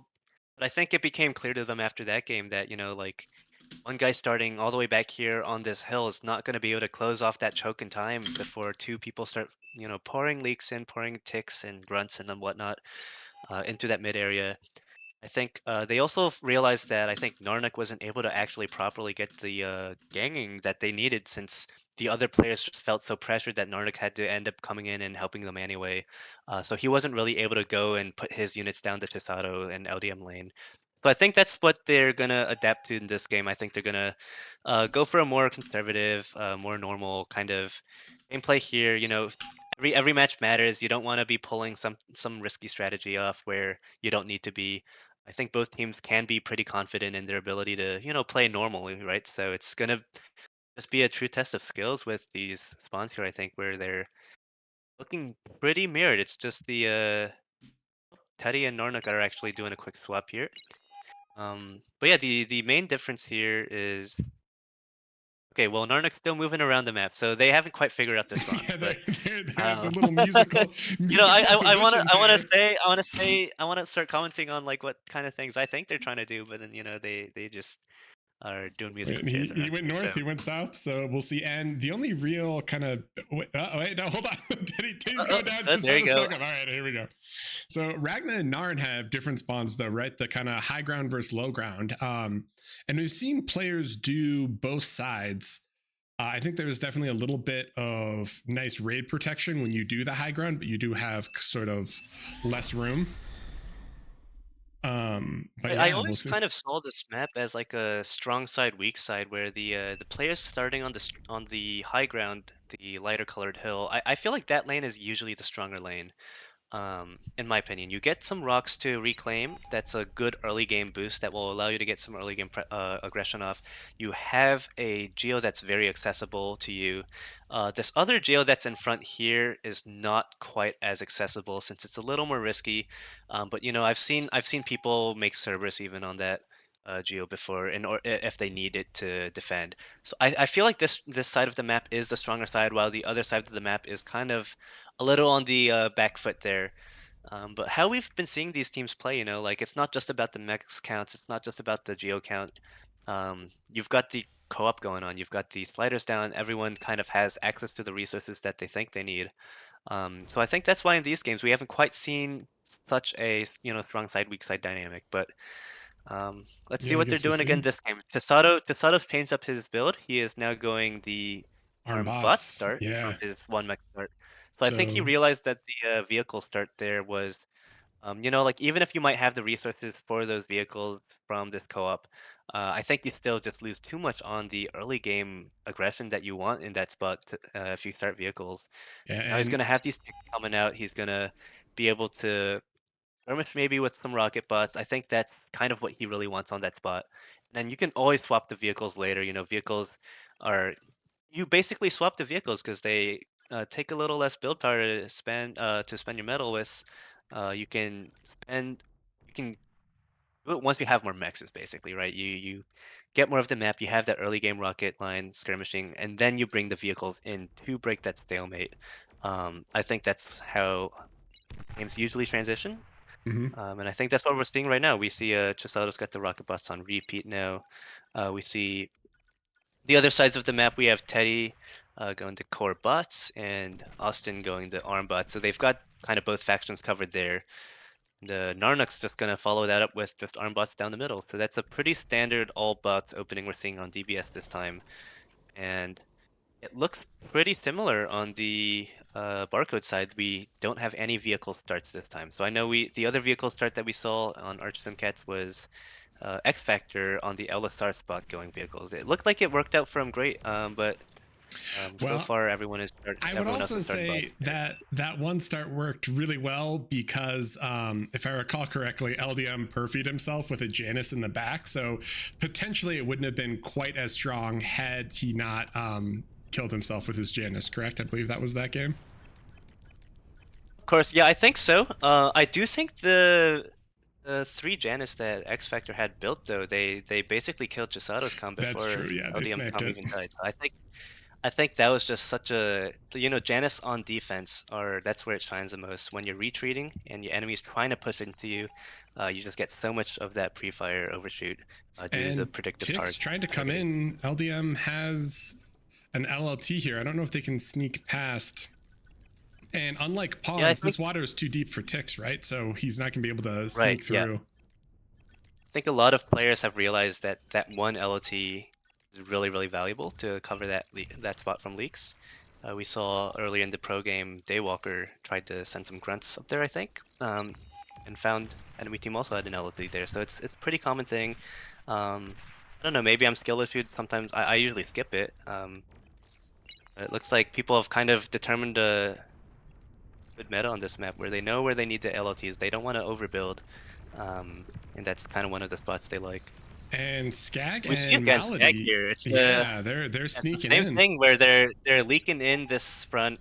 I think it's the same thing here where Austin, you know, these early rocket bots. It's really, really good to have early rocket bots on AV8 where you have many more commanders kind of walking forwards, and you know, maybe people aren't as confident about their raids, so they might not raid in 8v8 as much. And in that kind of situation, the rocket bots being earlier is really useful to kind of get the early game advantage on the front line. You skirmish away the enemy LLTs that their commander's building, and that's why I think it's a meta in AV8. But we're seeing here these early rockets are going to cost Austin so much. There's kind of harassing Teddy's eco right now. These grunts are going to kill basically all of those rocket bots that we saw.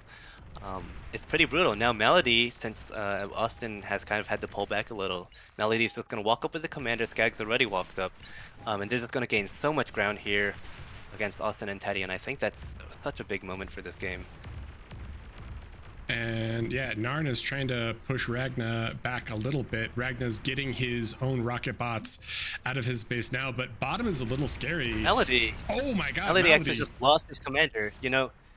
Saying, you know, Malady can just push up and take ground. Maybe he pushed up a little too much. You can only take so much with your commander, and I think Austin ended up pivoting into a lot of, or actually not Austin, Teddy had a lot of grunts there because they needed to cover the leak. So the leak actually kind of encouraged the enemy team to make these light units that are really good at sniping the commander.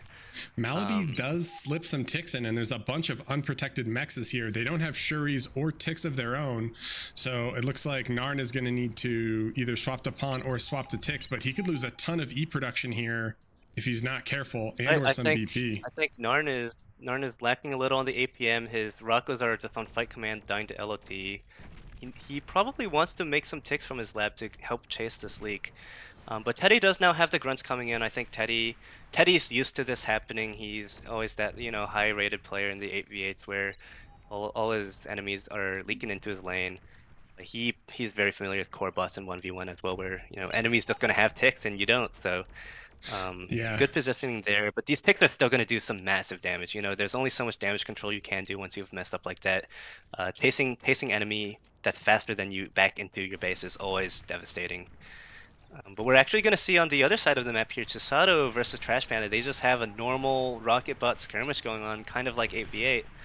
And I think this is kind of what Trash Panda really likes to do. He has this really great rocket bot micro where he just has a line of rockets, and you struggle a lot to kind of deal with it. You can't kill him as much because he's dodging well. He's repairing his units. This is exactly the kind of rocket bot stuff you want. But Chisato has a lot more res bots, and I think that could be a big deal here because he can res these rockets that do die. Small raid on bottom. Skag and Ragna tried to sneak through the pond again to backstab, but it looks like Narn was a little bit more prepared for this. So he and Teddy do have enough grunt numbers to kind of push this back and then set that. But yeah, Trash is, I mean, rocket bots and whistlers. He's one of the few people who, even after the whistler nerf, somehow his whistler and lasher micro is like dangerous. It's incredibly frustrating to play against.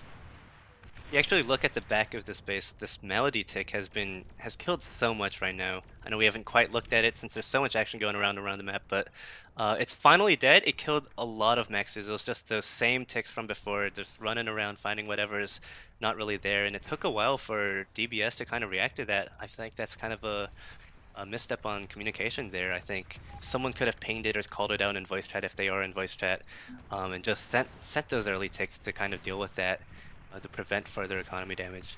But we see Trash Pandas now has to retreat his commander from this rocket skirmish.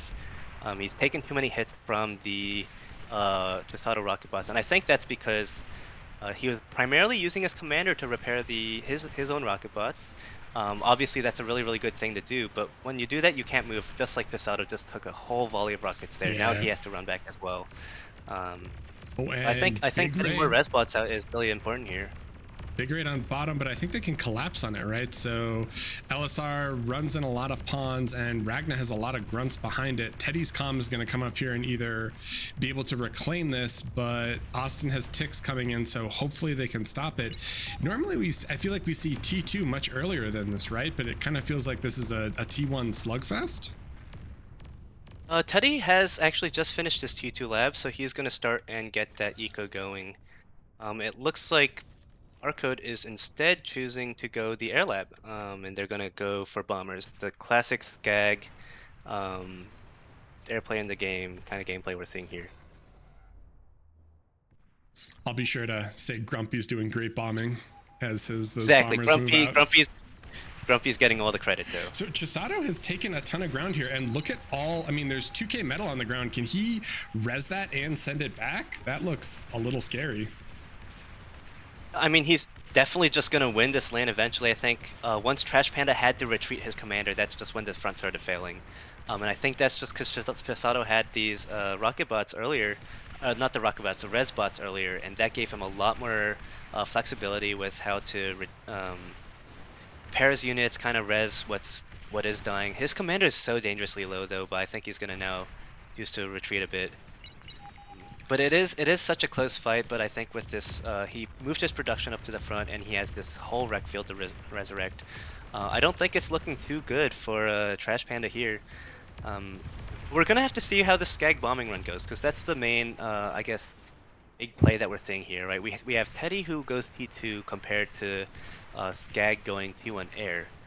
Yeah. But Austin has this transition now. He's going air. He's only making transports though, so he might not quite think that they are bombing. He might just be getting transports to have more efficient tech 2 sharing. I think he really wants to scout at this point, right? Because he's been kind of idle on his lane. He's not really actively fighting. He does see this, like, I guess, pawn stream coming in from Malady, but he hasn't seen Skag in a very long time on radar, right? So Yeah. that could kind of be a red flag. If you're I'm probably getting Skag, bombed, right? what do you think you want to try to bomb your lane, or do you want to try to somehow bomb top and then reset that lane for them? Like, I mean, it depends on what he sees on scouts, but you know, do you feel like it's better to try to prop up the losing lane on top, or is it better to try to go for the throat on bottom? It's a good question. I think it looks like he's going actually just straight for the Geo. I think around this time, they've already seen Teddy's Pyros, right? So they know that they have T2, and Skag is going to try and capitalize on that by getting Geo's this not Geo. up though, which The is boom deal is not quite done yet, and Teddy is the fast reactor. He knows his out. He knows his outs. He has these twitches building anti-air bots right now. Austin's also going to have these fighters coming in. This bombing run is not going to do very much at all. Yeah, I mean, it doesn't some look wind, too good for Barcode but... right now. It does not Oh, look and they too don't good get for off the Barcode other right now. volley for... Oh, wait, no, it gets off the volley, and it gets a few more wind, but that does not equalize out the energy income. But I don't know how this happened. Ragna somehow snuck an insane... Oh, through the puddle. He snuck... Look at all these grunts. Yeah, it's gotta be through the puddle. You see the two mexes that died, that was right after the puddle, and this is gonna be pretty devastating actually for DBS here, because there is nothing to defend. There's no units behind. I think Austin's going to try and cover this with ticks, so that's going to at least cover this side. But Ragnar's going to be able to kill at least all of these back mexes for free, I think, in this top area. So Chisato's about to lose a lot of that income. You know, it's not over yet. It's Teddy already has 3 T2 mexes.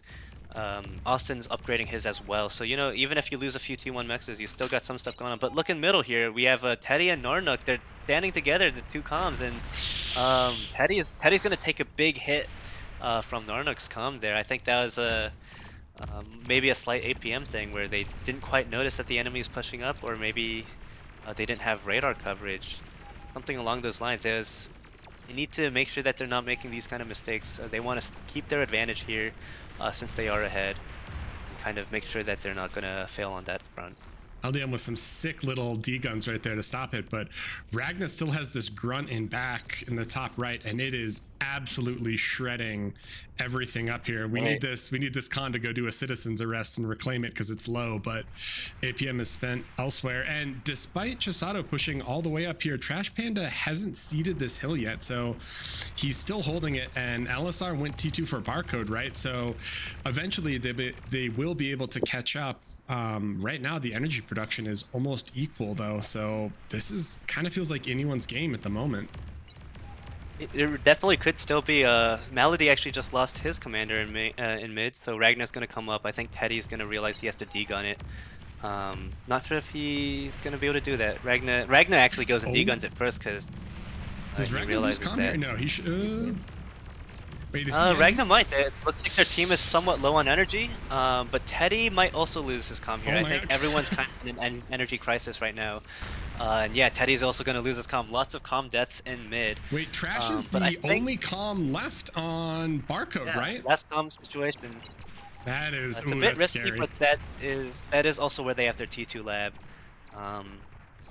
So they're going to be able to at least completely dominate these Rakos that Chisato still has remaining. And Chisato's now going to need some help soon. You know, there's a lot of Rex here. There's a lot of reclaim that they're going to be fighting over. And now they're fighting Hounds, and Chisato is still on T1. So I think what he wants to do is he needs to like start putting Tick on repeat and start, you know, harassing these Hounds as much as he can, kind of prevent them from gaining too much ground.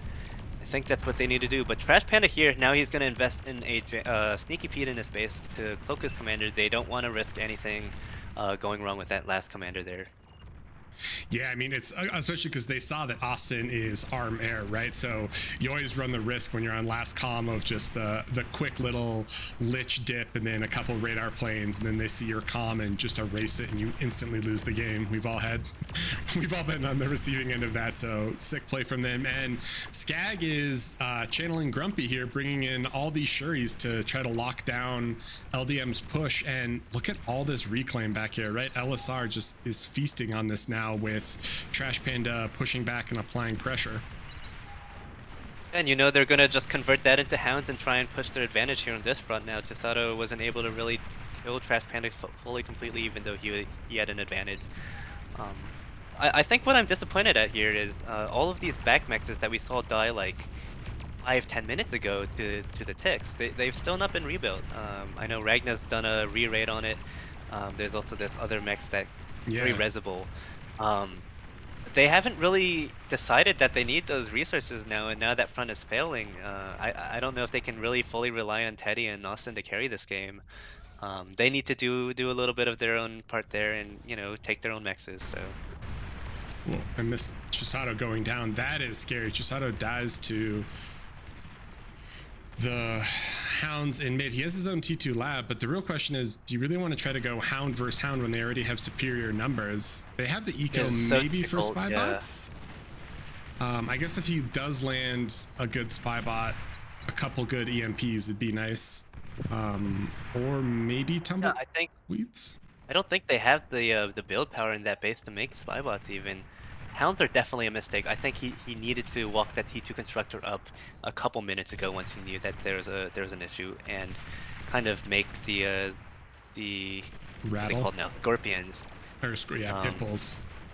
When you're fighting Hounds, you don't quite need rattle quite yet unless there's a really high amount of them. Chisato actually gonna walk back with his common from his own wounds here. But it's looking not too great on this side. The Shurikens are now coming in, but they don't have fighters to back that up. So the Shurikens are all going to die to the fighters. And lab goes down, so they pop the comm and pop the lab, and this is a ton of pressure. I mean, on the opposite side, though, it does look like Austin is going to be able to get quite a bit done with his Hounds, but Skag does have Shuris coming out, so they're going to need AA. It looks like Austin has 3 cons building AA, but this is looking a little scary if you're a DBS fan, right? It's not looking too good. I mean, I know earlier it kind of looked like DBS had a good advantage there, but then I think they didn't rebuild some of the mexes that they should have. I think they lost a couple key engagements where there was a lot of reclaim. And you know, like you said, it was anyone's game, but I still think that applies here. I think, you know, this Austin push here has the potential to be great. They do need anti-air with that push, or everything is going to get stopped. Oh, though. We got sprinters. That's not looking too good. We do have sprinters now, but you know, like, they aren't the greatest anti-air. They need some real anti-air to stop them losing everything to this raid. But I think, yeah, for DPS side, you know, Teddy coming in clutch again. He's donated a lot of fiends to Chisato, who's just actually passed them on to LDM now. I think that's going to be able to cover all of these hounds. So basically, any advantage that Trash Panda and LSR had from that push, they're feeding it right back to DBS. So all DBS really has to do now is, you know, retake those mexes, reclaim all this metal, and put it all into this one big push that Austin and Teddy are doing here. I think that is what the win condition is here. They know that once they kill this Hound army, Trash Panda is not going to really have much to threaten that side with. They can just go and invest everything on their team in pushing this one front while they do it. Yeah, and they're closing in on this T2 lab. Maldi is trying to throw down some Dragon's Claws, and the Shuris are putting in a lot of work. But we got Trashers coming up now. Mistake though. No, when you have a T2 push like that, if you know that the enemy, you know Skag's on the enemy team, he's not gonna let you really get away with no anti-air. Really, any really good team in general is just not gonna let you pull that off. You need to push with anti-air. It's so cheap. You just make it from the same T1 lab that you have grunts, ticks, whatever coming out of, or even in this case, since they're core bot tech, you know, Twitchers build it. You can have some frontline build power. That is building anti-air bots. That's what they needed with this push. They've basically fed that as well. So we're seeing a lot of hound feeds here. This counter push on this other side, I think Trash Panda got a little too comfortable. He thought that, you know, we've killed all their comms, we've killed their T2 lab, we've killed all their mexes. I think I can chill and upgrade my own mexes and, you know, get economy now. I think that quite the best decision here, since, you know, it's a close game and Austin and Teddy have had so much more eco than Skag and Melody have had for so long. You know that they're going to be getting help from the other side of the map. Yeah, I mean, there's still quite a bit of metal on the floor. You know, one thing that is a little interesting here, especially with all the Shuri plays, we don't see that many recluses. Normally on Archsimcats, I feel like we see a ton of recluses because they can abuse terrain. And they have that kind of built-in amp, so you see a lot of kind of like the plays up on these walls and stuff where they sort of abuse the spiders. It's interesting that they've decided not to do that and to just try to really go like Hound Welder with Fiends. Definitely is interesting. I think that personally, I've always felt that ever since they, you know, buffed Recluse's projectile, they've buffed the DPS, they've buffed the AoE. I think that was kind of an overtuning where we haven't really seen Hounds be as good for a bit just because of that. I think in this scenario, what these high-level players really wanted to do with the Hounds is, you know, once they just push faster, you can really more aggressively kill an enemy. You can pace down their commanders. You can really get into someone's base before they have a really good opportunity to respond. And I think that's what we saw from these Hound pushes. I mean, look at this Grunt Fiend just running in, and Boom Geo's right there. If they can wrap around and get this, that could be terrifying. This looks like a GG. LDM just needs to not lose everything to this Boom Geo. It looks like he's about to lose everything. Nope. I don't think he's not microed that properly.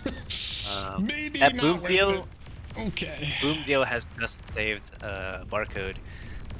They're still a little behind, but I mean, what can you say? That Boom Geo is just really too good of a defense there. I think LDM really messed that up there. He's just but farming trader awards, all right? He wants to get some awards. That's fair. That's fair. You know, hey, we've all been there. We all want to get an award. You know, you're not getting a cow, so trying to farm that award. And Maldi has Mausers on bottom, right, with Jag. So long range Artie, the Mausers, once they're masked, definitely do great versus Hounds, just because they can skirmish with the Jags in front. But it looks like Chisato already has snipers out, getting ready for those. So we're actually going to see Teddy. Teddy's realized my team just lost a lot of units. I need to do something about that and win. So he's actually going to go Bombers here. I think we may see the end of this game coming up. I believe they don't have too many fighters on the enemy side, and you know, fighters are randomly getting chipped down by the frontline anti-air with that push. So I think Teddy's going to be able to make this bombing run happen. It's just going to be about what can he target, and I know that they've scouted. And LDM's actually pinging for Teddy. Scouted this fusion. They know that that's some of the only energy production that that Barcode has that isn't just straight up wins, right? Yeah. Um, I think if they go for that fusion and then they get a couple good hits off on some wins, I think this might be GG for them. I don't think Melody is really going to be able to make a lot of progress here against This Chisato microing these this hound has welders and snipers. 35 kills and has just been killing the entire backline repeatedly. That is kind of amazing. But like you said, here comes the bombing run. So let's see Yeah. what they can get done. Skag has fighters, but I guess he hasn't noticed it in time. No, it's not on radar. He sees the enemy figs, but he doesn't see the bombers. Oh no. That's what it is. You know, sometimes you just think the enemy's sending their fighters to defend the frontline push against Shuriken, but in this case, nope, it's a whole bombing run. And now Ragnar is going to call that resign vote. I think they're going to call it here. Yep. Wow, that was GG. actually Well that was played. yeah, that was an awesome game. I'm super happy we get to see the quality of Now we of these gotta games. I mean, wait that was like and see. Razor's Want to see this edge. LDM trader? Oh, he didn't There's even no trader get it. award. There's no trader Didn't even award. get it. I mean, I think we all know he did get the trader award when he killed like 4,000 metal worth of Got allied the units. trader award in my heart. Yeah. Yeah. All right, so wow, Teddy and Austin just incredible scaling there. I mean, granted, that was by design, right? Like when you see those, you're like, oh, you know, they were doing that. But if you look at sliders, you guys can see that Teddy was basically sharing almost all of his metal. Look at how low his slider is there. The red bar is the slider. All in all, pretty awesome game. Just look at the metal production difference. A lot of that was reclaim, but you know, 150k Right. metal produced versus 194k, pretty substantial difference. And energy Don't forget, produced, same thing. early on we saw Teddy had that really early T2 lab. They were pretty much unpunished for it. And Skag instead opted to go for a bombing run that kind of got countered really well since Teddy didn't actually have a T2 Geo to blow up there.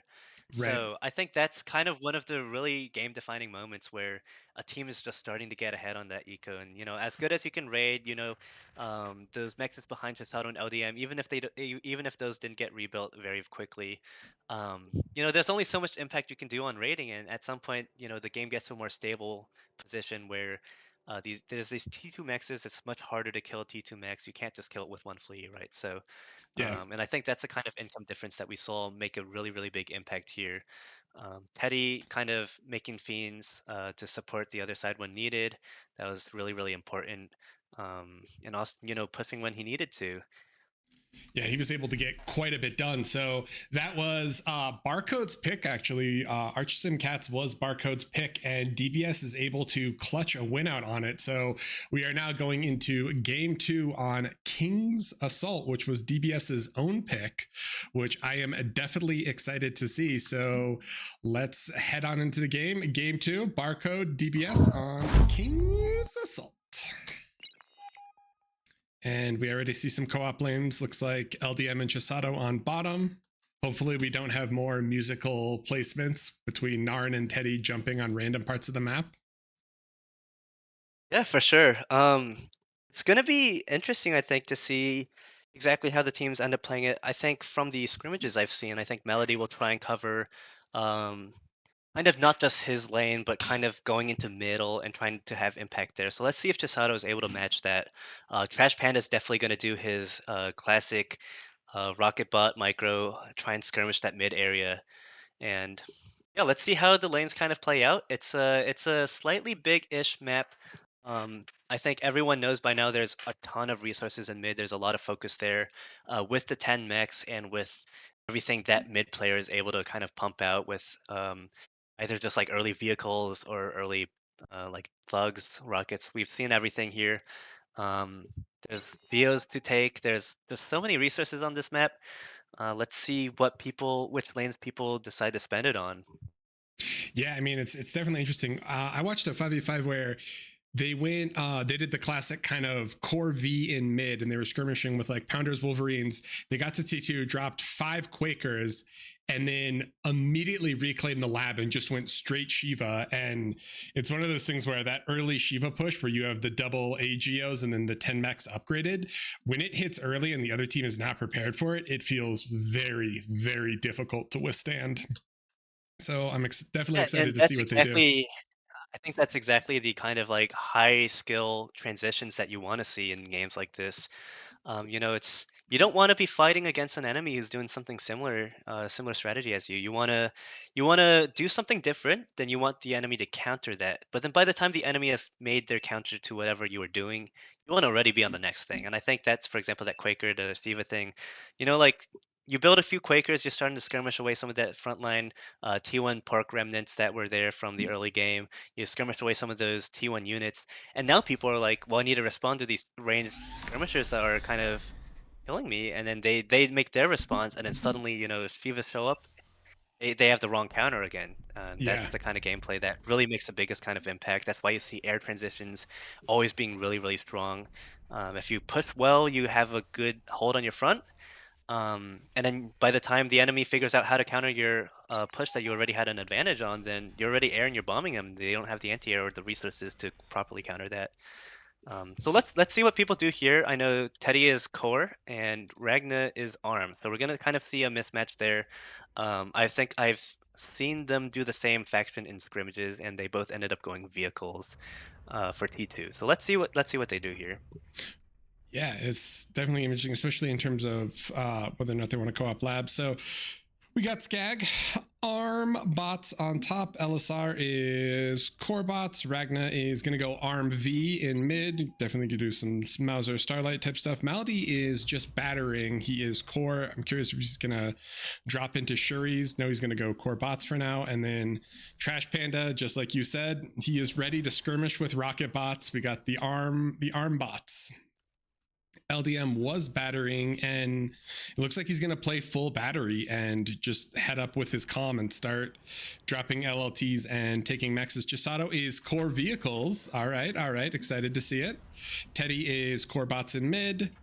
And Narn is arm bots. We got ticks coming out. If you guys hear us call ticks fleas, that's what they used to be called. So just know those units are interchangeable. And then Mighty Sheep, aka Austin, is also arm bots. So it looks like we're going to see some tick on tick action. Avert your gaze, children. But that's going to be the start of the fights here. You know what? I think this Chisato and LDM kind of co-op thing here, I think it's not quite what I think I would do here. I think usually it's convenient to at least have one lab for each kind of area of the game that you're fighting. So usually, like for example, what Barcode is doing here, Malady is going to go core butts, but then he's going to fight primarily in this center area that I'm circling, and that's where he's going to go. But then Trash Panda is actually just going to fight this main lane that Chisato and LDM are in, right? So in that kind of lane dynamic, it can be difficult for Chisato to kind of divert his attention in APM to both fronts here, because he's going to need to, kind of support Teddy in mid, where Melody is likely going to try and sneak some raids in, and if Teddy doesn't get that support, then he's going to have to compensate by getting a lot more units, focusing a little less on eco, and that kind of difference can snowball through as T2 comes out, and you get that 10 mex upgraded just a little bit later, you start losing the game. Yeah, and these ticks came in, they kind of annoyed Chisato's incisors and kept it there, and then they swung through the backside. They killed LDM's radar and one of the mexes, which is definitely super annoying. It looks like Austin is starting to push up versus Skag, but no one has really taken too much. And I'm curious how this arm vehicle versus core bot matchup, especially once they transition into T2, how that's going to play out in mid, because like you talked about, it's so resource dense. But the one kind of interesting thing is Narn has already moved his commander out, right? So it's going to be kind of a 2v1 until LSR gets his comm out. Right, that's a good call out. I think in this kind of 5v5, commanders are valuable, and it's so much pressure when someone's having a commander walk up. But Narnok's actually going to walk backwards with it. He's going to go and build the Geo. So LSR might have a bit more time to walk his commander up, and he is getting it out now. So let's see if this Geo investment pays off, or if Narnok maybe should have just helped Teddy just push aggressively, take these front two mexes, push Ragnar. I think I probably would have preferred that myself. These 2.5 mexes it's good income, right? You get 5 more metal a second. You can drop LLTs. That delays LSR from having any kind of impact in middle. But this Geo might be crucial for his for their whole team's energy production. So let's see how that's going. Teddy actually also started his own Geo at the same time, so I'm not sure if this is a little of a miscoordination. They do have teams, people on the team who are stalling energy. But it looked like I was kind of wrong about this Chisato star. I think it's having a lot more impact than I expected. I think, you know, core vehicles are definitely the underrated lab right now. And, you know, it takes a Well, it's while for also Trash the- Panda's rocket bots to walk up. I mean, incisors versus grunt pawn is just like, incisors are so tanky. It's kind of deceptive because especially when you're used to seeing so many blitz, the incisors just feel like they trade very, very well into grunts. You know, as long Exactly, as the yeah, distances and get closed. It's a map like this where you know that that one lane there is not really going to have a commander. And, you know, incisors are so good early game. Their main weakness is that lack of vision, right? They have a little less vision compared to stuff like grunt, pawns, or blitz, and they're just going to need to deal with that. And Chisato's dealing with that well with this one scout that's moving along with those incisors. It's going to be able to see those commanders before it runs into them. It's going to be able to see what kind of engagement he's going to get into before he actually takes that engagement. LDM He's is applying just so much like pressure right now. soloing all these rocket bots down here, just dancing around, just trying to keep trash occupied Yeah. while fights happen everywhere else on the map. It's kind of funny though that That's he's able that's to the do it. downside of this rocket bot meta is, you know, you can have little to no impact for so long just if you can't hit the enemy commander. Now Chisato's gonna have these medium tanks come out. I think he's probably gonna divert some of those to kind of help LDM with his commander dancing against the rocket bots. But Chisato sees that Melody is gonna push in with all these grunts, and he knows he's kind of caught out of position, but he needs to kind of make sure that Teddy doesn't die here. Meanwhile, Teddy's already T2, so that is a big deal here. I think Yeah, it looks that's like gonna be they've kind scary. of opted to go for the early T2 instead of the T1 tank push that Ragnar's going for. Narnik actually D-guns, I think that was 2 or 3 stouts, and that is... No, every time I get a stout D-gun, I feel like it's game losing, you know? It's so much metal It's that so you much really metal. need That it to 225 experiment is just with. terrifying. Yeah. And this And it's bot like fight, the whole thing with... like LDM is What? basically keeping Trash like, look at Trash has like 12 rocket bots and pawns and his commander, and LDM just has 2 stouts just being annoying, running back and forth, but somehow he's kind of keeping Trash locked in here. And I think it's nice because it lets Chisato flex to quite a bit more of the map, although as soon as I say that, Malady looks like he wants to trade comms and he goes down, and there are ticks in the backside, so I think these incisors are going to need to flex down. Yeah, that's a good play by Malady, because Malady knows that Trash Panda has all of this army advantage over LDM. He knows that, you know, he has very mobile grunt army. Chisato's kind of trying to help mid. They're out of position to DBS is out of position to secure that reclaim, and now LDM has to run away. They're gonna get 2 Commander Rex out of that. Yeah, they're gonna get 2 Commander Rex out of that and totally LDM's going to destroy. trade calm for all these grunts, I think, right? And I don't think they can secure this 3rd wreck either. So you're right, Trash is going to get both of those. They might be able to get LDM's wreck too, because Teddy's calm is far away. It's not like they can deny it, and I don't think they have enough stouts to actually contest what's here. So it's a little scary. And Here's the Ragnar's gonna also identify that this bottom lane front is getting weak now, so he's gonna move all of his tanks over. did you see? But you know, Teddy's a very aware player. He's gonna move his units over as well. He's got fiends coming in. He's gonna give them to Chisato just like last game. Classic Teddy save here. But I'm not too sure if fiends are gonna be enough against this stout Janus, because the Janus are just gonna be able to burst this down really easily. Yeah, did you see Narn did a really quick air lab transition and he flew in and bombed Ragna's 10 max, and I think Ragna didn't realize it for like a minute, so that was actually kind of a nice play just to sort of go and do a little bit of economic damage and then force some AA. It looks like he's not going to commit to any more bombers, but we do have Sheldons in mid, right? So you called out the T2 core lab, and Ragna just is about to finish his T2 arm lab, but I think these Sheldons might be able to get quite a bit done, assuming that they can stem the bleeding from this push in Ragna. A lot of these stouts are low. There are still 2 Janus to push back all these fiends, but I think Ragna's calm might get collapsed on, so he could lose it here. Yeah, for sure. And I think there's action also happening in this Austin versus Skag lane at the top. Austin and Skag traded comms. Austin's getting all that reclaim, and Skag does have a T2 lab up, but it's he doesn't have the health or stats to kind of sit on those comm wrecks and take control of that. So if Austin can reclaim all of this metal that's up there, he has the metal that he needs to maybe go T2 himself, or just funnel it off to his teammates who are gonna be able to retake bottom maybe, or apply more pressure on mid.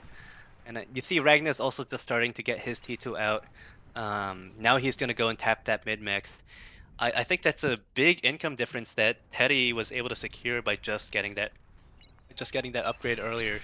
Yeah, I mean, those 10 mechs, it's kind of like Rosetta, right? Like when you play Rosetta in Ace, it's like, what's the first thing you do when you hit T2? You go tap the 10 mechs because it's literally 40 metal a second. It goes from 10 to 40 metal a second, which is just kind of insane.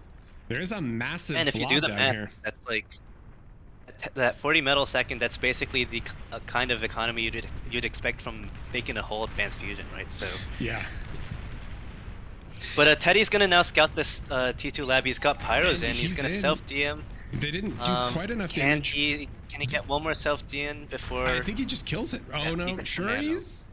Oh, Shuri's coming. The EMP actually locks it down so it doesn't self D and kill it. No. Oh, that was. Yeah, that's very, one of the great things timing about from EMP. LSR. Like self D is such a powerful thing you can do in this game. You deny Rex, you in Narn Pyro's has case, or Fiend's stuff case, in here as well. Though. I mean, this lab is at 18%. I think it gets shut down though by that, and we do see the Pounder Brute on bottom fighting versus Trash Panda, but this still feels like a relatively close game. It seems like the Recluse up on top have kind of pushed Austin, whose name is Mighty Sheep, but blue is actually Austin, back a bit. Austin is still T1. He's getting his T2 mexes upgraded now, but he's still on T1 vehicles. So these Recluse are scary. And it's also kind of scary when you get those larger vehicle balls. The Recluse AoE, suddenly their accuracy doesn't matter as much because when you ball them up, the AoE will just shred as soon as it hits anything. They do so much damage. Right. We can see here Barcode's actually struggling to really get the mid-mechs back up in reasonable time because those Fiends did kill some of that build power nearby. And that's why you target build power first when you raid someone. It takes so long for them to rebuild that they are losing so many more resources than you would have actually just killed directly. Yeah. I mean, they're 20k behind in terms of metal produced, right? It's like 80k versus 60k, right. And that is a pretty substantial difference. And looks like Teddy threw down the set of Sheldons with a jammer and a radar down here, so long range artillery bots or mobile mortar bots are going to live up to their name, right? These Sheldons just going to chip away at the LLTs. There were a bunch of rocket bots, but now these rocket bots are borderline useless. So you got 1400 metal in these rocket bots that Trash honestly might just want to reclaim, right? And figure out something else. Did he go T2 himself yet? So he doesn't have a lab. But I think they're going to need to go to T2. Otherwise, they're just going to die to the slow and steady push from Sheldons. Right, it feels like they're waiting to maybe like transport T2 cons over from the other side of the map. Actually, no, Malady is just going to decide that he needs the T2 lab himself to fight the enemy T2 units. But yeah, basically the Skag push is getting delayed so heavily by this stream of ticks coming in from Narnook, so that's a really, really good reaction. Austin's going to try and get T2 up himself. I'm not sure if he has enough time, but Narnook's buying him exactly that, so he might be able to get that up, reclaim his T1 lab, and then start, trading with these spiders. Skag loves the spiders, but they can only push so fast, and I think that's how we see this is kind of different from the Hounds from the previous game, right? Where spiders have the stats to kill this ball much faster, but they travel slowly across the map. They can't quite, lock in all of this enemy army to kill them that fast. LDM was just gifted all these incisors and brutes in mid, and he's just been running around trying to raid. But this push from Chisato, I mean, these Sheldons are doing a ton of work, and even though they have grunts and want to close in, I mean, there's quite a few stouts and pounders behind it, and if there's one thing you don't want to throw a ball of grunts into, it's a lot of pounders. So I think they're just biding their time, waiting for this T2 lab and these Mausers to come in and kind of contest it. But I don't think these spiders are going to be able to close in. Like you said, there are a few mines down, which will definitely help. And then Austin has Mausers coming out now. So the Mausers are going to be happy to man fight it. And spiders are dancing back and forth. Do you think it's worth it to try to just drop a rattle or no? For Austin, I don't think he needs to in this case. He's got the Shuriken support, he's got the tick spam to harass, and he's got the T2 units coming out. He even has this one, like, I don't know why it's here, but he has a Scorpion behind his face. There were recluse climbing on the... Yeah, there were spiders climbing, but they spotted him. Ooh, and now it's gonna start killing a few spiders. Yeah, actually, that backline Pitbull is gonna do, or backline Scorpion is gonna do quite a bit of work. This turret here, and Grunts are gonna come in and clean up all of that. So now we got the Mauser versus Sheldon on bottom, but Trash Panda has a lot more Mausers than there were Sheldons, and Teddy didn't make any safety arbiters, so unfortunately it's going to be really hard for the Shellys to fight into these Mausers. Even though they're slightly outranged, the Mausers are pretty fast and pretty tanky as long as they're fighting forward and they don't have to retreat. Right, and Chisato doesn't even have that many Shuns, just 3 of them. That's barely any DPS to make a dent on this big push. But I don't know, I still think that, you know, Teddy earlier, he cleaned out all of mid, so that's so many mexes that Barcode's not able to get income from. Trash Panda still has a whiles before he can, you know, reclaim some of these mexes in mid in his lane. I think Chisato's going to do fine. Chisato's got his own T2 vehicle lab up, and I think, you know, I think Cortex T2 vehicles has been underrated. You see Teddy's actually swapping into them right now. Yeah, I was just noticing that he's going to eat his bot lab and then, yeah, go Core V, which is interesting. So you feel like, why do you think he wants to do the transition here instead of staying with core bots or instead of going T3? I mean, they might not have the eco for Shivas, but it's kind of interesting to me because I feel like normally you see people stay core T2 bots because you want spy bots to deal with, you know, like a Razor that pops out or something else. So what's the benefit here of swapping from core T2 bots to core T2V? I think in this kind of game where your lanes are kind of settled, right? We kind of saw this in a scrimmage between DBS and Barcode as well. I think that core vehicles generally beats out ARM vehicles pretty significantly as long as you make it past the early game. So early game, I think ARM vehicles' main strength is you get these bulls out earlier. Those have insane amount of good DPS and AoE that can cover against enemy T1 units, enemy Pork. Both help with that really good early game ARM vehicle transition, and so do Jaguars, since you can kind of raid around the map. They beat all of these T1 bots really handily. So I think that's the kind of stuff you're seeing with this T2 ARM vehicle meta. But you know, once you have the energy, once you have the resources, and once you have a stable front line that Teddy was able to kind of make with his T2 ARM T2 core bots, T2 core vehicles are, I think, now the best option. You saw earlier with Ragnar's Rattlesnake in mid. Teddy couldn't really push up against that with Sheldon's. Core vehicles might have the HP that he needs to pull that off. And I think core vehicle all around is just, you get so much HP. We saw in that Pro versus DBS game. You know, I think it was Randy. Someone had a core vehicle lab and they just had a couple Tigers. You just have so much HP, they just pushed right into the enemy Starlights and just killed them all. Yeah, and it's kind of funny because top is definitely a pretty substantial battle. He's trying to get some Shuris and stuff ready, and the welders are just tanking. But DBS porked mid, and so Barcode just... They're like, all right, well, if you porked mid, we're just not going to fight it. So Ragna's down here bringing everything he has to kind of fight and combat it, which is interesting. You know, the one thing that we do see from the DBS side is the anti, and there isn't an anti up on Barcode yet. I guess maybe they learned from that Hellas game where X Factor nuked them. But this is really scary for bottom. I mean, they're going to lose. I think they're going to start losing quite a bit, although these mines are doing a lot of work. No, I think they're fine. These the Casato mines, they are killing Jaguars so much value. If you kill 2 Jaguars per mine, that's almost like 600-700 metal in value getting. Casato now has his own Tigers. You know, Jaguars cannot fight into Tigers. They just get hard countered so much. I think it's what, one Tiger has over 5,000 HP and one Jaguar only has around 1,000. And that's just such a big stats difference that, core just comes out on top here. And I think that's why they did the core vehicle swaps. You see two players right now with core vehicles, and Teddy, he's taking advantage of these Tigers. He knew that South needed some help. He knew that the enemy was armed vehicles, spamming primarily Jaguars. He's going to just go send the Trash Tigers. They're Panda. very fast. Oh, he gets a good D and gun. health. He gets 3 of them. Does he lose the? I think he Three, loses but I the don't comp. think it's enough. I think the remaining Tigers, or actually no, they it seems like he's D-gunned enough for these Jaguars to kind of come in. But you can kind of see how painful it is for these Jaguars to kind of try and brawl these Tigers. You just barely deal any damage, and kind of feels bad in that way. I think they are waiting on a radar to see where Trash Panda's commander is.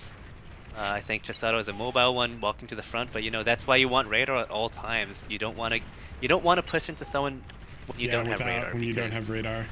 you don't know where their commanders are, you don't know what kind of army they have, that you don't know how big their army is. But I think now is when we're going to start to see the game is pretty much wrapping up. Austin has Starlights to counter this big welder push from Skag. He still has Sheldons that I think Teddy must have given him. Ragna and LSR, they've not had a hold on mid for the past 10 minutes. And these Starlights from Melody, they do not have the DPS to kill these Tigers, and that's what makes Tigers so good. You just push into the enemy. They can't really do much, and Starlights are very clunky to be making. They explode. They don't have a lot of health, and now Melody doesn't seem to have too many options except making these Jaguars, which really do not trade well. Narn has just been spamming ticks across the map for vision and everything else, but during that time he also had time to make a lich, so there aren't that many enemy fighters. I'm curious if he's gonna be able to maybe snipe some E production and close out the game, but Trash Panda getting a few more D guns off. Does his comm survive this? I think this might be the... Yeah, I mean, the Tigers don't seem to be too well microed. I think they need a bit more intentional micro on Chisato's part to stay out of range, because you have 410 range on these Tiger tanks. You should not be losing any of them, especially if you know where the commander is on radar. All right, here's the lich. It's coming in for the 10 max or the fusion. There it is. I think. Wait, no. What was the macro? He's going for the commander. Oh, he's going and for then now right. I think they know that Trash Panda is the last commander, and all they have to do now is push. They just need to rush it. Yeah. So last comm. And yeah, here comes the tick stream all the way down with fighters on top. They're like, we know there's one commander. It's over here somewhere. Just one more atomic bomber coming in. Melody has one flag, but it might not be enough. Will Trash Panda get this jammer up in time? It looks like he will, but they've already scouted where the jammer is. Yeah, they know that they have to target it. If anything, the atomic bomber can do one pass on the jammer and then do a second pass on the commander. So. Ticks coming Again, in, what he does need is he needs radar. They do not have radar there, I think, and that's why Arnik's gonna pull back, wait for these radar planes to come in. Teddy, amazing game sense. He's just spamming air scouts now. And they actually know where the commander is. Wait, how did they? Oh, did he run out of E? Yeah, I think he ran out of E for just a second. Oh, and where is it? Oh, realizing there's a few fighters, they can't quite yet do what they want to get. He can't commit. Poor Trash Panda's running for his life, and everyone else, like, Skag is spamming Platypus. They're like, wait, we know there's a lich. Yeah, everyone's like, we need anti-air, like, Platypus might be a little weird of a decision, but looks like Skag got some good EMPs off, right? It looks like he emptied all these like all of Austin's stuff top, so he's pushing there, but poor Trash Panda is living on a prayer, and Chisato with this Tiger push is gonna start ripping apart. Tiger push is too much. It does so much HP and stats. Once you have that slight advantage as core vehicles there, armed vehicles just can't really stand up except for maybe positioning around Starlights. And now they're just in the base. They're going to GG out here. They know that they can't protect that comm for much longer. They know even if they do, the rest of the fronts are dying. So that was a really epic game from DBS, and it looks like we're never going to see Angels Crossing in this tournament. I know. Well, that's not true. I mean, for the finals, which we're going to, are a BO5, so there could be some fair enough. some interesting stuff there. Yeah, I mean, that was awesome. That it was a really close game for a while. That core vehicle switch, you were right. I mean, those Tigers were just so frustratingly difficult for the Jags and the Starlights to kill just because they're so tanky. That was impressive. LDM, I'm not sure. Did he just give everything after he lost his comm? I know that he had the lich at the end there, but it seemed like he was maybe making more calls than doing anything else. It's kind of funny to see. Look at that eco difference, though. I mean, especially that mid max, right? 235k to 335k. That just felt very, very difficult for them to be able to overcome, unfortunately. So that was... Yeah, it's not just that one mid-mix. It's Teddy knows he can get that early aggression with the Showdown to clear out all the enemy other mid-mixes. They're not worth 10, but they're worth quite a bit, right? So you push the enemy back and you have such good map control that you can spend the rest of the game focusing on patching leaks, looking for a win condition, and that's exactly what they did. Yeah, so Barcode, unfortunately, is going to drop 2-0. We have yet to see a game 3 this entire time, which is absurd. This has all just been 2-0s. But DBS is going to take a game on Archsimcats, and it's going to take a game on King's Assault. So they are going to 2-0 Barcode, but that means that it is going to be it's going to be time for grand finals, and grand finals are going to be Pro versus the only DBS. So if you guys have not seen the bracket, this is what it looks like here. So Pro's path to the finals went through Happiness Killed the Cat right here, where they 2-0'd them, and then they went through DBS. So these teams have already fought today, and Pro straight up 2-0'd them and then got into the grand finals, and DBS had to wait for the opportunity, so they dropped down here. Barcode made it all the way to the losers final, and then DBS said, hey, we want another shot at the title, and now they have it here. So unlike all these other series, which were BO3s, the finals is a BO5, and I am excited. I mean, these two teams, I feel like Pro in some of the previous matches, they've really had DBS's number, not through any sort of like crazy strategic excellence, but really just tight, efficient gameplay. Before we throw it a break, any comments for the people to think about in those few minutes now? I guess so. You know that we've seen 2 matchups already between these two teams, right? And Pros coming first, or Pros beat them 2-0 each time. Yeah. Let's see what kind of maps DBS picks, because I think that's what matters the most here, really. We've seen a lot of these picks and bans go, and you end up on a map that you're not too comfortable playing, or the enemy has a better strategy than you. That's really tough, and we're gonna see a little bit of a different map meta here for this best of 5, now that they have to pick out 5 maps instead of banning the majority of the maps, right? So we're gonna see games being played, I think, on maps that teams would have wanted to ban. And I think that could change it up here. Maybe DBS has had some really excellent strategies and they just haven't had the maps to play it on. Let's see if that's the case, or if Pro's just much better. So it's going to be exciting to see what kind of maps they end up going for.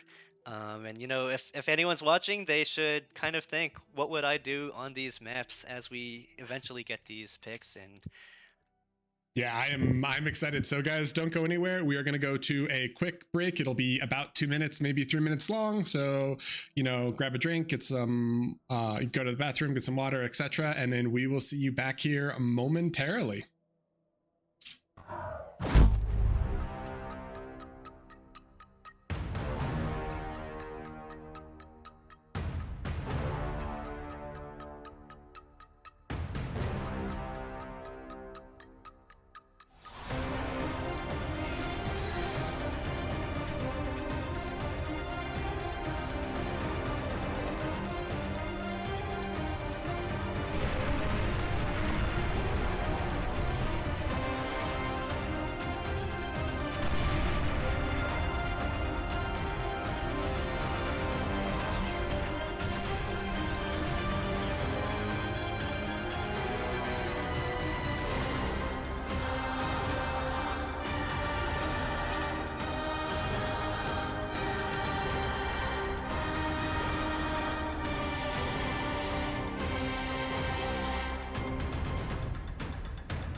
Welcome back, everyone. We have arrived at the grand finals. So, Pro made it all the way through the winners bracket, didn't drop a game. They beat DBS on the way there, and DBS said, hell no, man, we want another shot at the title. So they made it back, and we are ready for our grand finals. And that is not the grand finals. Apologies. These are the grand finals here. So DBS and Pro. Austin, who when you see him in game will actually be Mighty Sheep. Teddy, Narnuk, Lost Deadman, and Chisato are the roster playing for this. Sheep is banned. That's why his name is red, and that's why he is not playing for his team, unfortunately. For Pro, we have Randy, X Factor, High Gain, Daywalker, and Florio as the 5 for today. Zhao, talk to me. I feel like this is honestly a coin flip, even though Pro has won all the recent matches between the two. These are such strong teams that it feels like it can really go either way, right? I mean, for sure. It's despite the past record, you know, the teams are good. You don't know what kind of strategies they might have been hiding for the finals. Maybe DBS was just confident enough that they could make it muscle through the losers bracket even if they didn't make it. So this is the third time that we're going to see these two teams come up against each other. Maybe there are still tricks that they haven't really pulled out quite yet.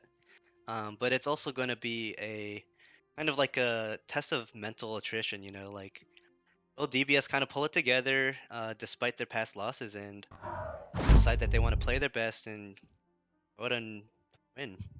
Yeah, I mean, it definitely is. You know, it's funny because we're always like, oh, you know, when you're this high OS, like ideally you have a stronger kind of, you know, mental fortitude against all those losses. But I think they've been 2-0'd in all the fights they had, right? Because in group stages, they lost 2-0 to Pro. And then today they lost 2-0 to Pro. So literally the last 4 games that they've played, it's 0-4. And it's one of those weird things where you're like, all right, we've gotten all the way to the finals playing our style, but our style hasn't traditionally matched up well versus Pro. So then do you try to do something like a little bit more off the cuff, even though your normal play style did get you all the way to the finals?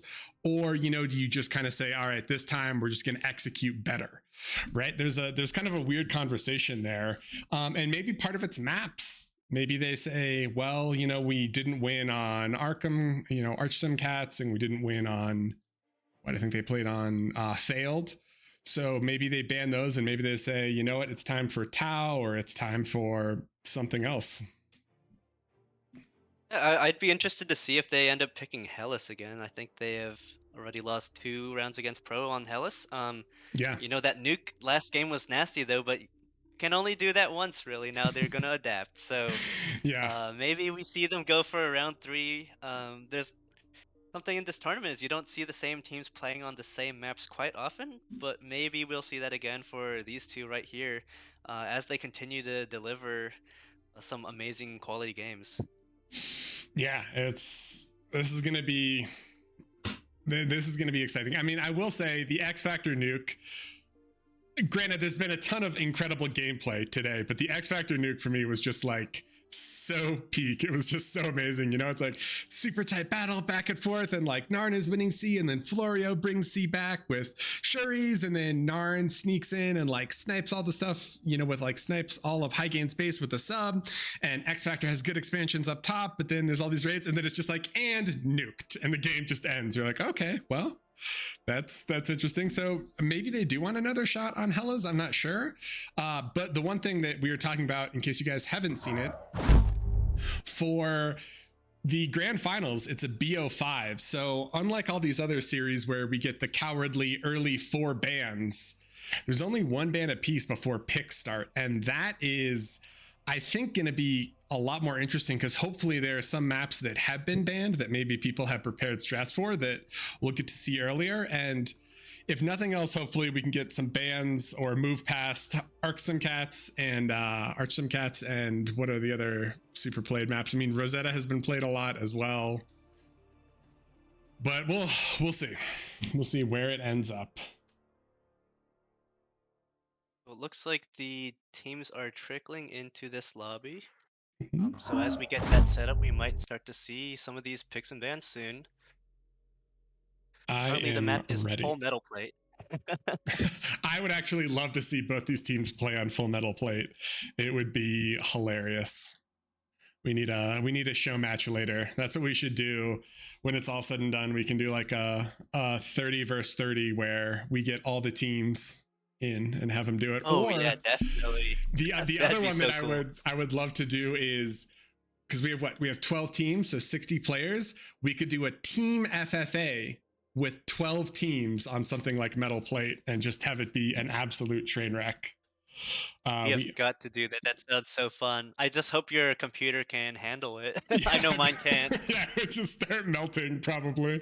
Be a little rough. So one interesting thing that was pointed out to me, I mean, I think we all know that OS isn't real, right? It's not an actual real thing, but this is the number 1 and number 2 OS teams against each other. So apparently there is some sort of, correlation between OS and skill, despite us saying that there simply isn't one. Right, and it's interesting because these OS values here are actually the small game OS values, which you don't actually quite see people, going out of their way to practice small games, especially ranked, out in these lobbies every day. You usually see people just hop in the main 8v8 lobby. But even then, we did end up with the top 2 here. Maybe by coincidence, or maybe OS is just too good predicting. Yeah, I mean, you never know. You never know. So I think we are Yeah, you never at know. three out of 5 for DBS. Hold on, let me go back and look. We have 9 players. We are simply missing Teddy, but he's Finnish. Oh, and now he's here. I don't know how that correlates to anything, but he's here now. He's here now. So yeah, we have all 10, and hopefully we can get picks and bans started soon. And yeah, I am stoked. All right, what do we got, boys? What do we got? What are the choices that we are going to make today?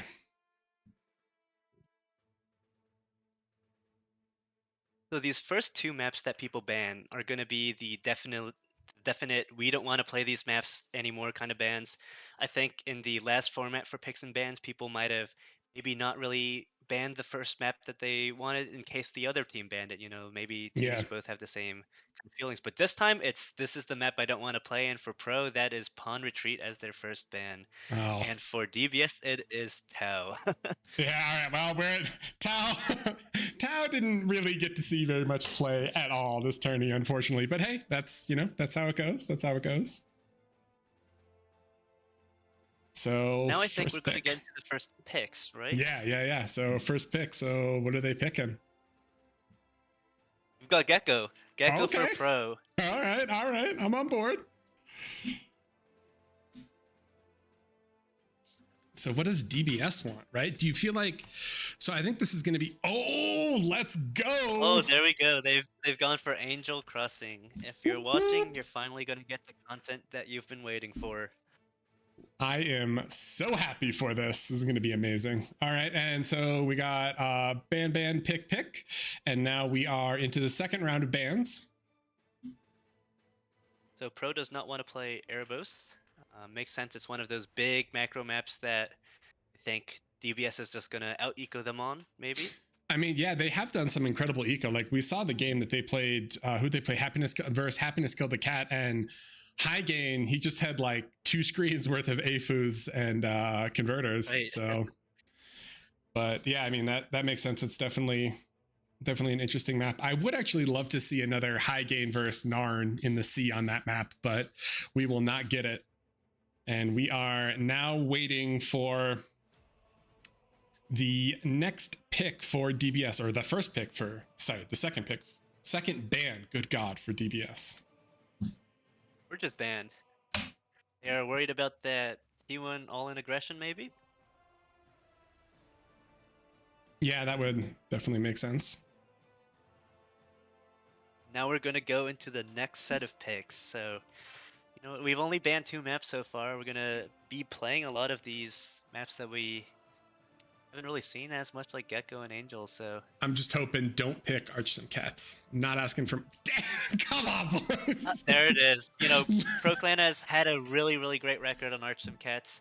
I think they actually won their last game against DBS on Arch Some Cats in, what, like 6 minutes, right? So I think Yeah. they're very confident about that map. DBS hasn't banned it yet, and they just want to make sure they can lock that map pick in. And Yeah, it's that. I mean, that was definitely a pretty incredible game. That one where it was just like suddenly it was over. We looked, it was like sick. Yes, I think it was literally 7 minutes, and it just ended. So DBS is going to go Rosetta, which I think is kind of a comfort pick for everyone. I think the last game that we saw in this though was from DBS at least was like the Austin, where they were versus the main course, I think, and then they just lol-canned them, right? I believe so. Or no, that was against AFF, I think. Oh, that was against AFF. Yeah, you're right. Yeah. So that was an interesting game. I think AFF did get out-ecoed quite significantly in that game.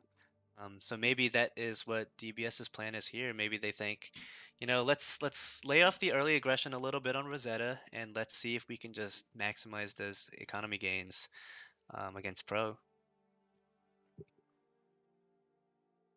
Hellas is banned by Pro, actually, despite them having won the last 2 Hellas rounds. So there must be some map that they do want to play even more than Hellas. Yeah, or they're afraid of... I mean, interesting.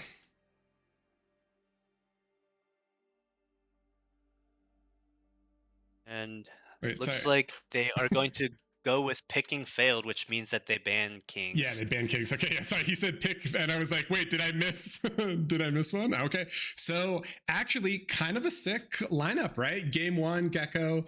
Game 2, Angel. Game 3, Arch Some Cats. And if we're lucky enough to get a Game 4 and a Game 5, they will be on Rosetta and Failed Negotiations.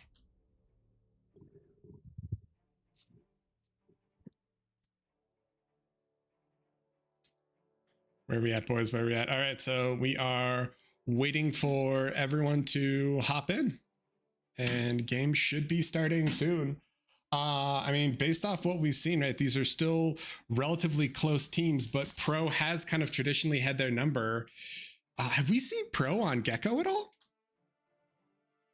I don't believe I've seen them on Gecko yet. Maybe they might have had a game before, but it'll be interesting to see why they picked that as their first pick, because you know that first pick is the map that you're gonna really guarantee you play out of the whole map pool, and there must be a reason that they wanted to do it. And I think it does fit their skill set. It's like if you compare Gecko to like Forge, right? There's so many resources in that mid area. You know, that early T1 aggression, I think, is something that they've shown is the tried and true for their team. They can pull it off. They can apply that pressure equally across the map, and that might be exactly what they're going for there. Yeah, it's going to be interesting. I'm really curious to see who's going to take the incredibly high skill position of title farming, because we know that's very demanding on someone's attention. And I think, to be fair, Skag has been... Was it Skag or Grumpy? No, it was Skag he's the winner. Hellshound, he got all the way down to 12 APM title farming. Skag at one point was at 3 APM. And I just want you guys to fully understand the gravity of how incredible that is. 3 APM is 1 command every 20 seconds. Absolutely amazing. So we'll see who's gonna, really shoulder that burden for their team once these 2 juggernauts load into the game. We are waiting for Narnook and Mr. Randy.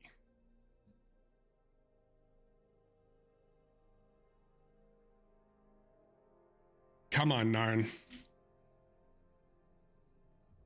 Anytime, boys. Anytime. The one thing that I will say in thinking about the last Gecko's map that we watched, who was it, DSG secured a lot of the reclaim, but they didn't actually expand behind it. And so it was funny because they took all that reclaim, but then they ended up behind in metal because, well, I think in one because of raids, but then also because they didn't expand. So do you feel like you can kind of trap yourself trying to secure that reclaim? I think that's definitely a bait that you see on a lot of maps. For example, there's that light side dark side 8v8 map where you see a lot of people they invest quite a bit of their early resources trying to secure that creator reclaim. Yeah.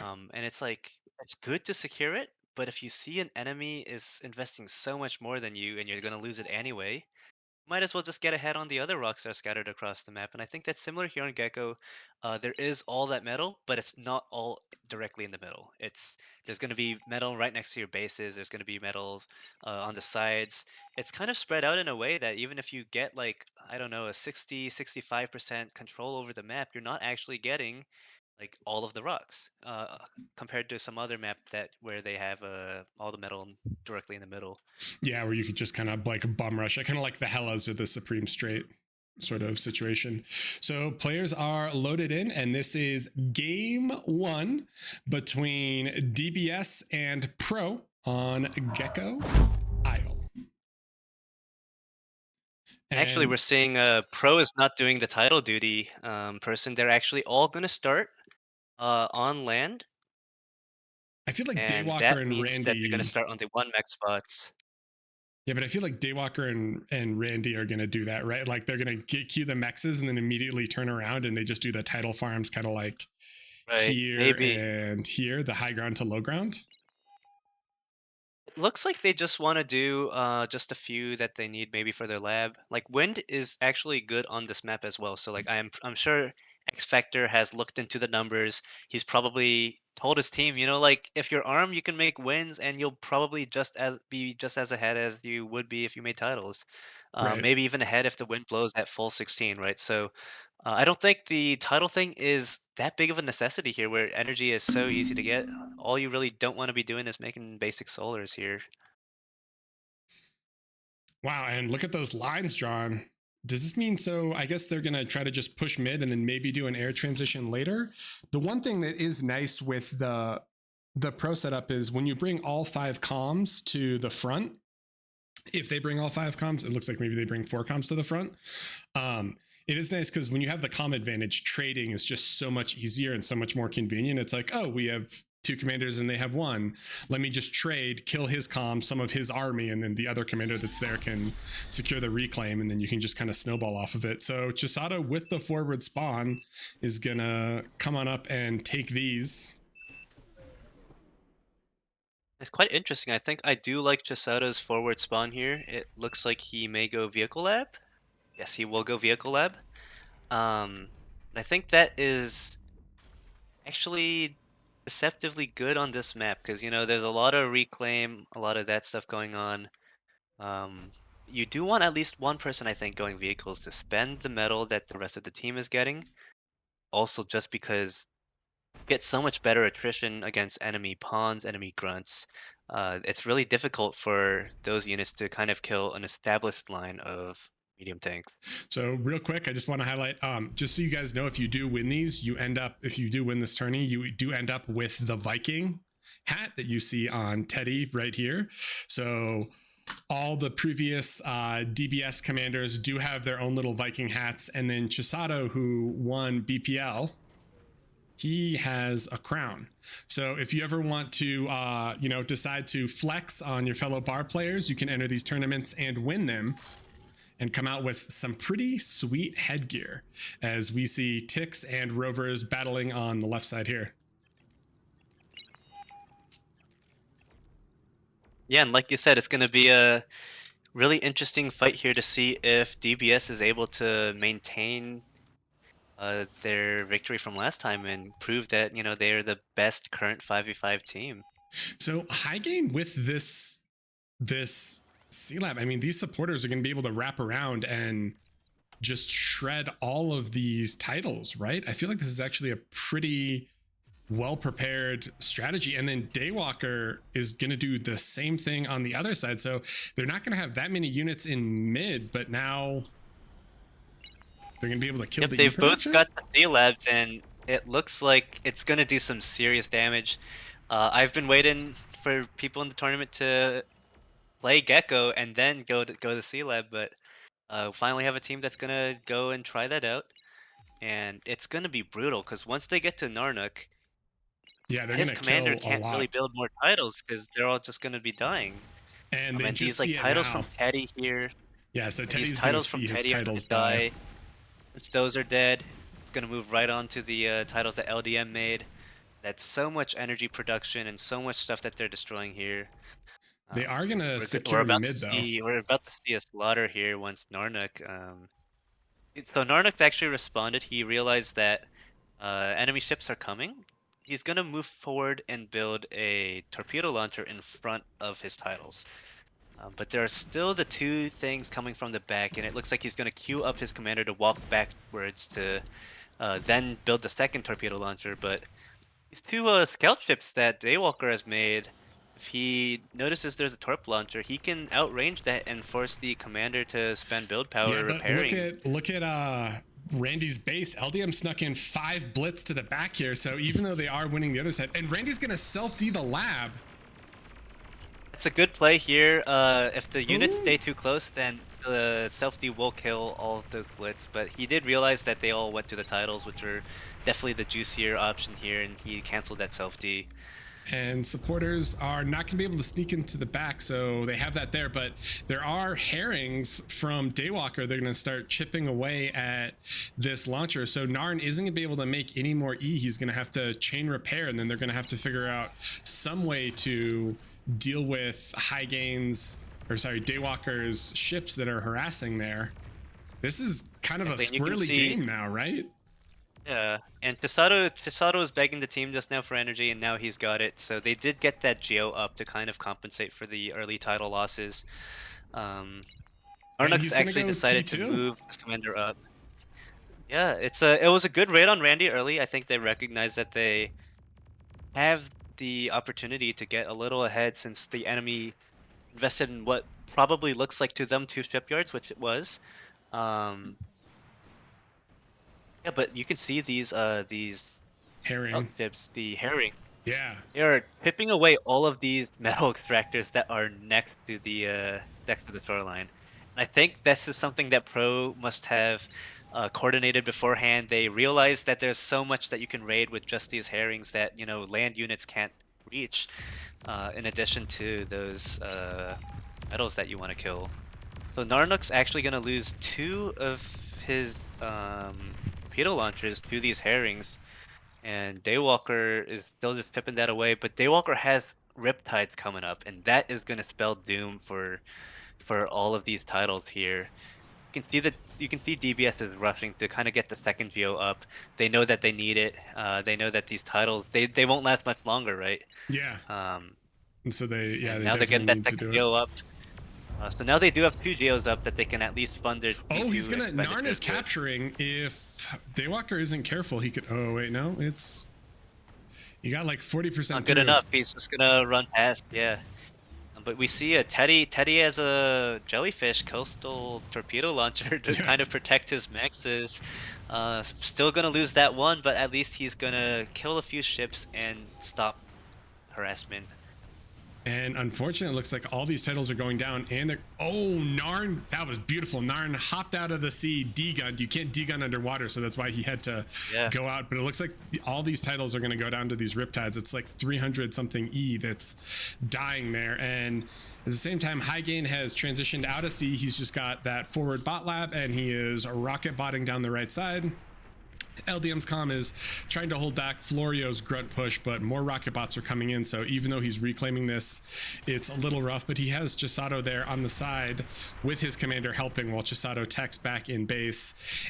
And I think X Factor is a little scary here, right? He's got a lot of pawns that are running back and forth, and he's trying to find a little bit of a weak spot in Austin's front to slip through and snipe additional mexes. But Austin does have out Jags and a Bull, so maybe they can try to do some pushes with that early.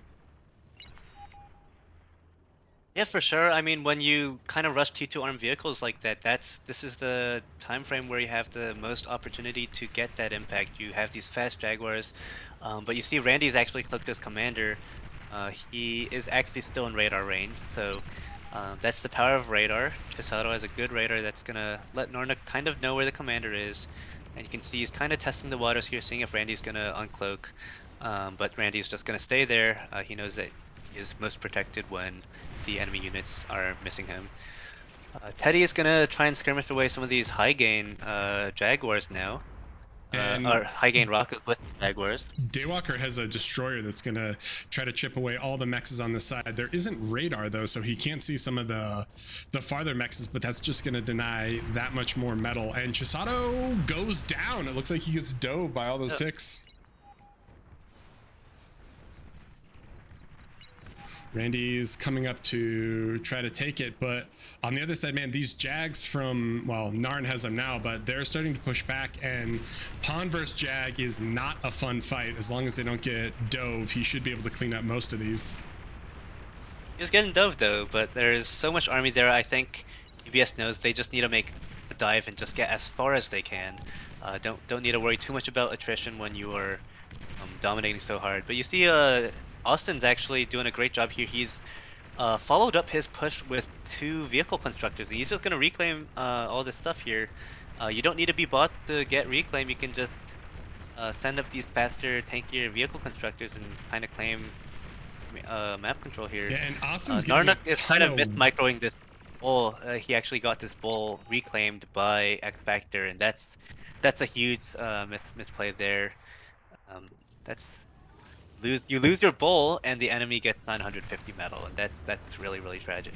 Yeah, that's when. So when you guys know, when a wreck dies, it's generally around 60% of the metal value of the unit. If you reclaim it, you just get 100% of the value. Oh, and they spot the T2 lab on front. Yep, they've scouted the T2 lab. They kill 1 nano. That's good impact. Now they need to figure out a game plan to kind of deal with that, and it looks like they do have a good setup here going. You know, this T2 Geo that Chisato is able to get up, that is doing wonders for them right now. They don't need titles, they just need this 1 Geo, and they can kind of have this aggressive T2 armed vehicle push all throughout the map. That's really good execution here, and I think they were also still, regardless, just a little ahead on metal from the early game. Yeah, where they got the reclaim and got all the mexes, even though they did lose the titles.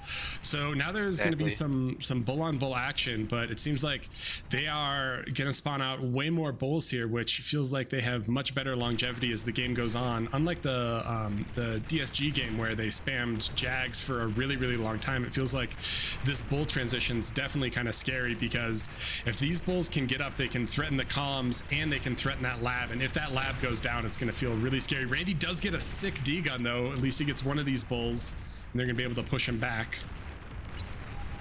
Fortunately, they do lose 2 of Randy's bulls in that skirmish, so this last bull from LDM is trying to run away on 3% HP, and it does get away, so it needs to be repaired. It needs to stop being on the front line. And to make that micro a little easier, you're going to see he does give it over to Chisato so that he can repair it well.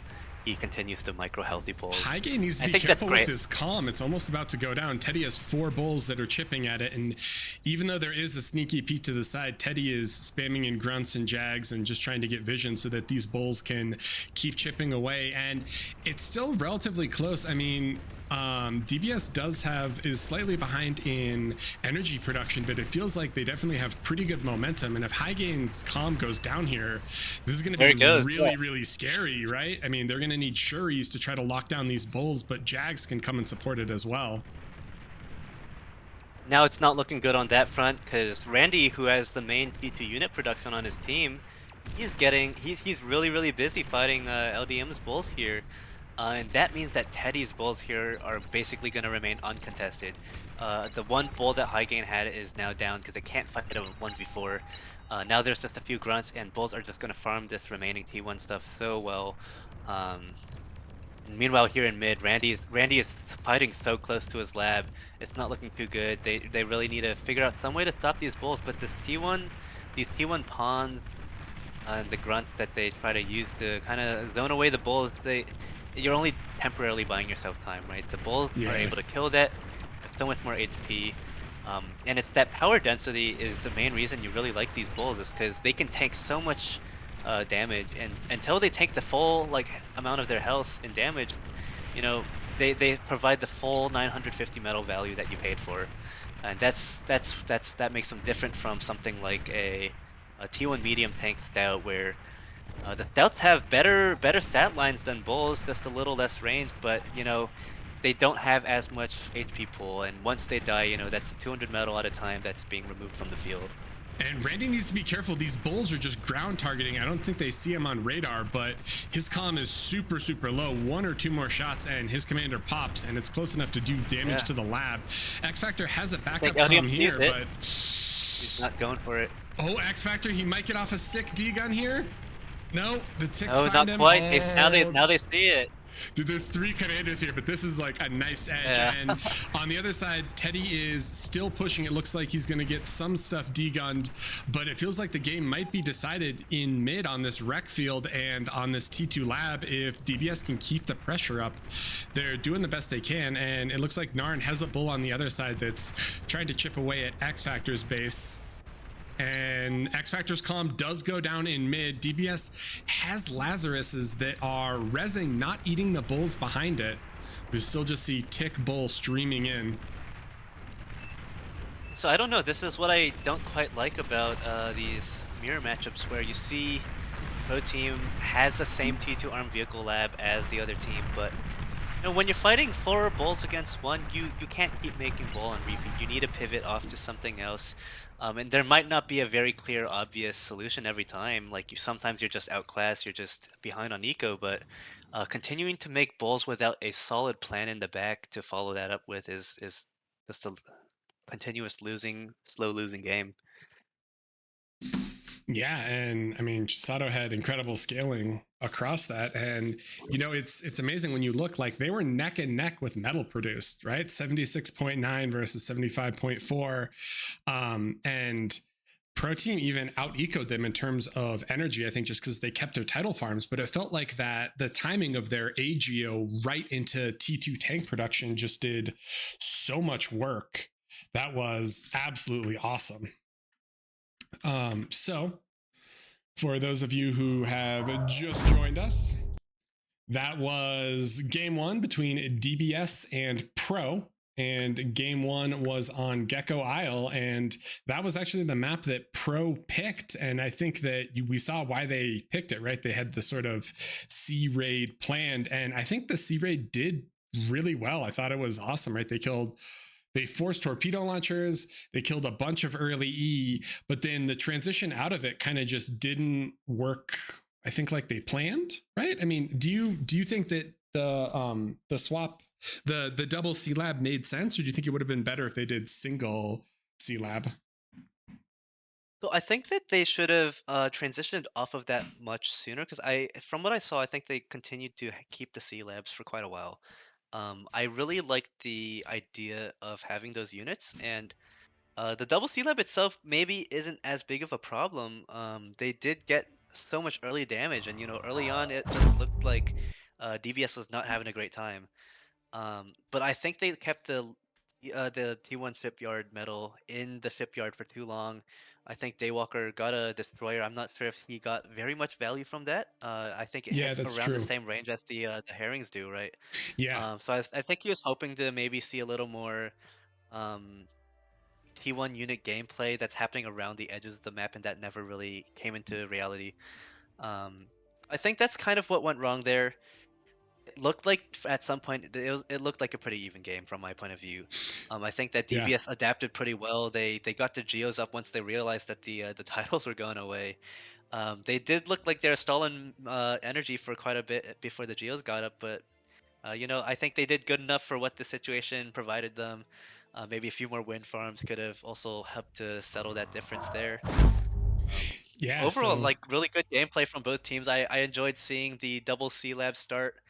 I figured that like maybe a team might try and rush a hover or something to try and tickle these to try to snipe titles. them, And but the double C lab is just a all-in commitment on let's make the units that do see the Seaway best.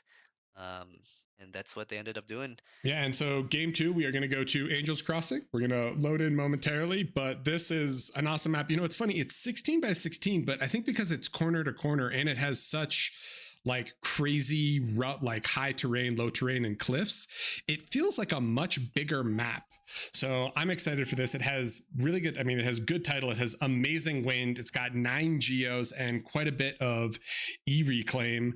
I'd say it's one of the maps where there's a lot of kind of volatility in terms of placements. So let's hop into game 2 between DBS and Pro on Angels Crossing.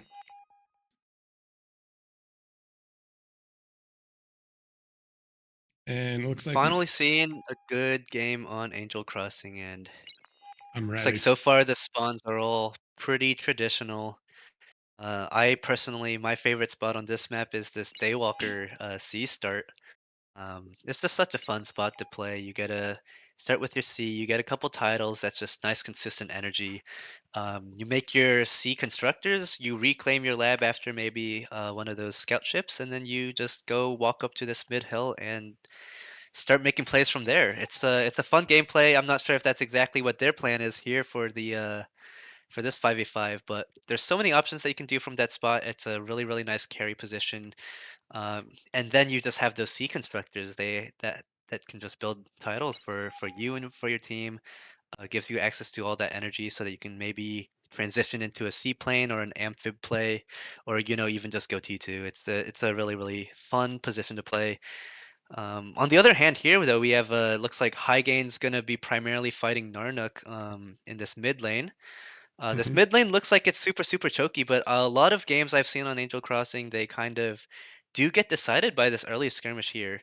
The trick is just to not overcommit, because when you have a lane like this, if you overcommit, you're gonna lose everything, and you're never gonna be able to keep control of that graveyard. But you see these middle mexes here. The middle one's worth 5.3, and the two beside it are 2.9, and those are all bigger than the rest of the mexes on this map. That income there is super significant. Usually I've seen if one team kind of just gets those mexes and sits on it and really focuses on getting their eco up using that advantage, then it's a really, really good thing. But I've also seen teams that really commit too hard to the all-in T1. Yeah. They're only using that metal to kind of make rocket bots, and by the time the rocket bots walk all the way across the map, you're starting to fight recluses, you're starting to fight hounds, or even Feldons, and then you start feeding that metal back. So it's really on these teams to kind of figure out exactly when they want to all in, and I guess that's the name of the game in bar, right? It's every time you're actually committing to units, that's an all in. Yeah, that's well. Every time you can eco without dying, then you should be ecoing until you think that you're gonna win off of your unit investment. And if you've never seen Angels, one thing that's crazy about Angels is it has a lot of paths. So even though this looks like Alcy, where LDM spawns, you can actually move like this with ground units, and you can come up here. And so once you're here, you can backstab like this into these sides. And opposing here, you can actually cross the water here. So there's a lot of paths to kind of invade and do all sorts of other sort of attacks like that. So it ends up with a lot of kind of really interesting, similar to the puddle raids on Archsimcats. There's a lot of sort of interesting side paths and all sorts of different ways that you can attack. And there's a lot of kind of viability for things like rocket hovers where you can sneak up and then shoot over and try to snipe geos. In terms of players, we have DBS on the bottom side. So Chisato is Armbots. Narn is Armbots. Teddy is Core. He hasn't dropped a lab yet. Looks like he's just going to battery. Sheep is going to go Arm C. Interesting. And then LDM is core vehicles. And on the other side, on the pro side, we have Randy as arm bots. We have the co-op high gain X Factor arm vehicles. Daywalker with the arm hover open. Let's go. And then Florio with the core air lab. Interesting. How do you feel about this hover spawn? Talk to me. I feel like that's kind of the most exciting thing for me so far. And I've seen, I don't know, Daywalker has had some of the funnest kind of plays that we've seen today. Earlier he was making juggernauts, all that good stuff. I think Daywalker is one of those players. He hasn't been too active in 8v8s or playing bar at all lately, but he has some of that ancient knowledge that Sometimes, people see the game in one way because that's just how the meta's played. But this guy, he thinks with his brain. He understands the game to a certain degree that he does, and he will try and use that knowledge to kind of play the game how he thinks is the best here. You Yeah, you do see those rocket hovers now that you talked about. It looks like that's exactly what he's going for here. Not sure what he's going to skirmish. Maybe he can kind of line them up against this cliff. You can snipe that Geo and those 3 mexes. That's a really, really big deal if you can deny that. Or maybe even like walk up to here and start sniping some of those mexes. So there's a lot of opportunities on this map, but I think Austin here, Mighty Sheep, with the arm start here, I think that's a much more like classic. This is how people usually play. Either arm or Corsi here is fine. oh, You do see that Randy is trying to airdrop a grunt there. That's a really, really good play. But unfortunately, the arm skater. patrol boats here, the skaters, they are actually stealthy. They do not show up on radar at all. I'm not sure Yeah. if Randy even had a radar. Yeah, Randy did have a radar, but they're stealthy. So by the time you notice that it's there, the transport's already getting shot at. And You know, we've seen this it's in past tournaments where I think back when Com Transport was on, we've seen Zekris try to airdrop a commander and just run into a stealthy anti-air ship and then lose it there. Yeah, one thing that's interesting is they've seen the Shuris out from Florio and they haven't dropped their own. The one thing that's kind of scary to me is I feel like Shuris can kind of shut down hover play just because their AA is a little expensive. I mean, it does well versus it, but now that they see the hovers, I wonder if they are going to drop an air lab to try to shut it down. It looks like no, because they already have T2 in middle from Narn. Yeah, they Interesting. actually already have spiders on the way. This middle skirmish hasn't even happened yet. I was talking all about, like T1 getting these middle mexes and then, kind of stopping your T1 push there. But, it's also an option. Just build LOTs to kind of prevent the enemy from getting these mexes. If Did they you don't, see- if you don't have it, they don't have it, right? It's fine that way. Did you see Now Teddy is these just Janices are gonna- Teddy's dropping wireframe LLTs in front in mid just to Yeah, bait that's- Janus shots? he had like that's four down that's at an amazing once. tech. I always do that when I'm fighting people with Janus because it just makes it so much harder for them to, maybe hold fire or at least make sure that they're set target correctly. Yeah, and you But were these right these with quick loses are really, really brutal. They're gonna just AoE splash all these Januses. It's not looking too good for this middle here. But on the same note, Randy's team, they've got the same lab up now in the same spot. So now they're gonna rush this T2 Geo, I believe. Yep. EBS has actually skipped the T1 Geo in and favor Sheep is of C play. one straight for the T2 one. And yeah, that's why we had the arm spawn here from Austin. It's usually you see C players go core, but if you're not actually going to fight the sea, you don't need those great core frigates and destroyers, right? Yeah, you just want you want to think about your next steps. Yeah. You want to think about your next steps. The stealthy anti-air bot already showed its value there. And now you're just going to get seaplanes coming out, and Daywalker is still going to try and skirmish a little with rockets, but they don't quite have the setup for seaplanes. So it's going to be on Florio here to maybe make some fighters, but I believe that the seaplane fighters are going to, kind of Yeah, the outclass swarmers these are T1 just fighters. much better. Yeah. They've got the HP, they got the damage. They can even brawl not amazingly well, but decently well into T2 fighters. So yeah, we'll see. So X Factor, originally he actually queued a advanced geothermal, but he seems to have changed his mind since I last looked, and now he is going to make a prude here. And that might be a safer play. It might pay off, especially with these seaplanes coming in. It looks like they might not hold air superiority for long. But it does mean that they're going to be at a slight disadvantage here compared to DBS, who's going to just have straight up more energy to spend. It's a high energy map. You see that wind has been 23 for quite a while now. So it's like you don't even quite need that T2 advanced geothermal, and maybe that's a call that X Factor made. Maybe he saw, like we have so much energy right now, we're just accessing it all. Maybe we don't need to take this additional risk right now to Well, they did build queue an up advanced field the thermal. back AGO, right? So I think that probably makes sense Right. where they can do that one. The only problem is there isn't a lot of AA here either. So depending on how many, I mean,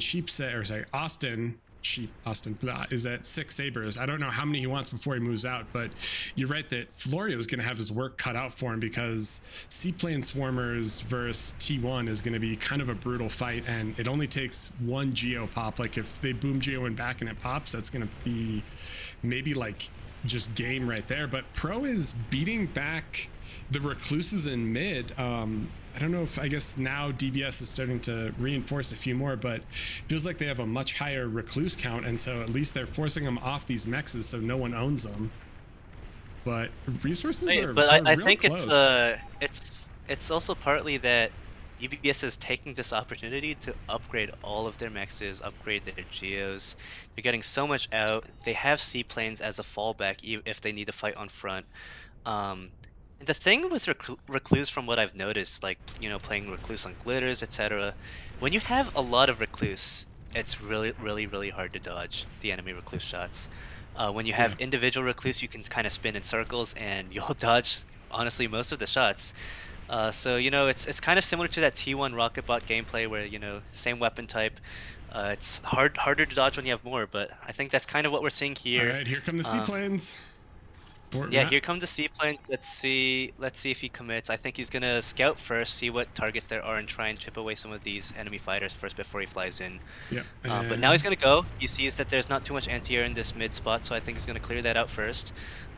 Florio does have a seaplane lab for his own fighters, but he's not been making. He's just gonna back off now. They lost air superiority, so he's gonna pull them back to mid, it looks like, and then maybe try to snipe the Recluse. Yeah, I think it's a good play to just like focus on mid. Enemy basically already knows your strategy once you've made that big scouting run. These Recluse are all free to kill, and there's 2 commanders that you can kind of go at if he does decide to commit. I think he really should. I don't see why he wouldn't. I think maybe they're just a little afraid of air superiority. The one nice thing with the Sabers is if you run back to the sea and you land, right, you're not going to get shot by any of the opposing fighters just because they're seaplanes and they can submerge.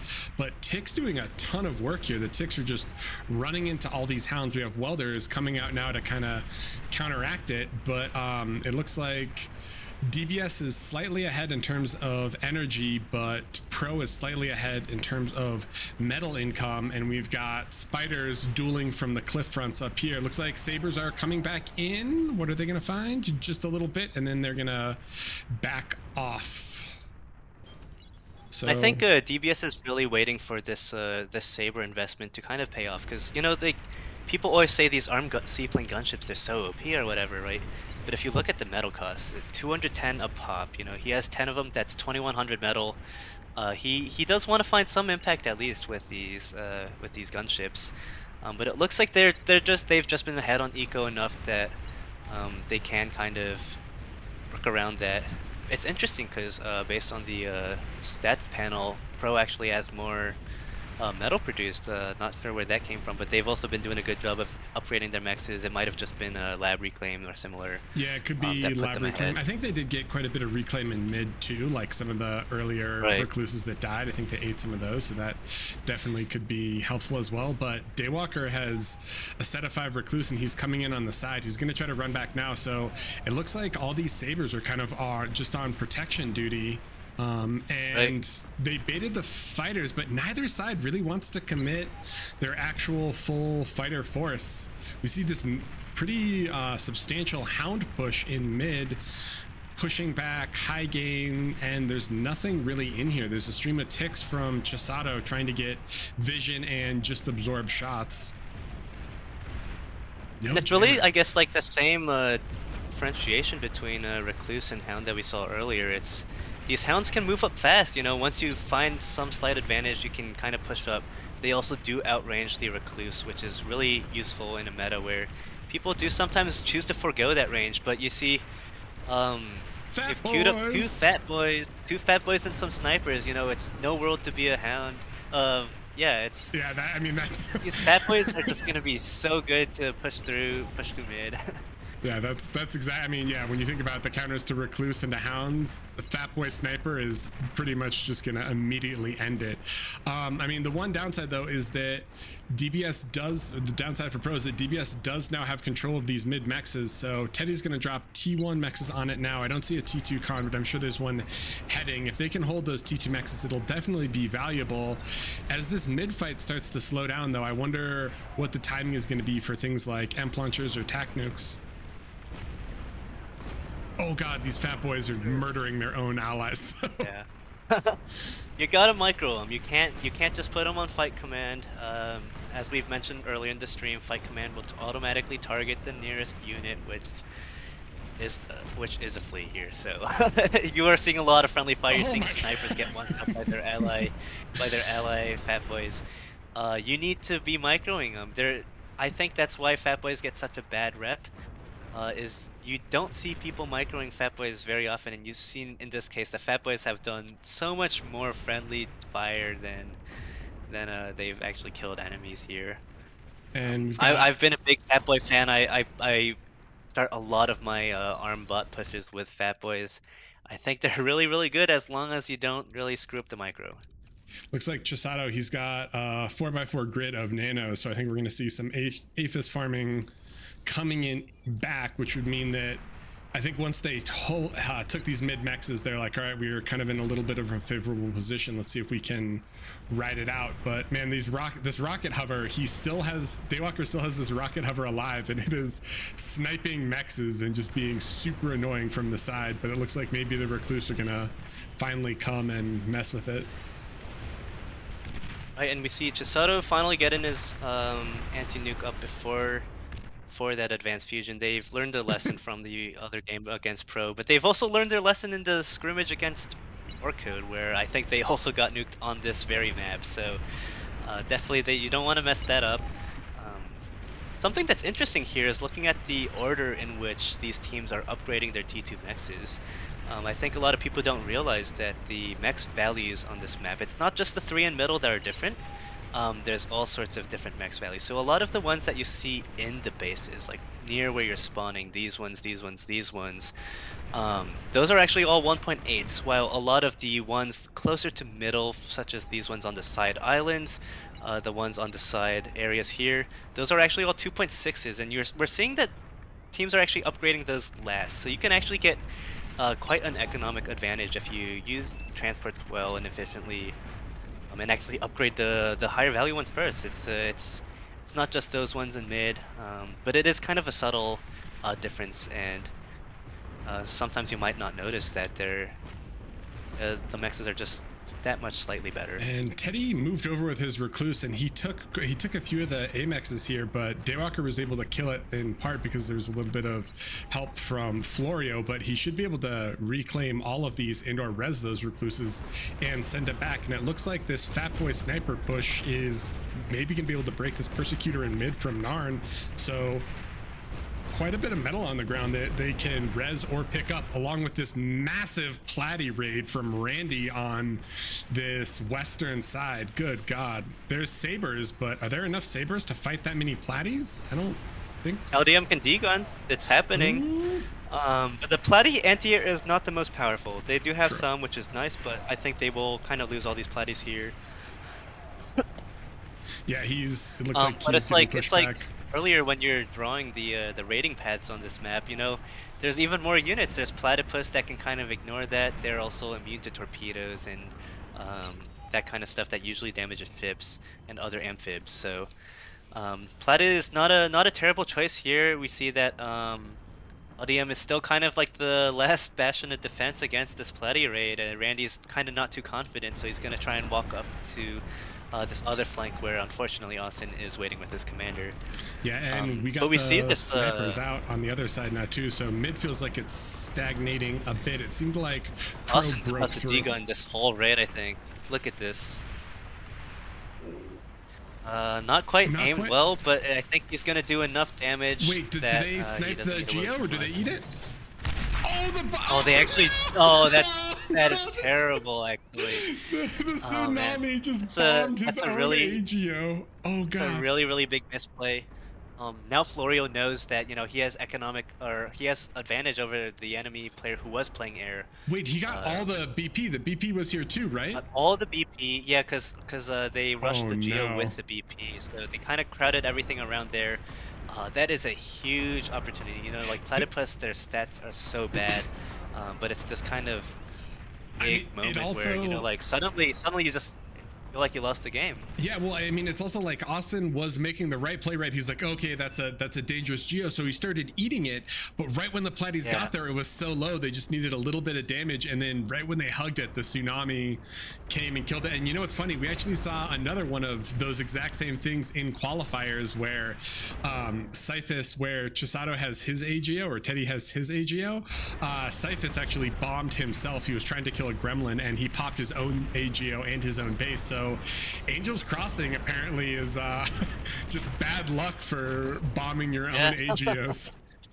Got to be careful. I think there, Austin guys. could have held that if his seaplanes were farther up. He retreated them, and then they had to kind of pick themselves back up off, and then move forward. And with that, I mean, Pro is kind of in a little bit of a commanding lead, right? Like, look at that energy. It's like 13k to 9k. That's kind of concerning. Castato's about to get his second advanced fusion up, so suddenly that goes up 3,000, and he's going to start with T3. But it's like you see this overwhelming Pro force in the middle, and I think this is, the two Fat Boys that he made at the start, they have 43 kills right now, they're still alive, and I think they were kind of integral for Pro kind of taking this ground in mid. They have amazing area control, and we saw earlier, DBS did the classic rattlesnake rush in mid, because that's the tried and true, you make that in 8v8, and teams are not coordinated enough to kind of shut that down. But you see here, you're fighting a team that knows what they're doing, and they've got the Fat Boys out to tank, that's tough for the rattlesnake. The Fat Boys are just gonna eat the rattlesnake shots like it's not there even. But we see Florio now, he knows he's got that air superiority. He's going to try and make a play with these seaplanes, but he's not going to send his fighters. He's going to send his fighters along with these bombers that are bombing this advanced geo. So it's, it's the bait on one side with the actual play on the other. Well, the other thing too is trying to snipe all those gunships. Those fighters flew into Platy, so they actually lost quite a number of those. DBS lost fighters because they're battling over that, and they do pop that AGO. There's action all over the map. Sorry, I'm trying to catch it, but it's a little difficult. Yeah. And I think that's the kind of coordination that you do expect from these, finals round of the 5v5 tournament. Pro definitely coordinated down on VC. You've got the Platypus anti-air. I'll push the gunships with the anti-air, and you push the bombers with the fighters, and we kind of make wins on both sides here. And LDM LDM's still kind of trying to dig on all this stuff, but he's going down here. There's too many Platypus, and now Randy knows there's no longer going to be a commander threat there. And that's one more avenue where, Chisato or whoever is going to play that front, Austin, they need to make sure that they don't kind of get leaks through here. They've already lost those 3 island mexes that I mentioned earlier were kind of higher value, along with those 3 mexes that are in that kind of safe cliff area that Daywalker still has. So that's so much income lost. Razors coming out, so they will be able to hold off I think both sides, right? Because they can definitely deal with all those platies as long as they can kind of hold in the chokes, and they should be able to deal with the right side once it gets there, because it looks like there's primarily pawns and recluse and some other stuff coming. So I think that the Razor on the right for LDM is going to come in just in time to hold that, but economically they're so far behind, right? I kind of feel like the Pro can just sort of push this through and they'll be completely fine. Definitely looks like Pro's winning to me. They're starting to park up mid in a more frontal position that's better and farther up than the park that DBS was able to put up. And I don't know, I think the T3 option, in a lot of games it feels like the T3 is kind of a grief. It's so many resources for units that still get countered by, T2 units, right? But in this case, it looks like Chisato has queued up 2 Vanguards that he's going to give to Teddy. And, with the terrain on this map, I think that might just be what they need to kind of break down this middle parked up area, fighting these snipers, fighting these Fat Boys, fighting these rattlesnakes. I think the Vanguards might be able to kind of pull through and break that position down, but the thing is, for him to kind of sit up on that cliff, they need to really want they need the map control, right? So they don't have either of these two hills right now. So if the vanguards go up and units start coming on the other side, the vanguard's in a little bit of a weird position there. And I think they need to prioritize at least taking back the map control. Maybe they can ignore Daywalkers for now, since Daywalker kind of has an established control over it. But the other hill here next to where Randy's got these pawn raids coming in, still mostly uncontested. No one's really kind of settled up Yeah, there gotten with those the build mexes power or back or anything. anything. I think DBS really wants to make sure they can push up there and reclaim that ASAP. Especially these island mexes on the left side here. Chisato's queued up those resers to res those mexes, but he's losing so much right now since he's kind of APM stalled and hasn't really res them. And now the resers are moving, but they're resing different mexes each, so they'd get the income a little faster if they were all on the same extractor. But now we're And starting to see these vanguards coming in. Let's see if they can kind of break the pork apart, or well, but if they they're have gonna kind of Pro get has wrecked by this T3 of their own, All-Star. so they've got. I mean, Pro has Razors coming, and they should be able to make vanguards for themselves. Yeah. But yeah, I guess we'll see. We And see this bombing run. additional bombing run coming in. These seaplane bombers, these armed ones are they're so fast. I think these are actually the fastest moving bombers in the game. And I think that's an attribute that people don't quite realize all the time. And it Oh, seems like they've Aphis scouted the farm! advanced fusions, and I think it's over because that's enough bombers to. These seaplane bombers, they're basically like T2 bombers, except they're moving And they pop faster it! than even T1. And I think it's not looking good for DBS. I think they might want to call it soon, but let's see what they end up doing here. Yeah, We've I got mean, more bombers that's. going through that geo. Not quite enough bombers remaining for that, but um, it's really not looking good here. Yeah, I think that I mean I feel like that was I feel like the AGO pop may have been, really just the turning point of that game, because as soon as the AGO popped and And the Florio second knew. AGO's about to pop too. The other AGO's gone too. Oh That is a god. huge blow to Chisato. I think he's just lost all of his energy production. DBS is basically entirely riding on this one AGO that they rebuilt in front, as well as Austin's title farm. So let's see if that's enough energy for them to stay in this game. They're fighting X Factor, who already has 5 advanced fusions. They've already been out Yeah, ecoed from he's the mid game on, and now he's they're big. now they're truly out ecoed. It's a 26k to 4,000 I energy love difference here. this nettle farm. Did you see the nettle farm that's right here from Randy? He's got 27 nettles just Oh yeah, I mean, just ready. people, it's such a cheap unit, and when you have to fly over it, it does more than I think people realize, and you don't quite see that. I think I see a lot of older players who played in the past, like making these nettle farms, because it covers so much area. Like if I see 8D playing, I know he's gonna make one. It's super effective. It shuts down scouting really hard, which I think is already in itself a really big deal. But it also just prevents that whole area from getting bombed. It's just all around a good kind of thing to do. If you click on these nettle farms, that's 2,000 metal. Oh, and they And spotted. Hold on, they spotted Teddy's commander, and he has a lich coming. So X Factor knows where this comm is. They pinged it, and there's only two he's gonna comms go left. for it. Yeah. Yeah, I think he's Two got comms it right. left. Narnok is the other one on the front line, but he does have flags around. But um, getting rid of Oh, Teddy's and they comm there did it, is yeah. big because it's big because Teddy was the guy trying to go back to that hill I was talking about. Oh, they and pop Florio it bombs that again. geo. Oh no. No, it's if you have an advantage, you might as well. Let's see if Oh X no, Factor does he might get get these that? atomic He just bombers. res the Aphis and he Uh, pops it again. yeah, Oh my god. looks like he got a little too trigger happy. I think he could have kept at least like 2 of those atomics. But they're so far ahead, you might as well just click on the advanced fusion and shut them down. All of the energy except for Austin's titles are now gone. Looks like they're finally going to call GG on that. You can kind of play off of a geo, but you can't play off of no energy. So they're going to call it, and it's a really good. I'd say even comeback from Pro here. I think early game it felt like, they just didn't really have it, but definitely all around good players. They kind of pressured every front the way they needed to. They made the good high value, high impact plays that they needed with air. Um, And especially, I think it all cascaded down from that platypus popping the advanced geo that Randy had. So kudos to him for, Did taking one of the worst units in the game, taking 3 of them and killing the geo. Hold on, did the platypus kill the geo? I don't know if that's exactly what I remember. I seem to recall an allied tsunami actually killing that geo. But no, I mean, you're right. He You hugged know it. what? They were I doing would damage. believe it actually. I'm pretty sure it was, because that's There what were, it looked like to me. I there were, was like, yeah, "Ooh." there were platypus hugging the geo, and then there was a bit there's a bit much going on there, and I don't think they were able to defend that in time. And Yeah. using all the build power in the seaplane lab, I think Florio just realized, like, wait a second, look at me, I'm the captain now. I have all the fighters, so yep. Yeah. So, all right. So, game 1 was on Gecko Isle, and that is the game that DBS won, even though Pro picked it. And then DBS picked Angels Crossing, but that is the game that Pro won.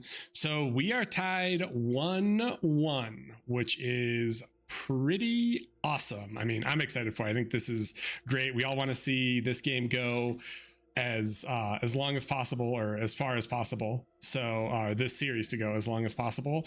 It looks like Randy is gonna need to take a quick little 2-minute break. So we are also gonna take a little 2-minute break. You guys feel free to use the restroom, get a drink, etc. And we will be back in 2 minutes with game 3 between Pro and DBS.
Ladies and gentlemen, we return.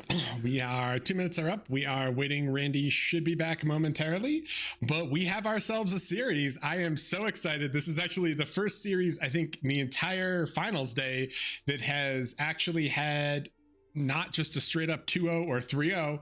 So series is tied 1-1, and we have the one, the only DBS and the one, the only Pro. And yeah, I am super excited. Little bit of a downside, game 3 is on ArchSimCats, and I really would like this to go to Too much. I mean, yeah, like let's be real.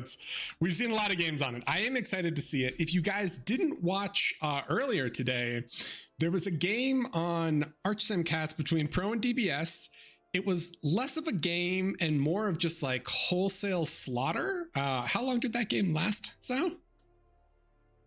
I remember feeling like the game was over at around 6 minutes, and then I think they might have resigned a few minutes after that. But it was such a short game. Like I mean, we're seeing Arch Simcats again, but if Pro keeps up the same kind of early aggression and wins that they had from the other game, maybe we'll be on Rosetta in a bit. Yeah, I mean that would be absolutely awesome. So I'm really hoping, we can have a full 5-game series, because who doesn't want to watch more bar, and who doesn't want to see failed negotiations, right? We haven't seen that at all today. So it would be 100% wonderful to actually be able to see that map, but that's not what's happening now. I'm sorry. We're gonna have to go back to what Zhao described as the most standard map in the entire pool, Archsome Cats Valley. And both teams have played this a lot. I think the only loss that DBS has on this map is to Pro. So it's not like, they're not prepared for it or anything else. I think it's definitely a pretty standard, pretty sort of simple map. But yeah, we Yeah, it are just seems waiting like on in players. the earlier games, I think DBS maybe hadn't practiced on Arch Simcats as much. Maybe they felt, it's a standard map, we're gonna be fine. Because, we saw they had some like unconventional spawning earlier, and that kind of fell apart really fast. And earlier against, I think, did they play Barcode on Arch Simcats? I think we saw that they're kind of Yeah. doing musical chairs with those spawns, right? Yeah, So yeah, they I think did. they don't really know exactly who wants to play where, but I think after that Barcode game, I think they have a better idea of it. I think they've had enough in-game experience on this map just from this tournament alone to kind of figure out what they want to do, come up with better plans, and really execute on that. So let's see this rematch happen on Arch and Cats. We're looking at the same map all the time, but it will be an exciting one, especially for those in game who, I'm sure DBS wants to prove that they are not uh, the losers. Yeah, they're better than a 7-minute GG Yeah, on what's essentially our lane exactly. map. Yeah, no, 100%. So we are waiting for Narnook. Everyone else is in the lobby and ready, I think. So, Narn and LDM both had to step away for a second, so they should be back momentarily. I'm super, super excited for this. I'm curious, do you feel like, in terms of just these rosters, do you feel like it'd be like these are the strongest 5 out of the rosters that we've seen? I think that if you had actually Sheep in here, would you want him over Austin?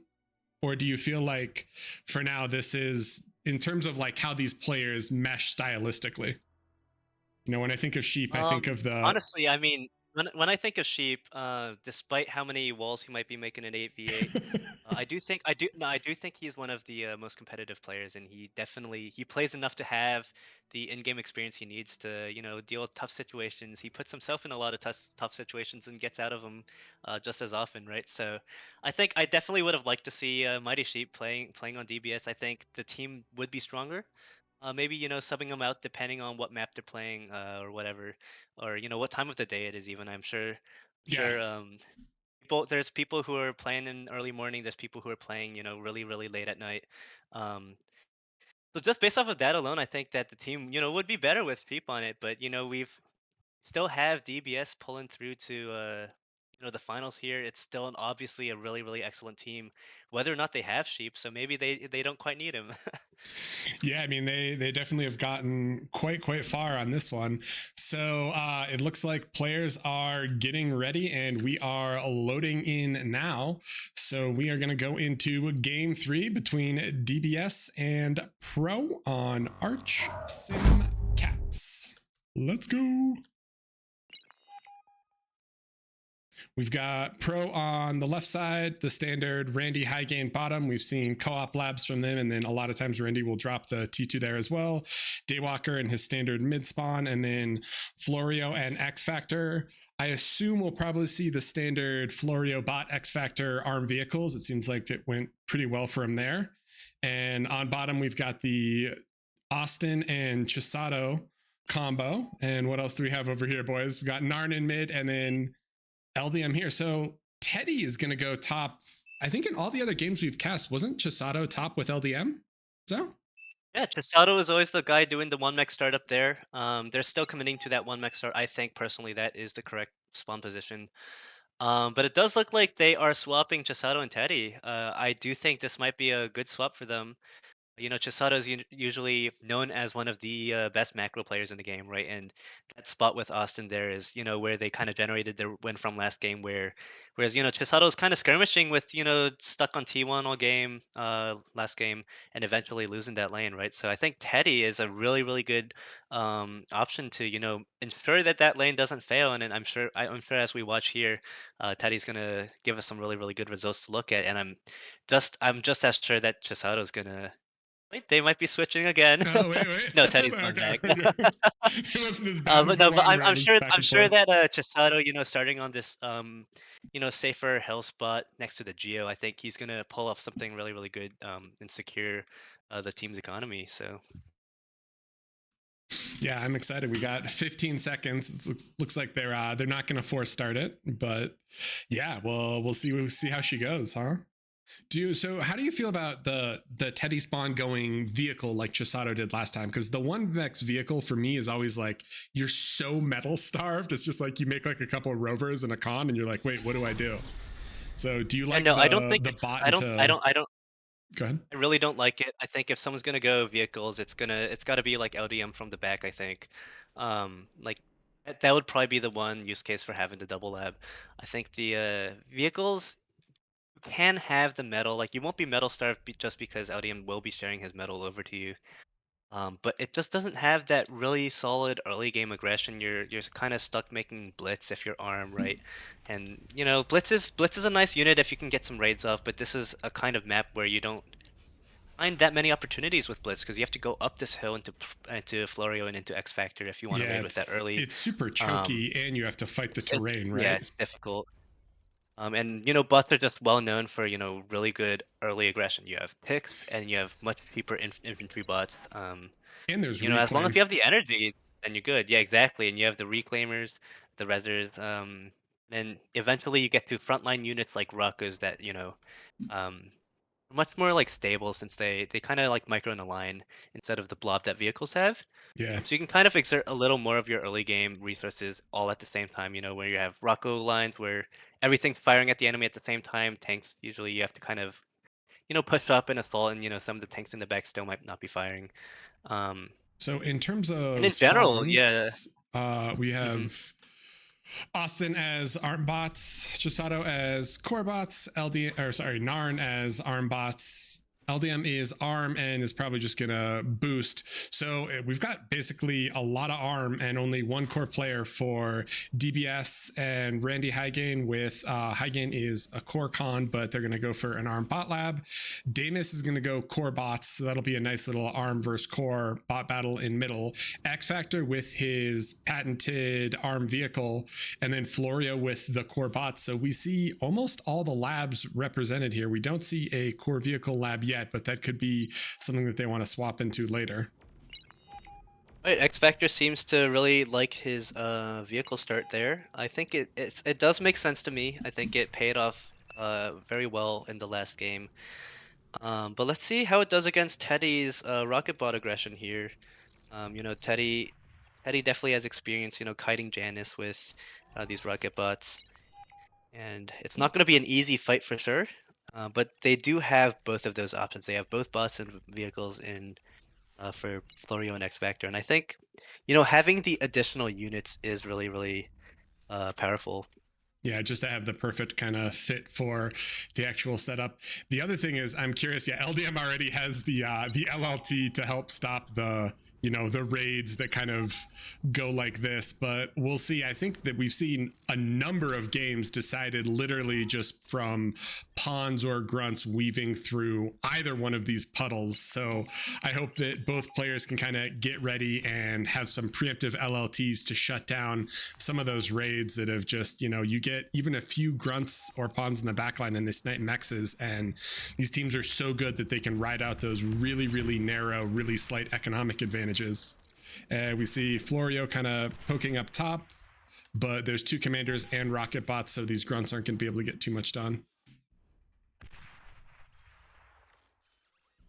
Something I like from Teddy here is he's actually dragged his energy slider all the way up and he's built an energy storage. So looks like Teddy might be trying to do some energy shenanigans here, maybe D-guns and all that.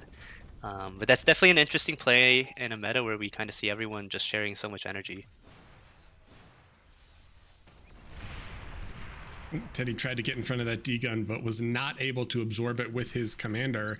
And we see some rovers that sneak through from X Factor, but I don't know if they're going to be able to get anything done. There are some grunts in hot pursuit. He self-D's the mech, so it gets the kill, and then they can kind of reset. A few more ticks are going to try to come in, but it looks like they're going to get absorbed as well. And I think this game has definitely stabilized much more than the previous game was. We kind of see a classic rocket bot wars happening in both the north and south lanes. Middle is still kind of resolving because you need to kind of have these faster units in order to cover that mid choke early on. But looks like Daywalker is advancing to these heavier rocket bots, and I think that's definitely going to be again in his favor. I think we saw the same thing in the last DBS versus Pro game where Daywalker just had so many more rocket bots than Narnik early. Yeah. That ended up making such a big difference. And you see Daywalker here, he has amazing micro. He's kiting these pawns out with his grunt. He's gaining space. You know, it's really, really easy when you have grunts versus pawns to kind of just tell yourself, nah, I'm just going to chill. I'm going to keep these grunts back. I don't need to take engagements where I have to, like, you know, spend all my attention. But, you know, Daywalker's going to try and do that. He is getting pushed a little in here by these pawns, leaving so much reclaim behind. But that pawn army is just so much more, so much larger than the grunt army was. How do you feel about the two lab? I mean, it's the two bot labs is a little interesting. It seems like Austin and Chisato are doing very, very well, but do you think this is going to come back to bite them just because they don't have, you know, sort of like the Janus commander danger of the ARM V lab that X Factor has? I don't think that it's a big deal that they don't have the Janus here. Personally, as someone who hits Control Z and doesn't use auto groups, I think they should have stuck to just arm rockets. They retarget a little faster, and it's easier to just select one rocket and Control Z. But you know, these are higher caliber players than me. They actually use hotkeys, so maybe that's not too big of an issue. I think what would have been nice to see here is if Chisato kind of went a little harder into grunts instead of all these rockets, and he could have allowed Austin to just kind of take control of this rocket bot production. Because imagine if Chisato here, instead of kind of skirmishing with rockets, imagine if he had like a dozen grunts. Like that would pressure that high gain commander so much. You would be able to pull flanking attacks on these rockets, and you'd even be able to do, you know, the classic the over the pond raid into Daywalker, which will really help Narnik a lot. But it looks like they do end up giving all the rocket bots to Austin, as I kind of expected. It does make sense for one person to kind of micro it. Yeah, to just Gives deal your with all of a it. little more attention elsewhere. And it looks like Austin actually uses hotkeys because he's actually selected all the rockets at once instead of what I would do, which is only select the arm ones. So yeah, did you see Narn actually pinged that, hey, I lost control of this side right here, and so you need to be careful that they don't backstab. And LDM already has his comm, and he's like, all right, we're gonna start dropping LLTs. We can take care of that. But that is one of the scary things of, you know, whenever you push past mid, you sort of have that, you know, that backwards raiding path that can definitely get quite a bit of damage done. But this is kind of a repeat of last game in a sense where Daywalker is just sort of out skirmishing Narn with rocket bots. So we'll see how it goes. We do see the T2 Geo getting built from X Factor. So that's going to be a pretty massive boost. And I think Austin is starting to head towards it. So maybe he'll tap it and they can get it done. But DBS is ahead in energy now, but I'm pretty sure that once that AGO finishes, that situation could change relatively quickly. Yeah, it looks like Chisato's going to take the AGO because he already has a constructor, but this one constructor that's slowly waddling up to Narnuk feels like such a waste to me. I feel like they needed to really figure out that transport coordination better. Narnuk is literally losing hundreds of metal as we speak because it's taking so long to walk over. It does look like the game has stabilized, right? We do see people getting into T2. It looks like this Narnuk lane is the least stable, I guess, right now, but it's not that easy to, you know, push up or into enemy territory with rocket bots. I think that's a weakness. They're really good at skirmishing on the front line, and that's about where their strengths end. So Yeah. Now we see Austin here. He's doing a good job of reclaiming his rocket bots. I know in the past we've seen teams that don't aren't on top of that, and they keep like 2,000 metal and rockets that they aren't really using, right? In this case, the rockets are just kind of standing aside. Nobody's firing at each other. That's the perfect kind of situation to reclaim. And You see on the north side here, Florio, he has so many rocket bots. They can't push against this Teddy perk. He has so many. He has a HLT, he has beamers up. Rocket pods can't push against that. I think what they need to do is reclaim all of that and let X Factor just make T2 units from his lab. did you see that? I mean, Florio, the whole pro side did an awesome job of transing out all these T2 cons, and they even gave their players the transports to fly them out. So all these guys are going to be able to get their T2 up, even though it was a little bit later. It feels like with the transport micro, they're actually potentially going to come out ahead. The one concerning thing is these recluse are going to be able to outduel bottom until they get a lab up, and they haven't even gotten their mexes, so they're a little bit behind. But I think this kind of harkens back to the recluse can definitely, they can help break fronts, but they aren't that great at taking ground just because they're a lot slower than hounds. On the upside is that it does give them a little bit more time to up mexes and do everything else while they kind of force pro to be on the back foot. Yeah, and you see Hygain's actually doing a really good job earlier he was of moving his Rockos back and forth. It baits the shots, it makes it take it just a little bit longer for the Recluse to kind of gain ground. Hounds would be a little more accurate in this situation. You can actually see Hygain was doing a bit of a stop micro there with his commander to try and bait shots out. That's always really, really cool to see. It's not something that you see very, very often in like 8v8s, but it's something that just makes all the more difference. And we see Randy is now going to get his T2 vehicle lab up to fight these Recluse. I don't think these Recluse have, paid off for their cause. They've killed a couple LOTs, they've pushed them back, but they're only kind of covering one Extractor's worth of income, or preventing that from the enemy team, which and top is the kind of T1 Rockets breaking. would have also done. They're trying to get this rattle up, and they're dropping T1 walls in front of it, but there are Mausers that are chipping away at it. So if this doesn't get boosted up soon, it's going to die. They see it though, and I'm wondering if Florio can just cloak, run in, and degun it. That's relatively close. I thought they had a jammer, but I guess maybe the jammer It's died. not gonna happen. Teddy's too good.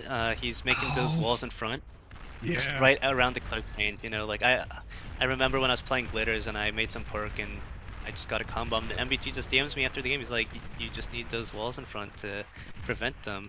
So now this Rattlesnake's up in this T2 vehicle push. I don't think it's gonna get very far. There's so many nanos in range to repair the Rattlesnake, and you see the shots are actually still getting blocked by the T1 walls to some degree.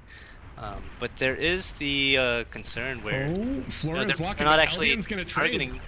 LDM he's gonna self-D his comm. He's like, I'm not gonna let you get close. It doesn't matter though, the rattle died anyway. Yeah, the rattle does die anyway. They needed to really figure out where the Mausers were firing from and properly target them down. Not a good look for this team here, but he still has a commander and a jammer, and that's really powerful. He just needs to not have these ticks run into him, which they do. So now they know that there's a commander there. Teddy's gonna have to try his best to hold this front while they figure out some kind of alternate solution. And we got bombers coming up, but I don't know if it's gonna be enough in terms of fighter count. We got 44 to 31. So actually he might be able to make something happen if they can pop that AGO. That's gonna be massive if it goes down, but oh my god, there's like a full little trifecta of dead commanders here. This is kind of like this is when you start to see these play of the games. If this bombing run is effective, I think you're gonna see UBS kind of pull ahead here. Nornox finally made some ground against Daywalker, bombing some of those Mausers. The fighters are a little bit behind, right? The fighters are not in front of the bombers, but the bombers do tank enough for the fighters. So you actually see. Is that gonna go AGO though? Chisato barely loses any of the fighters. But it's not good because X Factor he's gonna take those flags from the vehicle lab. That's gonna deny Chisato from bombing that AGO or the T2 lab. So Chisato's actually just gonna come down here. He snipes a few transports. That's always nice. He's gonna disrupt a bit of the enemy stuff going on there. Daywalker loses some of his energy. That hurts a little. Chisato's gonna go bombing on these Nano towers here. That's good. Always focusing the build power. And it looks like Yeah, we now got it's really just like hounds from Teddy coming up to help try to stabilize that while Chisato keeps building, but he's trying to snipe all these AMXs, which would actually be pretty substantial damage if he can get it done. And you're right, these VLabs, they're dropping out flak vehicles, right? They're dropping out shredders and furies, but do you think this bombing run was worth it? I feel like they got a bit done. honestly, I don't think so. It did scare them a little at least, and I think, I'm a big fan of scaring my enemies in a game. Sometimes whenever I misplay, I just say I'm just scaring you a little. But that's exactly what this is. They forced out quite a few flag trucks. They forced out a bit more anti-air. X Factor knows that he wants to kind of continue making these fighters. We kind of see DBS stabilizing across all of these fronts now. Teddy's gonna get his T2 lab up soon. Nornook already has it up. And I think the initial bombing. He's going to go again with T2 bombers in a second here. So, yeah, we'll see. Maybe he does want to try to pop the AGO. I mean, they saw where the AGO is, right? So if it goes, it takes... do you think it'll do enough damage to kill the lab? I don't know if it will, but it'll definitely take a lot of BP with it. It'll take a lot of the BP, it'll take the air lab, and it'll take those energy storages out. I think that's a really, really big deal. I don't quite think it's in range for the lab to die. Yeah, I don't know how the damage would scale. I might be wrong here. We do see X Factor is making 2 fusion reactors at the same time. I think he has his build power kind of spread out, so the whole team's kind of accessing metal, so he might as well just use the build power where he has it. But that does look a little funny when you look at all these fusions. One of them's at like 80% and one's at 60%. High Gain just had these has these ticks just like running back and forth, and they're basically holding all of these recluse at bay, just baiting out rockets while they run back and forth. But yeah, that used to be in every game. You saw people making sure to maximize how much they could bait shots with that in order to greed a little more with their advanced fusion production. But people play more aggressively now. They don't often care for that early T2 economy going up, but Chisato's gonna go with only 5. Gonna commit. Yeah, with only he's 5 gonna fly, hailstorms though. He's gonna fly right over these couple flags, so he's gonna see that he's gonna pull back. He does kill 1 mech with that at least. Not the greatest return on investment yet, but now he's gonna keep some of his bombers, and he's gonna at least chip down this X Factor fighter wall here, which is good because that tells him now that that's just how many fighters X Factor has, and he can try and make more air plays. And X Factor is now going to take this opportunity to go T2 air as well. I think he recognizes that, like enemy is making T2 air. He probably wants the T2 fighters as well. Yeah, I mean, trying to fight T1 fighters versus T2 is just pure misery, not only for the stats. I mean, I think primarily for the speed. The health and the damage is rough, but it's so hard to respond to T2 fighters as T1 fighters just because they're so slow and they can kind of choose the engagement. So Chisato what is he bombing here? Is he trying to bomb units? Yeah, I think he's just trying to settle some of this frontline stuff since he's already invested in these bombers, right? But I guess sooner or later, I'm not sure if X Factor is going to reveal his T2 fighters. He might just defend with the T1 fighters for now.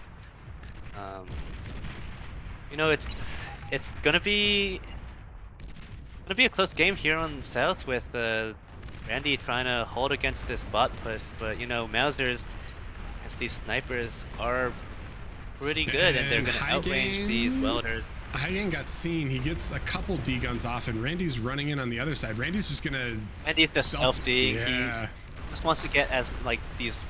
He only got 1 sniper. I think High Gain's also gonna self-D. He's not gonna get very much out of this, right? They do push the units back while these Mausers have been firing on them. So if you look at it, they don't have, or DBS does not have that much army remaining here. I think the comm bombs were somewhat alright.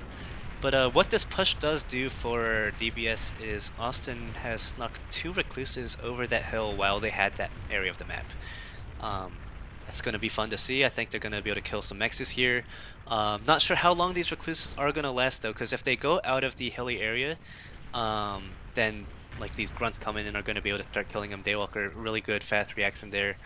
But as long as the recluses kind of stay on the hills, it's going to be really difficult for Pro to remove them. Yeah, and LDM We're snuck gonna see the one first on the recluse other here. side too. Look at this 54 kill recluse is Yeah, sneaking over. 55. It's got the plus 73% health. It's got the minus 27% I think reload. it might get liched in a second if X Factor wants to reveal it. Yeah. So it was living its best life, and it is about to get squashed like a bug. Yeah, so sad. But it's kind of what atomic bombers can do well. They defend so efficiently. And LPRC we see the LRPC from Narnuk. Yeah, but the deal already is gone. So X Factor already ate it and prepared. Yeah. X Factor saw the big air commitment from Chisato, and he's like, "Well, I know exactly what he's going for. I'm gonna let that happen." Yeah. So like LSR just pinged, we still have this one recluse that's on fight command kind of here. It's not gonna do too much damage before dying, just because that fight command isn't as efficient as it needs to be. Yeah, they're chasing it now. Yeah, the bull's gonna get rid of it. In terms of E but it's still good impact. Yeah. Once this wind kicks up, look at how much. I mean, they just have their wind farms are absolutely amazing. So you're looking at like 17k to 10k for DBS. So it feels like they're kind of out macroing them at this point. And as long as they can keep them on the defensive, I mean, they had to throw away some commanders with, to kill that sniper welder push. And it feels like I think they're slowly able to get quite a bit done. Would you think X Factor wants to try to swap and actually do full bombers, or what makes the most sense here with this air lab? Well, it looks like X Factor's gonna try and at least get this atomic bomber off. I'm not too sure how effective it's gonna be though, because like the Lich, it's not gonna one-shot the advanced fusion that Chisato has, even if it gets all the way there. But he's gonna at least be able to hit some units on the front. There's no anti-air still. I think that's a common mistake. You always want anti-air on your fronts, even if you have someone making fighters, and that's just because having the anti-air makes it such a great defensive position for your own fighters to kind of fight over. We see Narnuk actually has this long-range Mercury that's gonna be able to zone out this Lich and some other things, but it is on fire at will, so I'm not sure if it's gonna be. You know what else we see? I think this could be some payback from DBS, because they scouted bottom, and when they flew over it, I think, right? So he knows that there's no anti down here. So Narn is there's the one nuke from Narn. He's ready. Let's see how. Narn's like, you know what? I'm a good player too. I'm 50 OS. I can make nukes too. Yeah, he's ready. Do you feel like this LPRC has really gotten value? I don't think it has per se. Oh, they scouted the AGO. Is it worth it for the Lich to pop the AGO or no? It's not going to take much else with it, but it would at least. It's pretty weird. Honestly, if I was X Factor, that's really tempting, especially since you do see Narnuk kind of spamming this long-range anti-air. The viability of that Lich is running out, and you see X Factor. He thinks the same way I do, and he's just gonna go for it. Yeah, he that just takes pops out it. the Geo. It takes out the mechs. Takes out like a pit bull that was nearby. No, it's you take the small trades that you can while you still can. And that Lich is not going to find very much value, I think, elsewhere on the map now that there's more anti-air, and now that Chisato, has this really good fighter squad. That was a good thing to identify and quickly act on. He's got ambassadors on bottom, and they definitely are doing some work versus these snipers and these welders. Those snipers and welders are trying to dance back, but the one thing people forget about ambassadors is they actually have really good AoE. And for sure. I've always kind of referred to them as like mobile. Is it gonna see? Did they? It doesn't see the nuke. It didn't drop. It didn't go low enough, so they still don't know. Oh boy. And it's getting tough here. Looks like Florio's kind of committed to this infinite pawn spam, which I don't think is the right play. Like he has 14,000 metal worth of pawns right now. 14,000 is a lot of metal. Something that can get AoE down. Teddy's spamming beamers because he knows that they're there, right? They just scouted it. I don't think that's a worthwhile investment for Pro there, and Pro's still stagnating on this Mauser push. The high gain's kind of just like targeting ground with his Mausers. He's kind of given up on aggressively pushing with the Mausers, just instead using it as area control. And I think that's a losing mentality here. If you make units, you want to kind of use them to be aggressive with, because Pork is just better than idle units. Yeah, I mean, I But also they're think gonna scout again. They're gonna scout again here and see that there is no anti, and I believe that Narnuk is going to. Yep, he's targeting the nuke now here we on this front go. line. I It's not am quite a ready. core nuke, so they went for the nuke that loads a little faster instead of the nuke that has a larger AOE. Like if this was core, that would be super devastating. I don't think they're gonna kill all that much, but it seems like they're gonna be in range to hit most of the army, and maybe the lab. High Gain is going to move his army out of the way, so let's see if he's going to get far enough away or if he's just going to end up right around where the nuke is in. He gets some of the Mausers out, but that whole front is basically demolished now. Yeah. Austin's going to take full advantage, and he's just going to push up with these welders, and there's not really very much to stop him. Yeah, I mean, we'll see what they can do, but that was a beautiful nuke from Narn. I feel like that got a lot of value. How many kills did it get? Got 54 kills, so that's definitely not bad. It's a respectable amount. We had a Recluse earlier with what, 53? Yeah, 53, 54, yeah. The nuke outclassed it by 1 kill. And X Factor is going to drop his T3 lab. He doesn't have anything queued, but you think Vanguard makes sense to try to abuse the terrain, or do you think you just go straight Razor? I think T3 lab's a mistake. You already know on this south side that Austin's army is almost entirely welder sniper. T3 is not really going to be amazing against that, except for, like, I don't know, if you maybe skirmish that down with Vanguard. I think Vanguard in a lot of these games is not the right play. I think it's such an expensive unit for so little DPS. There's plenty of counterplay, and even if you're not getting countered, the impact you can have for all that resources is still relatively limited. So I think that Vanguard is still one of those things that's mostly reserved for higher impact plays, or maybe if the map has even more extreme terrain. So for example on Glitters, we see people sometimes putting Vanguards and Tremors up on those really steep hills, and I think that's something that makes a lot more sense. But we do see Austin has Marauders coming in, trying to clean up this push after this nuke. And Narn didn't eat his nuke. Do you feel like it's worth it for him to keep it and try for another? I mean, I feel like after you fire the first nuke, you kind of just have to accept that they're gonna have anti. He's nuking that front line with the 14,000 metal worth of pawns and the rattlesnake and the other stuff. I think Florio knows he's getting nuked though, so he's gonna try and move those pawns out to safety. But the nuke's still gonna chip down some of that pork. Does it get the calm? That's always something that's really useful to have. It won't get the calm because it's too far, and the rattlesnake is popping down. So if they coordinated that better, what Nornuk should have done was sent one pawn in so that the rattlesnake would pop up. That way it removes its sneakiness, and then that would be removed by the nuke then. But Florio responded well. He retreated all the pawns, the 12,000 metal worth of pawns, so he still has those. But looks like Chisato, he's got all these fighters. I'm not sure what he's trying to cook. Maybe he's just trying to be on standby to support this push. Yeah, I mean, he's got Razors coming down to man-fight these Maros from Austin, but look, Narn is just gonna spam pawns in, and they're gonna try to swoop up from there, and then Florio's gonna pull a lot of those pawns down from top to try to support it and see what they can do. But these Razors, I think, are really gonna struggle. I mean, there's already, what, 10 snipers, 9 snipers here, and it's one of those... so many snipers, and the Marauders don't even do that poorly, but I think Daywalker's the only person on Pro who's really responded correctly to this push. He's just got the spy bots on repeat, and hopefully he can kind of clutch it up for his team here. I think the Razors are not the right play here.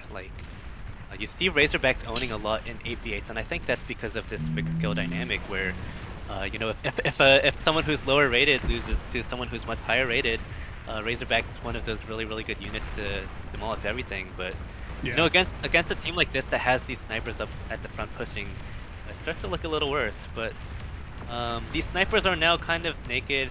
The Marauders have kind of pushed back to defend from this pawn invasion. So these snipers are all going to die to these couple grunts. So let's see if the Razorbacks can kind of make some progress here. If they're microed well, I think they can kind of do a bit of kiting on these Marauders. But the Marauders are just so fast, they might be able to get in and surround just because there's so much of an advantage here. Yeah, and they gave LDM all those Maras, and I'm curious, it looks like he's backing them up. I don't know if he wants to try to go through mid or somewhere else, but mid has Pulsars and Pork, right? So I don't think you really want to try to break that. And they have Razors of their own coming out. There's a lot of spam here, and they don't have great Pork on bottom. There is one Rattle, but it's not like there are any Tachyons. There are a few Pitbulls as well, but here come the Teddy has time-honored these abductors. Abductors, yeah. You know, Teddy from all the way from the other side of the map, recognizing that his team can make a really, really good play if they just, you know, defend against these Razorbacks and push through and get all the reclaim. So let's see if X Factor Spectre's knows already though. moved the I mean, fighters he's brought the fighters. Yeah, it's funny. Like everyone brought all of their armies bottom. They're like, Exactly. this is where the game is going to be decided. So top is just this X no Factor man's land. But yeah, X Factor kind of getting chipped down by that frontline Mercury. That's one of the really, really good main uses. But here's the problem now, right? X Factor only has so many fighters. Tato has more fighters, and he's going for a bombing run right now. So and that nuke, think I didn't Narnuk realize is there gonna was try no and- anti. That nuke hit on mid, and so they just Yeah. completely erased it. And LDM's going to send everything through. And there's the bombing run that can follow up as well. and look at that. That is all. The one flag that was on the Oh front my God. line. Narnuk sniped the one flag that was on the front line with his long-range plasma cannon, and now now the bombers are going to come in, and looks like it's going to be a win for DBS, DBS yeah, here. they're They've coming got in. so many Marauders Aphis. pouring in, and these bombers are just running in. There's not enough anti-air. There's still more bombers. He can go and bomb the next guy down. Teddy's coming in now that he sees all the fighters are dead. He's just stunning all of these enemy Razorbacks, allowing these Marauders to come in and surround. It's a great coordinated attempt by DBS here. Yeah, I mean, that think- nuke just broke open the front door there, and then everything ran through, and especially without the flak there, it's just so hard because X Factor he didn't quite have the fighter count to survive, so it's like once the flak goes down and they lose air superiority, those Hailstroms, you know, those T2 core bombers, they hurt if they can get on target, and that Aphis went boom. Yeah, it's a second game DBS versus Pro where Nuke has kind of had a really, really big impact on the outcome of the game. Yeah. Super cool to kind of see people scouting, and it's not just people scouting to see that they need Nuke, but it's people scouting regularly enough that, you know, the enemy doesn't quite think that you might be rushing a Nuke just because you scouted. They might just think you're scouting, and, you know, that's what you should be doing, so...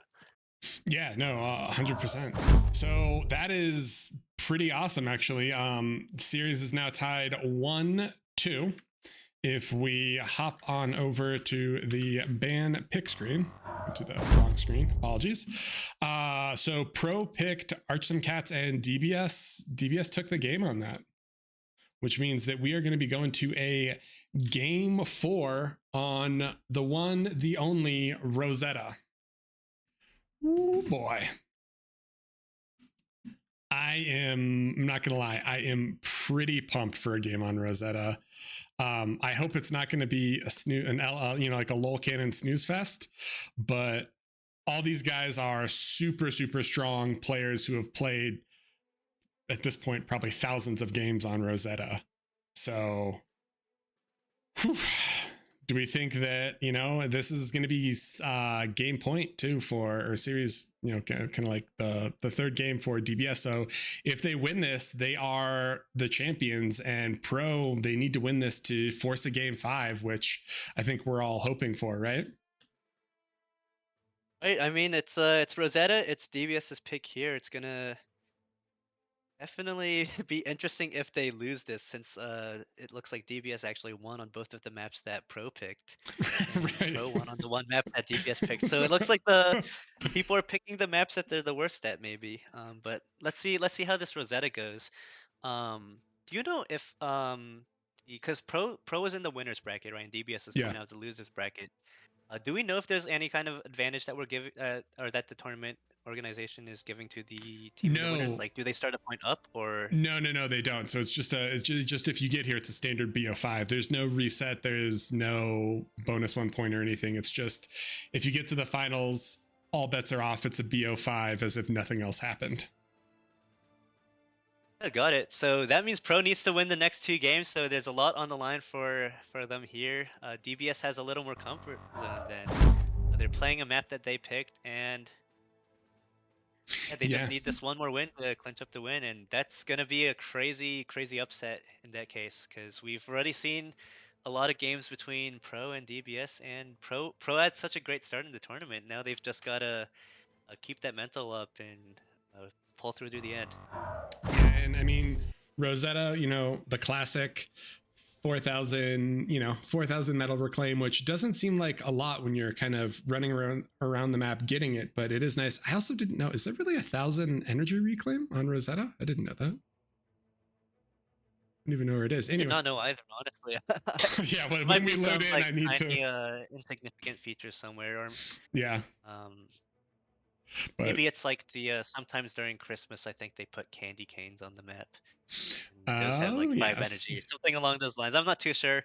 I personally don't recall very much energy reclaim on the map. Maybe an error, maybe it's something that we all just didn't know about the map meta. Yeah, I guess we'll see. So we are waiting. Austin, aka Mighty Sheep in game. That's not his real name. He had to step away for 1 second. He said he will be right back. So once he is here, we are going to be able to get started. But man, I am real pumped for this. I really want Pro to clench out a win here so we can go to a game 5, just because, one, we would get to see failed negotiations, which would be fun. But I think it's always super great when you get to see a series, run the full course, get all the games. And these teams have been really, really evenly matched. I think it's awesome that DBS, despite losing, before that game 1, they lost the previous 4 encounters with Pro. They lost in the qualifiers and in the group stages, and yesterday they lost yesterday in the group stages and today earlier in the winners bracket final. So this is kind of their redemption tour to see if they can repeat. And even though there are some new members for Don't Ban Sheep, they were the winners last season, right? So Chisato is new. Or not Austin is new. Who else is new on that? Chisato is new. Hellshound is new, and I think someone else is new. Yeah, Yep. those two. But we will. I think most of the team's still there. Yeah, like the Narnuk, LDM, Teddy, and the real Feep was the core of last time, I think, right? Yeah. Yep. So it's the team that kind of showed everyone that they knew what they were doing in 5v5s, but then now they're about to do it again, maybe. Yeah, I mean we will see. I find it interesting that they that they wanted to ban out Hellas, or they didn't pick Hellas sooner, just because I feel like they've practiced a lot on it, or maybe they just don't feel prepared for it. I'm not sure. But yeah, we're going to see Rosetta, and then hopefully we're going to see failed negotiations. I'm going to venture a guess and say that we aren't going to see the sort of DSG spawn in a corner strategy from DBS, but you never know, right? You never know. Never know. Maybe the strategy's just been getting around to all the teams, and we just didn't know. Volshock, we're out of the loop here. Yeah, we did not realize. So we are still waiting.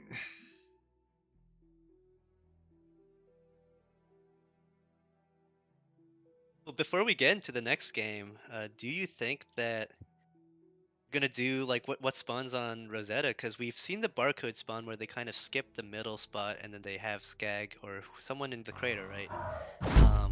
Then we've also seen, I think, last time DVS played, I think they did like the someone starts in the middle. Maybe that was like AFF and other teams have done that, right? Yeah, So, I don't see the benefit of the crater spawn, right? Because like the crater spawn itself is you get 3 mexes, and they're 3 metal apiece, right?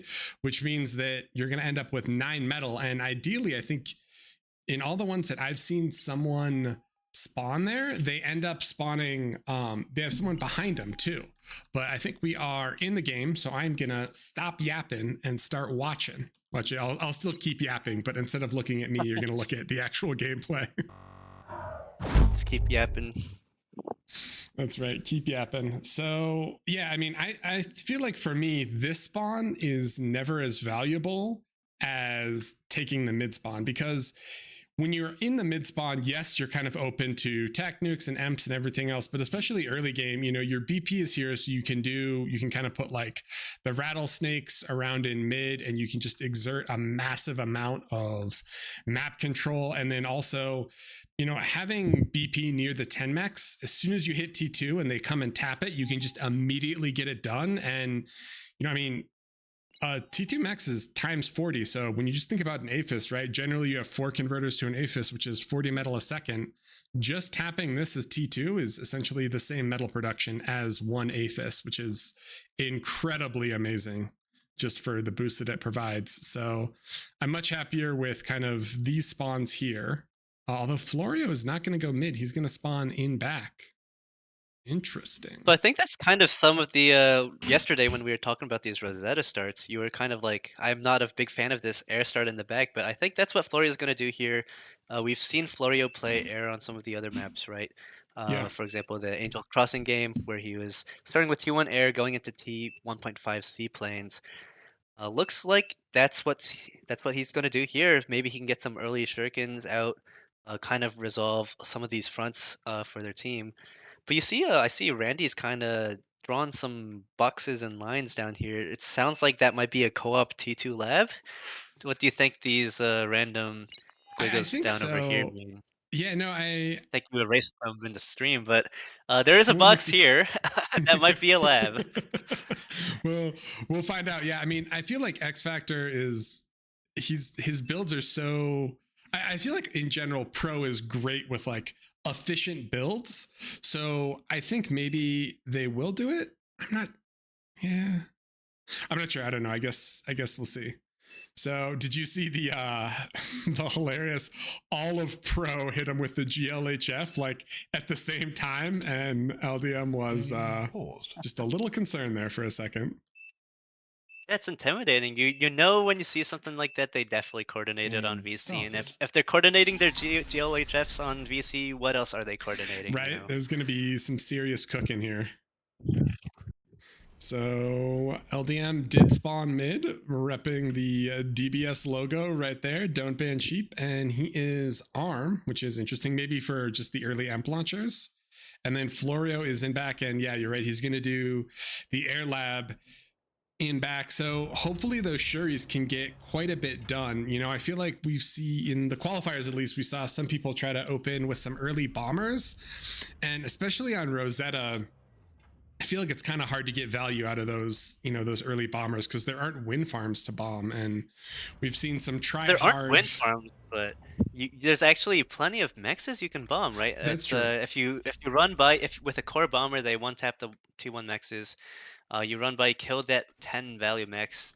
That on its own is already a good amount of impact. Then you can kind of run by on any one of these other core bases. You know exactly which mexes they're starting on because it's the 3.0s. Every 3.0 that you bomb is another kind of additional impact you have. If enemy kind of built solars around their T1 mexes, sometimes the bomber can kind of be killing those solars, right? So I think the bomber rush could have an impact, but we don't actually see that in Florio's queue. So it looks like he's going to scout first and then make the shurikens. And that's totally valid as well. Like you said, there's not really like massive wind farms to be killing here. So you don't see quite an immediate like energy kind of crippling thing that you see on a lot of other maps. And these early shurikens are going to allow his teammates to basically get by with less. Whenever you see a raid coming in, you don't need to worry too much about it. You know your teammate has shurikens and they're about to scout that the enemy has no air, right? Yeah, I mean, it's also kind of nice, this early scout, just so that you know what labs you're fighting and where people spawned, right? So he can check now and he's like, oh yeah, there's, the mid spawn here from LDM, and you get to see, oh, there's a ton of ARM bot labs here, or there's core bot labs here, or whatever. So I think that in addition to, the the pressure itself, it is really nice just to have the full kind of scouting breakdown so that you can prepare the units that you want to make. And here are the Shuris now, right? Shutting down one of LDM's scouting ticks. Yeah, that's really nice. So LDM does scout that the enemy doesn't really have a 10 max, but you know, Randy knows what he's doing. He's just gonna walk right up to there. That's the trade-off that his team has decided to make. You're not gonna start on it, but you're definitely going to make sure you get it as soon as possible instead of letting it kind of idle there. We're gonna see these shurikens. They're now going on the offensive. We see High Gain has 5 ticks coming in. The shurikens kind of run away. Looks like they've decided not to really commit to that. Narnix has made quite a few ticks himself to defend. Oh my And God, this, LDM's gonna start with a anti-air bot actually, so he's definitely worried about these shurikens coming out, and I think he just wants to start skirmishing on the front line without needing to worry too much about the shurikens. He's not Yeah. actually queued any heavier units yet, though. He's gonna first make sure that he can kind of secure and stabilize before he does that.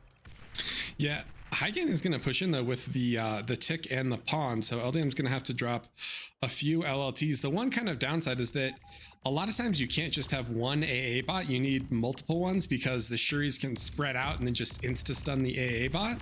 But it looks like we do have some other trashers and stuff coming out, so they're going to put a little bit more pressure on it. You think, yeah, so Florian's just going to spam fighters. How do you, oh, he's going to... Yeah, that's a kind of a weird decision when you've already scouted that the enemy has no air, because, you know, I think in BA, I think fighters used to hit ground, but now they don't in bar, and that means that, you know, if there's no air to kill, they are basically 100% useless units. Yeah. Unless you're like, I don't know, trying to tank anti-air so that your shurikens can come in. But I think even then there's better options like transports to tank shots. I think these T1 anti-air bots seem to be helping so far. We saw earlier Teddy was kind of pushing up with it, and it's just, I think the range on that anti-air bot is what they wanted to get. You know, when the shurikens walk in and they make a mistake, then one's already dead, and over time, as the shurikens try to find plays, they just get pipped down, and you know, now there's only one shuriken left. But it looks like they're not gonna, you know, commit too hard to pushing where they're not really, where they've not really got that comfort. They're gonna instead, I think, choose the slow push here. Let's see if that's what they end up doing. But I think that makes a lot more sense since when you're slow pushing, you can kind of go up with your commander, and that commander just means that those shurikens just get lasered down so fast. Yeah. LDM's kind of chasing some grunts here with the ticks, but then he realizes he's taking a bad trade, runs away. And Narn is going to swap from bots to vehicles, so he's going to do the transition there. And so High Gain is going to end up, it's going to be Rocco versus maybe Stout. I guess we'll see, but we'll see. How do you feel about like the ARM vehicle versus ARM Rocco matchup? I think that part of the reason that Rakus are really, really strong right now is alongside that early kind of pressure that you get, you do outrange Janus. So you're one of the few things in the game T1 that like really just aren't as afraid of Janus. Like even the commander at the T1 stage, you know, is worried when a Janus is firing at it. I think part of it is the burst thing where I think it's been a couple months now. Rakus have had a plus 10% increased burst, and I think in exchange for 5% less reload. So it's overall already a DPS buff, but I think that just makes Rakus so much better, where you're just securing kills on things that you just wouldn't have killed in the past and would have gone repaired up to full. We're kind of seeing here the Stouts are kind of getting in range of the Rakus. Rakus aren't amazing at hitting Stouts, but you know, once you have enough of them, you will be doing chip damage. And I think that's what Hagen's going to be able to do here. And he's got LOTs on the front. The Stouts can't really comfortably push into those without taking consistent damage. And T2 out now he of kind of idles a little. mid. So they're going to immediately tap that 6 minutes, and he's going to start handing out cons. And Randy, exact same thing, right? He has his T2. He already tapped his mechs, though. So there's a slight economic advantage in mid between those T2 labs, but that's going to be T2 ARM bots versus T2 armed vehicles, which might pan out interesting. I'm curious if we're going to see kind of like hounds and then raid on the side, or if they just want to try to like Mauser push straight down middle. I feel like Mausers in mid are a little dangerous because you can always high ground rattle, and then it becomes a little bit more kind of concerning or difficult to deal with. And I think the whole reason this map's kind of seen as like a macro map is you see everyone's just putting constructors on repeat, at least getting those out to all the different parts of the map. It's super nice to greed on a map like this where you have so much space to work with. There's not even that many mexes in the center area.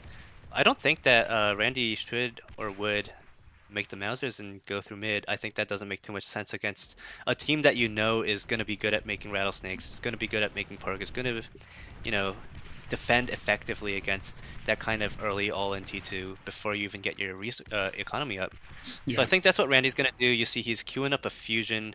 I think I would rather them kind of work out the logistics to get more of the advanced videos up early. Yeah, right. But you know, it's when you have metal to spend. I think X Factor also has some more metal.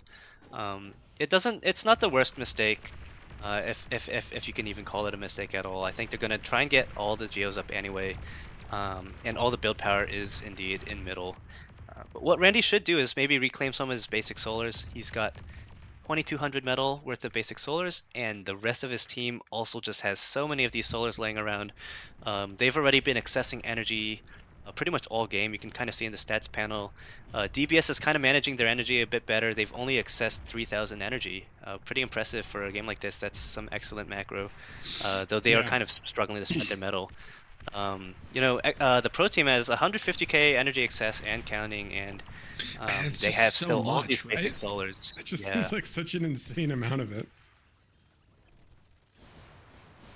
But yeah, we got Jags up on top from Daywalker, so he is gonna push through here and kind of chip away, try to take some of these mexes. Teddy's commander is sort of in no man's land. Do you think he wants to? Is he gonna what? Is he gonna try to comlock mid or something, or is he just in an unfortunate position? I think it's just an unfortunate position. The Jaguar raid kind of came in fast, but I think Teddy's gonna. Looks like he hasn't noticed his commander yet, but I think he should get the audio warning now that the Mauser's shooting at it. And yep, now he's gonna walk back with it. I think originally, like, it looked like he had a much better front, but then Randy gave those Jaguars over to Daywalker, and you know Daywalker's gonna take full advantage. I think what is that? All of these, is it seven front mexes, even some of these 3.0s, they were able to raid those, and that's a big economic hit to Teddy. And we just need to see if these bulls in mid are going to be good value, because LDM is totally mis-microing right now. All of his recluses are kind of just in the bull range, and you know, when you have a unit that relies on outranging is very fragile, you really want to make sure you don't make that kind of mistake. Personally, I like to queue my units backwards if I know I'm going to look away for an extended period of time to, I don't know, queue up my eco or something. I'm not one of those amazing APM players like Randy who's gonna like use the minimap and click, you know, back and forth like StarCraft style. So you know, when you know you have to move backwards, it's fine to do that instead of using the units, I think. Man, yeah, so we see Rattles going down. The other thing, and just laughing at Randy's micro, one of the bombing runs that I saw in a scrim, you know, if you turn solars off, they get damage reduction. And one of the bombing runs was on a set of 3 solars, and he closed it.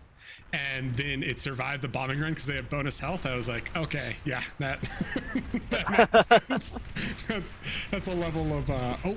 Is this Persecutor gonna get done on front, or is LDM gonna lose his comm? I mean, there's bulls and Mausers. Is this greedy? I feel like this is a little insane. It definitely looks a little greedy. We've seen one of these in the last game on Archers and Cats where they did end up getting the Persecutor built. It builds pretty fast, but then they did lose it to a few Mausers. It's not in vision though. They don't see it, so they're not pushing ahead quite yet, but they're gonna have to do a lot of work.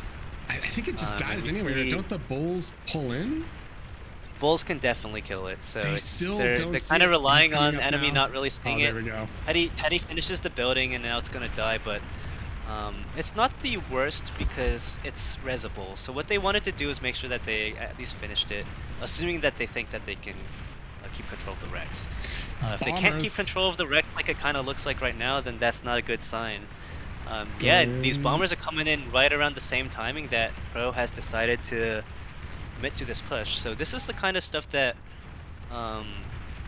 we've seen Pro continuing to do, and it's really strong, is as a team you decide when you want to push. Oh, they're gonna snipe the commander. There you go. And then his commander's down. Yeah, he's going Agio. He's got what, 15? Can Agio. he pop it? Maybe. It's gonna be close. I think it's gonna make it, right? Yeah, he got there it is. 2 extra, so it pops, and that's actually kind of big, to be honest. So DVS on the back foot a bit. They lost mid, but man, look at this wreck field in middle. There's like, 11k metal in mid. LDM is starting to pork his top, and he does have the high ground rattle, but I think this game is really going to swing one way or the other depending on who can secure more of this wreck field that's in mid. I think a lot of it is on the DBS side, so maybe they'll be okay. Might be a bold claim, but I feel like Pro might have already won this game. It looks like they've decided together when they want to kind of all in on the enemy. They've already taken some really good trades, catching Teddy by surprise there. What happened with that bombing run was Florio actually had 2 air scouts that scouted the entire enemy side, so they know exactly what they're going against right now. That box that we saw earlier, that was not a T2 lab, that was actually X Factor's T3 lab here. So now there's going to be Shivas coming in on this push, and I don't think that DBS has the correct responses to make here. I think they're kind of just struggling. They need you see. Yeah, this is gonna be. I mean, Bull into Shiva is not. That's Bull about as Shiva unfun is as the it gets. last thing. The last thing you want to do. The Bulls do take out High Gains Commander, but it's Pro's just gonna take control of that wreck as well as all the other Bulls that it cost them. There is one spy bot here from Austin. If he's watching Narnuk's front, then he can kind of stun, buy a little bit more time. But Narnuk doesn't quite have very much to. Can he get all 3? Yeah, he's gonna go in for that selfie. Where's the EMP? I think he's gonna get these 2. Yeah, so he gets 2 of them. That's still not quite enough, because there's still like 3 Shivas coming in. Yeah, I mean there's 10 total, and they are not just a great funneling trade. in. So yeah, might be stunned, but you're gonna spend 4 bulls to kill 1 Shiva, and that is not the kind of trade you want to be making here. Yeah, I don't know. I think the game is looking like. If Pro keeps up this really good aggression, I think they can bring the game to a close. It looks like Florio might be going for one more bombing run. So if they can hit this advanced Geo on Austin's front, that's going to take out all of that pork that's nearby, and that's going to make it so that Austin cannot really defend that side. He doesn't have any flak either. Oh no, so while these Shivas are pushing in there, and he's going to scout it, I mean, I don't think there's any way this doesn't pop, right? So this is looking a little scary. I don't think so either, but this Narnuk commander, it is still jammed. I think he's going to degun these bulls, and then, yeah, X Factor is going to immediately take notice of that commander and kill it with the Shivas. So here's that's why Shivas are so good. He's got enough, doesn't he? It is. Yeah, that. Well, there's no anti-air nearby, right? So yeah, so it pops, he gets there it goes the Geo. If Florio follows up with one more bombing run, they can hit Austin's other Geo, but... And the Shiva push, the Shiva push is just death. This is the standard, right? You don't stop making them, you just flood them in. Yeah, you just they're like once you decide EMP? that you are ahead, He did get a good stun right there, but this is a little scary. I mean, they're trying to flood things in now, but these Shivas are starting to get to that critical mass where it feels like they can just bully anything. Right. It's like, I don't know, it's when you see people play Rosetta, a lot of people have, really committed to the ARM T3 tech. I think that's because, mixed skill games in AV8, it's super easy to find one weak lane and just run in and kill everything. I think that when it comes to these higher level games, I think Shiva is really powerful. It beats out so many of these T2 things just by having like more stats. These you can see DBS is no. The Spybot Starlight is really holding, scrambling. kind of. But oh no, these Shivas are closing in on the Starlights now though, right? And once they die and they start they're chaining, closing it's gonna in, be bad. and Pro. Oh no, the Starlight chain. Pro has all of that metal reclaim kind of advantage there. The Starlights, people usually think, enemies making T3 can make Starlights. What we've seen is these Starlights, and the game is close. They just aren't as effective as people thought they were. We saw T2 core vehicles, Tigers just running up to Starlights many game. Now Diva doing the same. When you have a unit that can't retreat, you're very limited to what kind of positioning you're able to get there. And I think that's what we're seeing with these Starlights is X Factor's gonna swap positioning is difficult. from Yeah, X Factor's gonna go to Demons, so I think Yeah. he's getting wrecked by these this really coordinated effort to airdrop snipers into the area. Well, I mean, kinda these put more spy bots, penalties on the Chisato has been absolutely carrying this fight. I mean, well, Yeah. not even carrying, but saving this fight with incredible EMPs. I mean, he's amped so many things. But LDM Florio's has actually going to go and bomb the other Austin Geo, and I think now he's scouted the double fusion as well. So, it's these things that are keeping Austin out of the fight. He hasn't really been able to do much while his teammates are kind of fighting for their lives here. And that's because of this really good air pressure from Florio. So, we were all kind of making fun of the starting in the back thing, but Randy walked right up to the 10 max, got that secured. Yeah. I think Pro Clan has definitely played this out in a way that makes sense. Just because there's a meta doesn't mean that it's the very best thing to do. It's a game that has counterplay, and Pros has some really good strategies here. These demons are just pushing it now and breaking it, and I mean, this is definitely looking a little scary for DBS. The Starlights are trying to hold back all of this, but it just feels like this mid push is kind of inevitable, right? And it looks like X Factor is gonna swap back to Shiva's now that some of these Starlights have died. LDM's comm goes down, his second comm goes down, and they've got, nanos getting built. They have EMP launchers. What? Oh, they're making EMP launchers in mid to EMP the labs and the pork, and then there's resbots behind, and there's 28k metal on the ground. They are just gonna eat it or res it and then put all that metal back into the game and just have it go charging forward.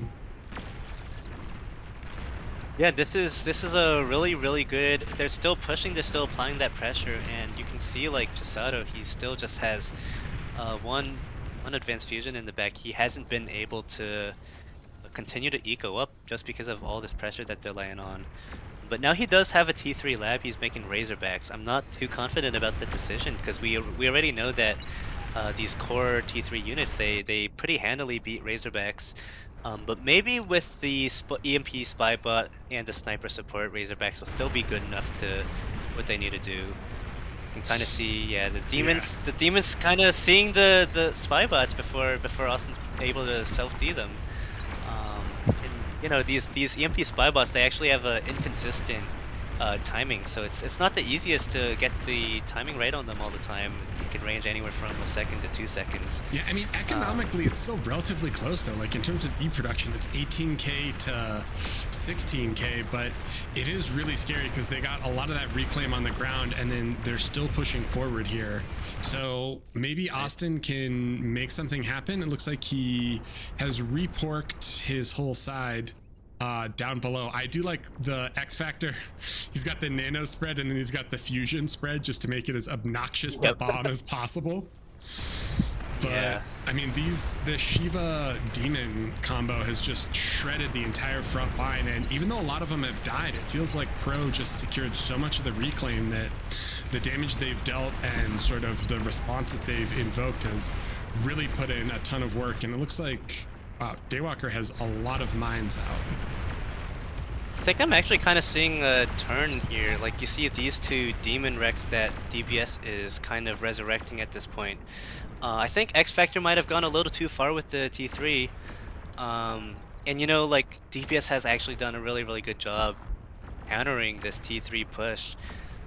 It's not often you see a really coordinated, let's airdrop the snipers in, let's get the spy bots coming in from multiple directions, let's get the Starlights coming out of the T2 vehicle lab.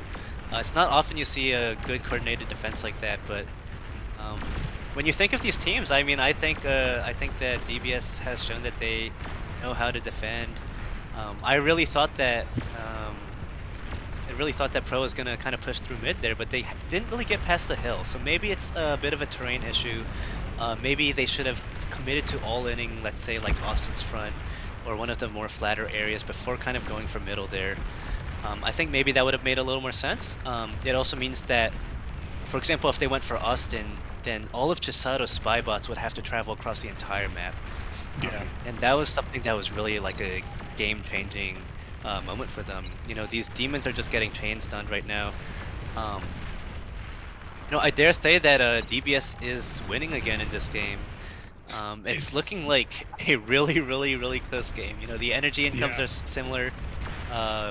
You know, Pro got a lot of reclaim earlier. The Emps Now they're getting are so coming much. in, and they're just gonna start chain emping the lab and everything else. It looks like, because they built these Emp launchers in mid, and Pro is gonna break out starlights of their own to kill those razors, and that's one of those really hard things where you don't really want to make vanguards to kill razors because they're not great versus, or sorry, vanguards to kill starlights because they're not great versus a lot of other things. But we'll see. I mean, we don't see too much more scaling. And these energy incomes, I mean, 19k to 18k is super close. You see Pros pivoting off to all these different kind of techs now that they realize the T3 push isn't the only thing that they've had going for them. High Gain now has multiple atomic bombers. Florio's actually going to go for another T2 bombing run, it looks like. But you know, like these EMP launchers that Randy has in mid, those are really strong. It's a really good play for him here. Chisato has resurrected quite a few demons now, so you know, T3 on T3 wise, Pro's gonna have to worry about those T3s coming in soon with the Razorbacks as well as the Pork. Still looks like possibly an even game though. It's could be anyone's game depending on who pushes where. So Florio baited bottom, and he sent everything there, and then he's got bombers coming up top. He's gonna go AGO? And he's just gonna go straight for that Geo. Does he have? Does he have enough? Oh, I think he does. Yeah, four bombers made it through, and that'll be it.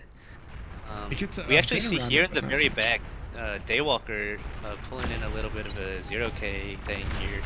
He's got this spread of advanced fusions being built by mobile build power, so that way they don't chain. It's kind of like the X Factor fusions, but the advanced fusion versions. That'll definitely be fun to see. Not sure if that's gonna make an impact on the outcome of the game, but you know, a lot of the times when you have advanced fusion economy, it's who can figure out a way to hit the enemy's eco, and Daywalker's eco is definitely going to be a pain for the enemy team to figure out ways to beat.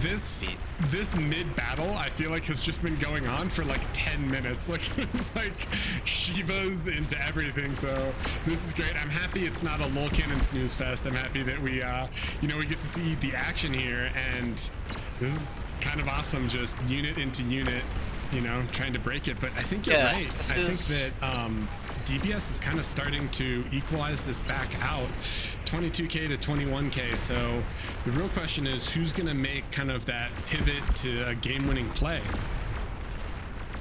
It looks like it's gonna be Chisato, right? Because Chisato's decided, okay, I've helped my teammates enough. They've stabilized mid. They've got all this reclaim, and I've given them the resurrected demons. So they can probably hold mid now. You know, Teddy's making snipers. So we see Chisato in the back. He's making more advanced fusions again, and now he's going to transition to air. I think he knows exactly what he's doing with that. All this build power here that's building these advanced fusions, it is very properly used to go and make air units that also take a very high build time to make. So it looked like maybe, you know, if Chisato gets away with, you know, making just a couple more advanced fusions, you can see he's, you know, reclaiming these fusion reactors. He's just making the air lab so that he can actually just get constructors out to make more fusions with. Yeah. I think we're going to see the long game here where Chisato ends up with vastly more economy than Pro is going to see here, because Pro is still committed to this all-in here, kind of, except for Daywalker's 2 advanced fusions in the back. I don't think that's enough economy for them. I think they should have recognized when the chains by bot EMPs were happening that they either need to figure out a better way to support their push so that they don't get EMP'd, or they need to figure out a way to stay back to neutral without feeding that much, and then make an economy. Yeah, it feels like mid is kind of starting to slow down. I think the T3's backed off. So maybe X Factor. Oh, X Factor is still making demons. Yeah, I kind of feel like he might want to drop out into Aphis, right? Yeah, he canceled it. So I think he should have like a while ago. If anything, like right now he has he's gonna go 54,000 Kata. metal worth of demons that hasn't done much. The Kata could be a decent choice to kind of deal with these starlights that he's fighting. But I think he's still too tunnel visioned on this idea that Florio bombing run. he's already committed to all in and he needs to do that. Yeah, this bombing run, if they hit Chisato, you know, that's going to be a big deal. They get Let's the see if they get BP. baited. Chisato self-deed the Geo, but it's not actually built yet, so it's not going to do anything there. So they're gonna see the Aphis stack, so at least they know, and maybe he can kill some of the BP. I think if No. Florio actually doesn't get any bombers off, it's a good save, I guess, by Chisato there. That was looking really scary for them. But yeah, Florio might have been able to get a bomb or two off on that first nano square there, and I think, you know, when you don't have that many bombers, you just need to go for what you can hit. In this case, the BP was the closest and the most valuable thing to hit. So yeah, I feel like Austin's been really quiet, minus the spam and the spy bots, and he's just been spamming fusions. Look at this man; he's on 7 fusions. I think we've seen a lot of fusions from both sides, just because, you know, it's really hard to want to commit the whole 9k into an Aphis, especially with the BP you need when you can kind of quickly do it. And Rosetta's so M-rich that it's definitely kind of nice. Right. Oh my god, that catapult shot was juicy. 19 kills, 1 volley. Let's go. Yeah, I think for Austin here, he doesn't have a whole lot of build power in his base, and that's because he's still investing so much into, you know, getting stuff to the front, getting spy bots out, defending against these demons. Look at so when you don't have all that build power, the fusions make a lot of sense for scaling. Austin is tac nuking, pulsaring, and emp launchering bottom, but just look at that pork. I mean, that's like a perfect lull cannon position, but that is going to be a nightmare to break. Like, good god. So we'll see if Pro wants to keep pushing mid.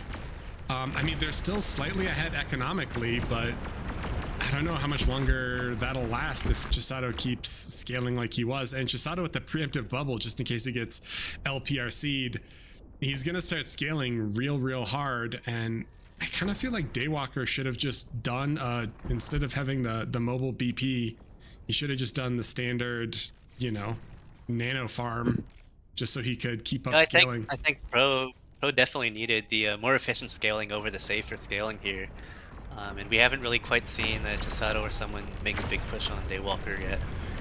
But you know, Teddy's got a lot of units coming out here on Daywalker's front. Maybe Daywalker's going to be threatened a bit soon. Like you said, I think they're definitely preparing for the inevitable. Where I think DBS thinks that our team might be approaching low cannon timing. I don't think they've quite realized that, you know, Pro's kind of gone all in on this T3 push since, what is it, like 15 minutes ago, and hasn't really made progress, so... Yeah, these katas, I mean, the katas are out, but the problem is, I feel like they're basically just ground firing to kill all the incoming spam, which means they're not going to accomplish too much. I mean, he has a lot of them, but can 8 katas break through this? Is it going to be enough? Oh, and push from Teddy up on top, but man, it just ran into a lot of mines. Good god. Mines have been there all game, and they're finally going to see a little bit of payoff. No Serb up on top, which is a little interesting to me. I feel like, you know, it's such efficient pork when you buy it just because it's good DPS and insane range, but maybe he'll up it later. Yeah, it's a bit of a, I guess, a logistics thing. Florio, what is he bombing here? Do you see this bombing run come in though? There's a bit of flak, but looking for advanced fusions to bomb, and there really aren't any on this side of the map. They've kind of gone all in on this Chisato scaling in the back corner there. Yeah. And he already knows that Chisato, they tried to bomb Chisato once and they missed on that, so Chisato's actually just going to go straight to lol cannon here. I think this is the Mighty Sheep special. He keeps telling Chisato, you know, once you have the economy for it, you just go lol cannon and you win. And honestly, that's what it looks like this game end's going to be.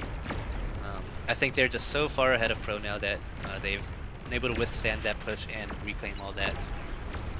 This low cannon is by far the easiest way for them to make progress now and close out the game. So. Doesn't have any imps on that side of the map, so I think it's going to be really hard for them to survive. On the bright side, Daywalker does have the hilarious spread of Aphis, so when they try to pop him, it's going to be very difficult, but I think so much is in range of that. I mean, Daywalker's base is there, all of Randy's base is there, and he can probably overshoot and kill a lot of X Factor as well, so I guess we'll see.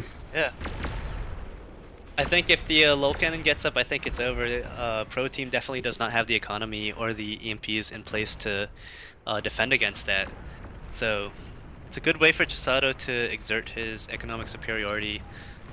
I think that DVS team thinks they're farther behind than they are, since that early game push really spooked them. Yeah. And that is last time we saw low cannons cannons on this map. It was the AFF versus the DBS as well. Mm-hmm. Yeah, so we saw 2 low cannons in that game. Oh my God, the cannon AFF low volleys cannon didn't quite do that much. are beautiful. Did you see that? I saw it on the mini map, but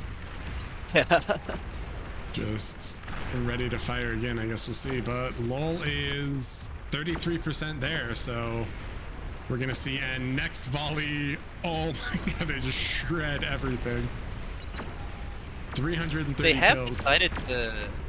decided to change their direction of the push. They've moved over from the Narnak area to the Chisato lane. I think they realized they need to apply some pressure on Chisato before he walks away with the win. Yeah, but look at how pork this is. I mean, there's like 4 bulwarks, there's 3 pulsars, there's 1,000, it feels like 1,000 nanos behind it. Yeah, and I mean, these catapults, 29,000 metal worth of catapults. They're not going to have a lot of immediate impact. They're going to take their sweet time to break down this pork. So it's ironic. I was thinking earlier, if X Factor kind of just made juggernauts, I think they would have already won the game by now between the immunity to EMP as well as the power density kind of attrition that they'd get. And even now, if they had a juggernaut instead of these catapults kind of skirmishing stuff down, I feel like they would have been better off. Maybe, yeah. I mean, this is such a scary race against time, right? I mean, this lull is 57%, but these katas can keep pushing. I mean, every volley with 6 katas, you can kind of just burst a lot of these, the pork in front, but they need spam and other stuff in front of it, don't they? Especially for, the spy bots. And they haven't recognized that there's a lull there, right? They just think it's a lot of pork protecting Chisato. Right. And they're going to lull themselves, but I think it's going to be too little too late. Although they are shielding. Oh boy, gonna be a high noon duel right there. Little lull versus lull, but I think the DBS one is gonna be finished much sooner. Yeah, I think the DBS is gonna have way more impact here. Yeah, I think that pro team kind of realized that they've really fallen behind at this point, and they really need to make a big impact plan. They chose to go with the lull cannon. Daywalker's moved all of his mobile build power that was building the advanced fusions over to this low cannon, but I don't think they have the income. The total energy, the low cannon's gonna take like a huge portion of their total team's energy income to fire. Yeah, I mean it's 30k to fire full, right? So for both teams, it's almost their entire income per second. But this is about to finish, and I don't think these katas have pushed in far enough. Although it looks like we might see some. Oh, that bulwark almost died. It's super close. They just have to keep pushing, but. Looks like they're gonna commit in the Shuris, maybe not, and all right, get ready. I don't think they see it is, so yeah, they need to really get that scouting run out. I think sooner or later it was gonna be like, oh shoot, I think they have a lull cannon, but there's not too much they can do with it. The catapults are very slow moving kind of attrition unit. They take a very long at the katas, actually. But wait, though, the pro lull is almost done, and they don't have a shield up yet. So they know it's there. His eco hasn't been popped. He's going to start firing now.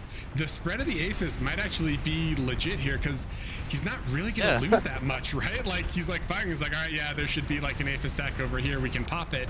The lull, the other lull's almost done, so I think it's going to be a complete duel back and forth here, right? Where he can just fire.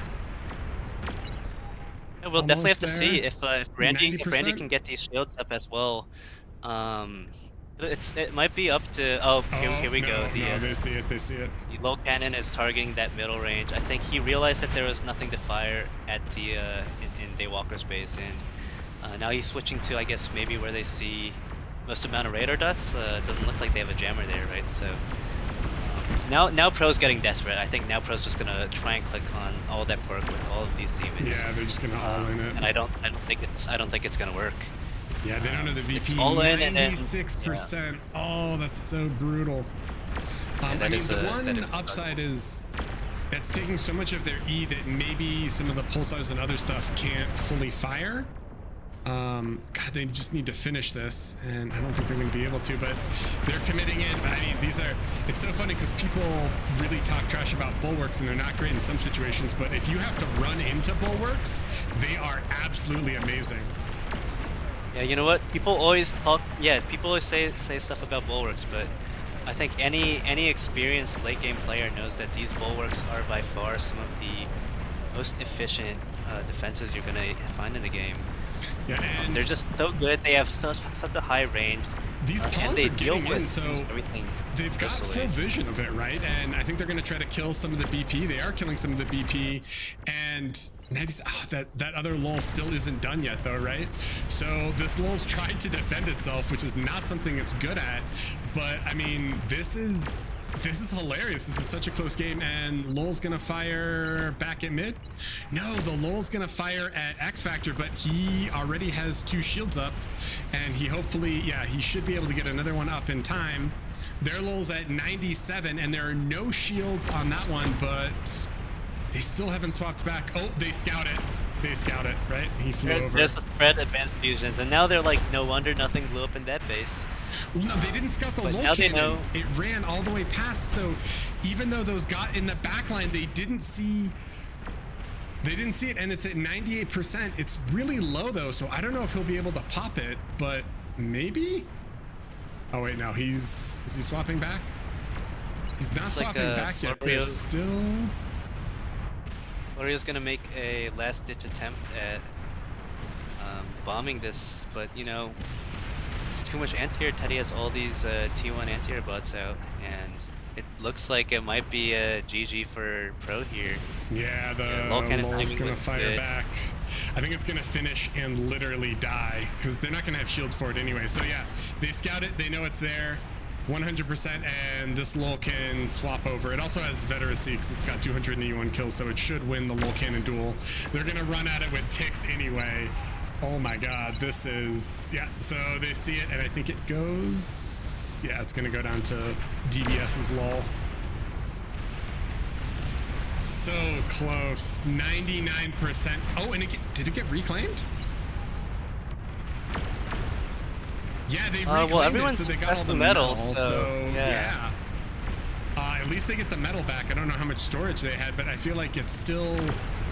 The game's still kind of over. I mean, they're not quite far behind economically as I thought, but Randy is gonna call it. What a game. There we go. My god.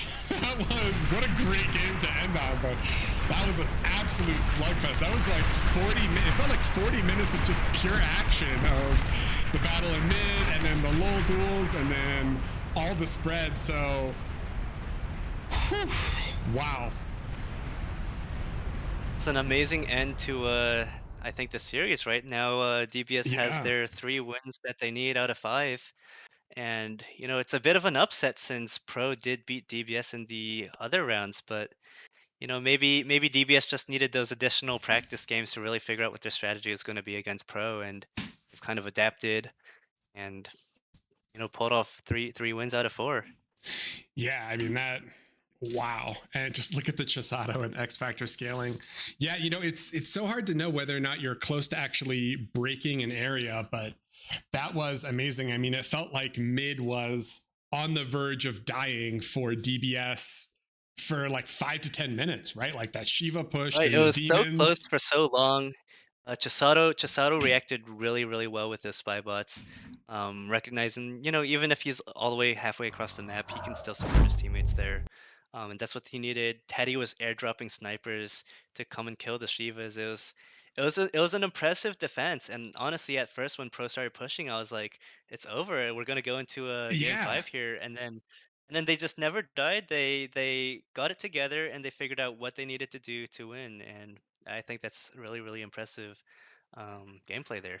Yeah, I mean that was absolutely absurd.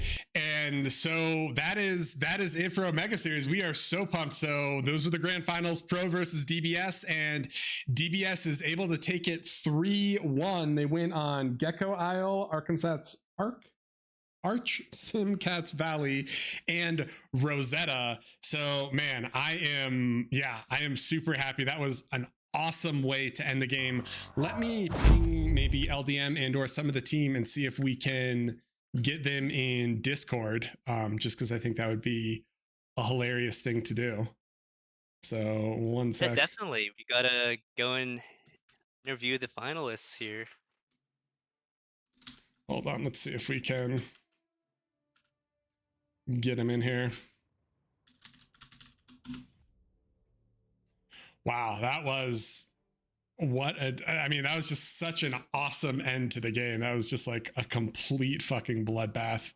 Apologies for the swearing, but what a great way to end it. Now that we're I feel like I don't smoke, but I feel like I need a cigarette after that game because it was just like so close. And for a second, it almost looked like Pro could have gotten their it looked like Pro could have gotten their lull up in time, and I think they would have won that lull duel because they already had one shield and they had the BP there. But whew, man, that was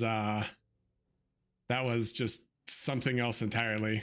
Let's see if we can ping these people. These final games have been so close. It's really cool to finally see a kind of a closer series where it's not just a 2-0 best of 3. And yeah, these are all extremely skilled players here doing amazing work. What do you think was your favorite part of the tournament, Volshock, now that we've kind of gone past all of the games that are going to be played? We've seen we've seen so many games. What do you think is your favorite kind of part of it? Man, all right. I'm going to say that for me, I think there are two. One, that was an awesome finals. Like, none of those games felt stompy. It felt like all those games were super close for the most part. So it was awesome to just see like the really neck and neck battles, like really highlighted in that last one. I'd say that's probably my favorite, is that we had a good finals. It was competitive. It was awesome. I would say that my second favorite thing was just the sheer amount of cooking that DSG did, the dented support group led by, Kuchi. Some of those builds, where we're like, they're spawning in the corner of Rosetta, like what's going on? And then at 3 minutes, they have like Jags and an AGO out, and you're like, all right, I don't know if this is good or not, but man, is it exciting to watch. Yeah, for sure. I think those are some of my highlights as well. It's seeing people try and play more conventionally, seeing people try and pull off, I guess, like lighter versions of cheese, like kind of trying to maybe push one front more aggressively, but then you got DSG that goes all in on this really, really focused kind of push. It seemed like they knew exactly what they wanted to do. And I think if they, got a bit more practice against some other teams to try and pull these strategies off, I think eventually, who knows, we might see the 5v5 meta changing. I think that it's a perfect use of all this co-op and resource sharing that, is allowed in these games. You don't have to be. We see people joining in. Welcome, LSR. Hello. Yeah, I'm just Welcome. coming out. It's on the second stream with Shadow. Chilling. Oh, nice. What an amazing game, no? Dude, that was an amazing game. I'm trying to get that was 99% on the lol cannon. I think this is so yeah, close, like all so the time. close. And that push, it's just like they're hurling with the names, with like just EMP and stuff, and it felt like Pro was so close. And amazing how the DBS managed to pull themselves together, or whatever, by the bootstraps, or what is the saying? I don't know. Yeah. But, and then get back into this. Yeah, that was absolutely awesome. We are trying to grab How many people in. Bugios died, by the way? Did anybody count? A lot. But I loved that. The other thing that I absolutely loved in that finale there was that Austin had the true sheep role play. Like, did you see bottom? At one point, I looked down and like, there's nothing in front of him, but he's like, all right, I got a Serb, I got 4 bulwarks, I've got 8 pit bulls, I got a bunch of AA. I'm like, man, I don't know what you're defending against, but you are truly channeling sheep. That was awesome. And he's got the half a map worth of T1 walls as well. You can't forget that. The classic. Oh yeah. All right. So hold on. I'm gonna move. They weren't staggered in double lines though. Like some units could move through there. I don't know. All right. We are gonna do an interview. So let me move some people up. Give me 1 second.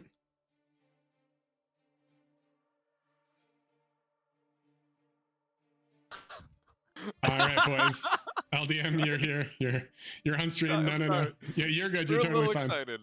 Dude, that game was so hyped. That was absolutely amazing. So amazing.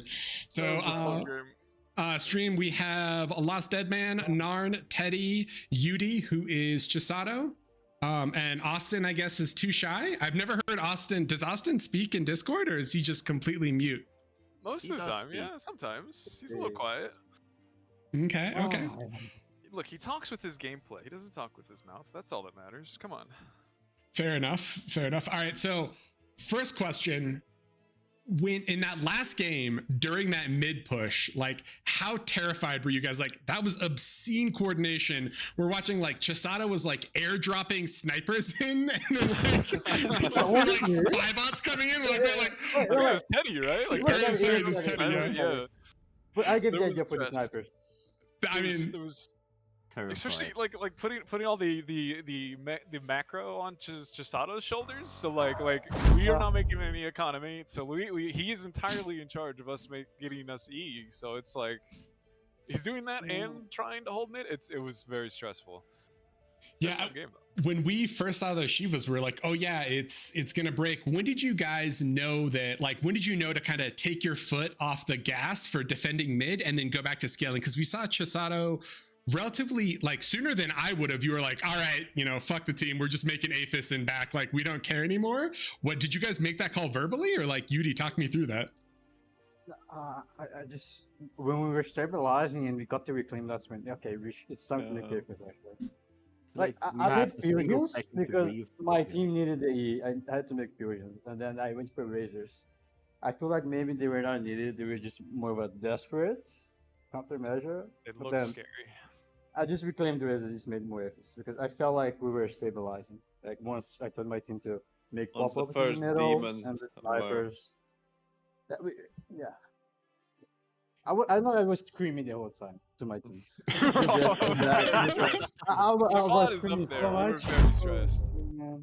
That was a casual Sunday afternoon. Glad it's immortalized in LDM's VODs. I hope it is. Oh yeah, that's great. I watched you guys, the Lichas on that clip was really good. So excited. I felt happy. We were so sad. We were like kind of sad you popped us, but like you guys were so happy. It made me happy. So happy. You kill us. I feel like it was like 4 hours. 4 hours. This is Forge. We're just sitting there, man, like figuring that out. All right.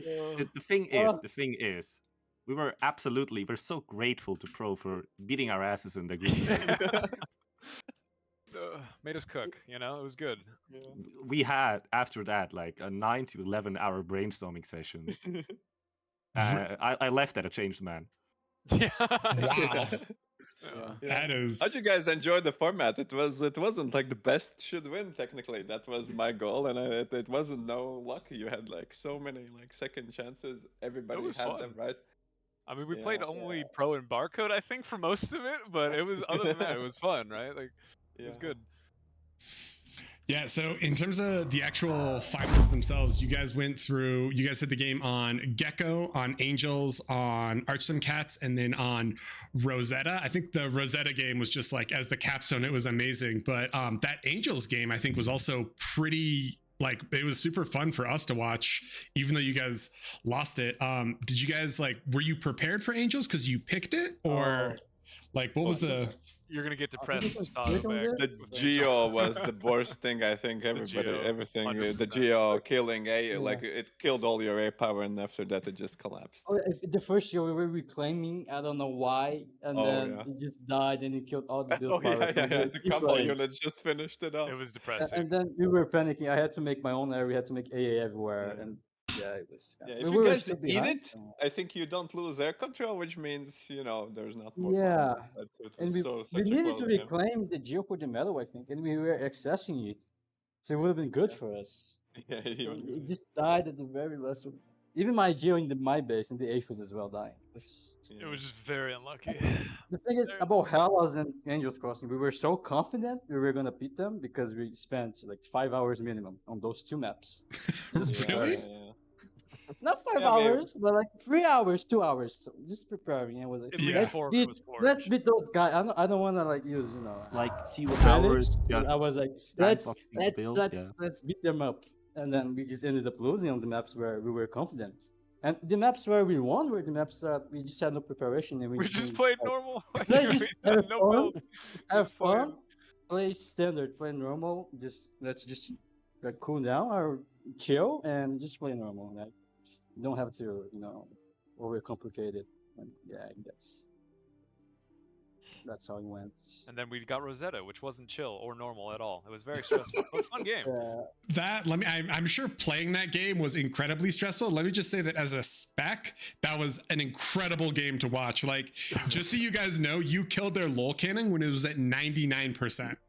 You Like- weren't even killing. Like initially, you just guys weren't even aiming for it. It Yeah. was, Yeah, like, so we were insane. aiming You for just the were eight. It aiming was for just eco. blind shooting. And they had spread Aphis, right? So technically, if they get it up and they fire at So- your lol cannon, you would be Yeah. dead there. Like So so, it was interesting that they 90, did that. 99. Yeah. Because all they have to do is like fire because they know where your Aphis was, but you didn't know where their Aphis was, and their Aphis was spread all across. So it was such a close nail biter there. Yeah, They get it up. the eco was Oh, like it ended. neck and neck that whole game. It was just like we were like, Yeah. oh, like pros. Oh no, pros not ahead. Like DBS is still keeping with them. So, I mean, Well, they had the incredible army game, around incredible it, right, with series. the push. Yeah. Yeah, in the mid reclaim, like they were getting a lot of it. Like it was very back and forth.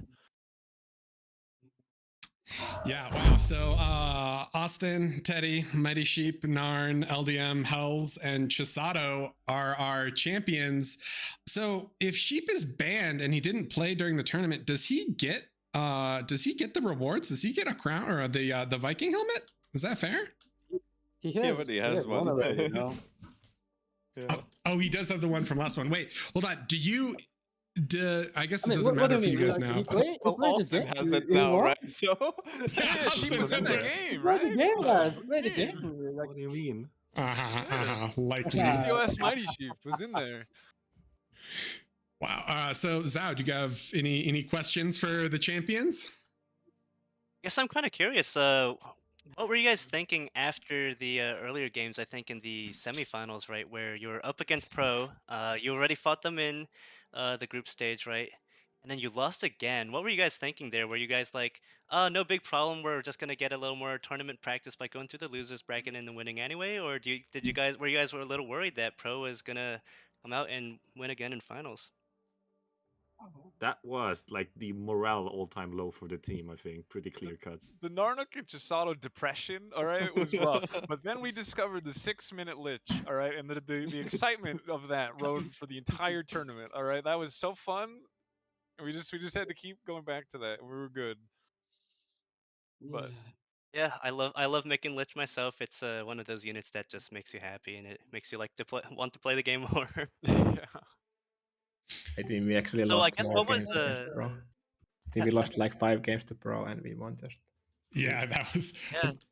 Definitely an That is interesting, the ones that counted. tournament setup there. We lost more games. So than we I guess won. coming out of this, I know me and Volshok were talking a lot about like map bans and picks. What do you guys think was like I guess your strongest map, or which map do you think you would continue wanting to play the most out of the current map Yeah. pool? it's like I said, the strongest maps were the ones we lost. Yeah. So we thought we were the strongest. All Angels of our weaker Crossing, maps. Hellas, Forge is kind of coin flippy, and we assumed they saw what we did against Barcode, so I thought, nah, it's risky. And I feel like, yeah, I feel like we were confident on every map except Tau, obviously. And That's the Yeah, map we that would have was crushed too them. I think open, that's yeah. it, right? I, And I, Arch, I suppose. and Arch, really? But, You guys seemed yeah, pretty but, well. You yeah, seemed good because on Arch we in the decided, second one. In the first one, that was like I think that was the yeah. shortest game of the entire series. It was like 7 minutes long, right?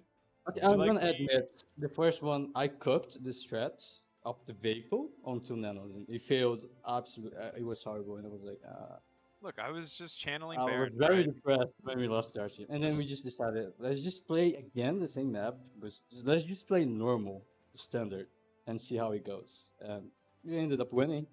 I think that's, yeah. Yeah, I saw for the Arch Simcats, I was like, oh, these guys definitely haven't practiced this map because we see them doing musical chairs with this spawns already. You know, it's Yeah. you have Yeah, Teddy they Teddy did. starting on one spot one moment, and then like 2 seconds later, Narnak's like, nah, let's swap, Yeah, there's and then some like Teddy places drawings where the back. lab should be, Yeah. right? Yeah, Yeah. also so.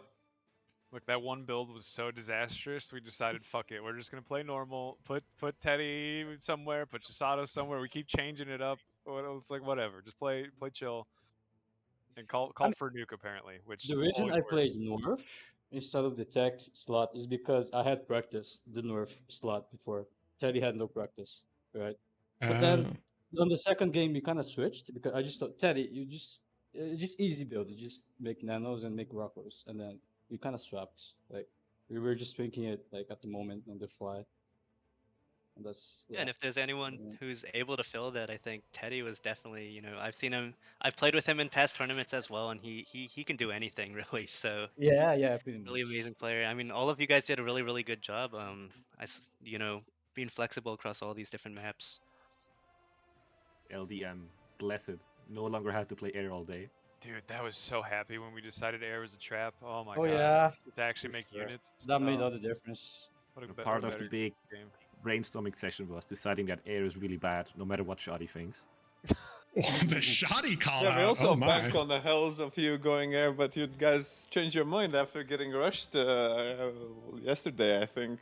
It was And, on the like, failed negotiations. It was such The a failed one-sided oh yeah, game. and failed, so but both of bad. the games, right? Both the hells and the Yeah. failed negotiations. You guys stick to the air, and we kind of banked on that, right, for the hells as well. But you just figured the ground better. I mean, that was one of the ideas with like the commander banning the transport, right? It's just like the air is you need the air still, but it's not as you don't need the transport to fly around with the commanders, so it gives you a little bit more depth as well in the terms of like, okay, maybe air is good, maybe not, right? And you Yeah. It know, was a very fairly good sure it change can. for the tournament overall.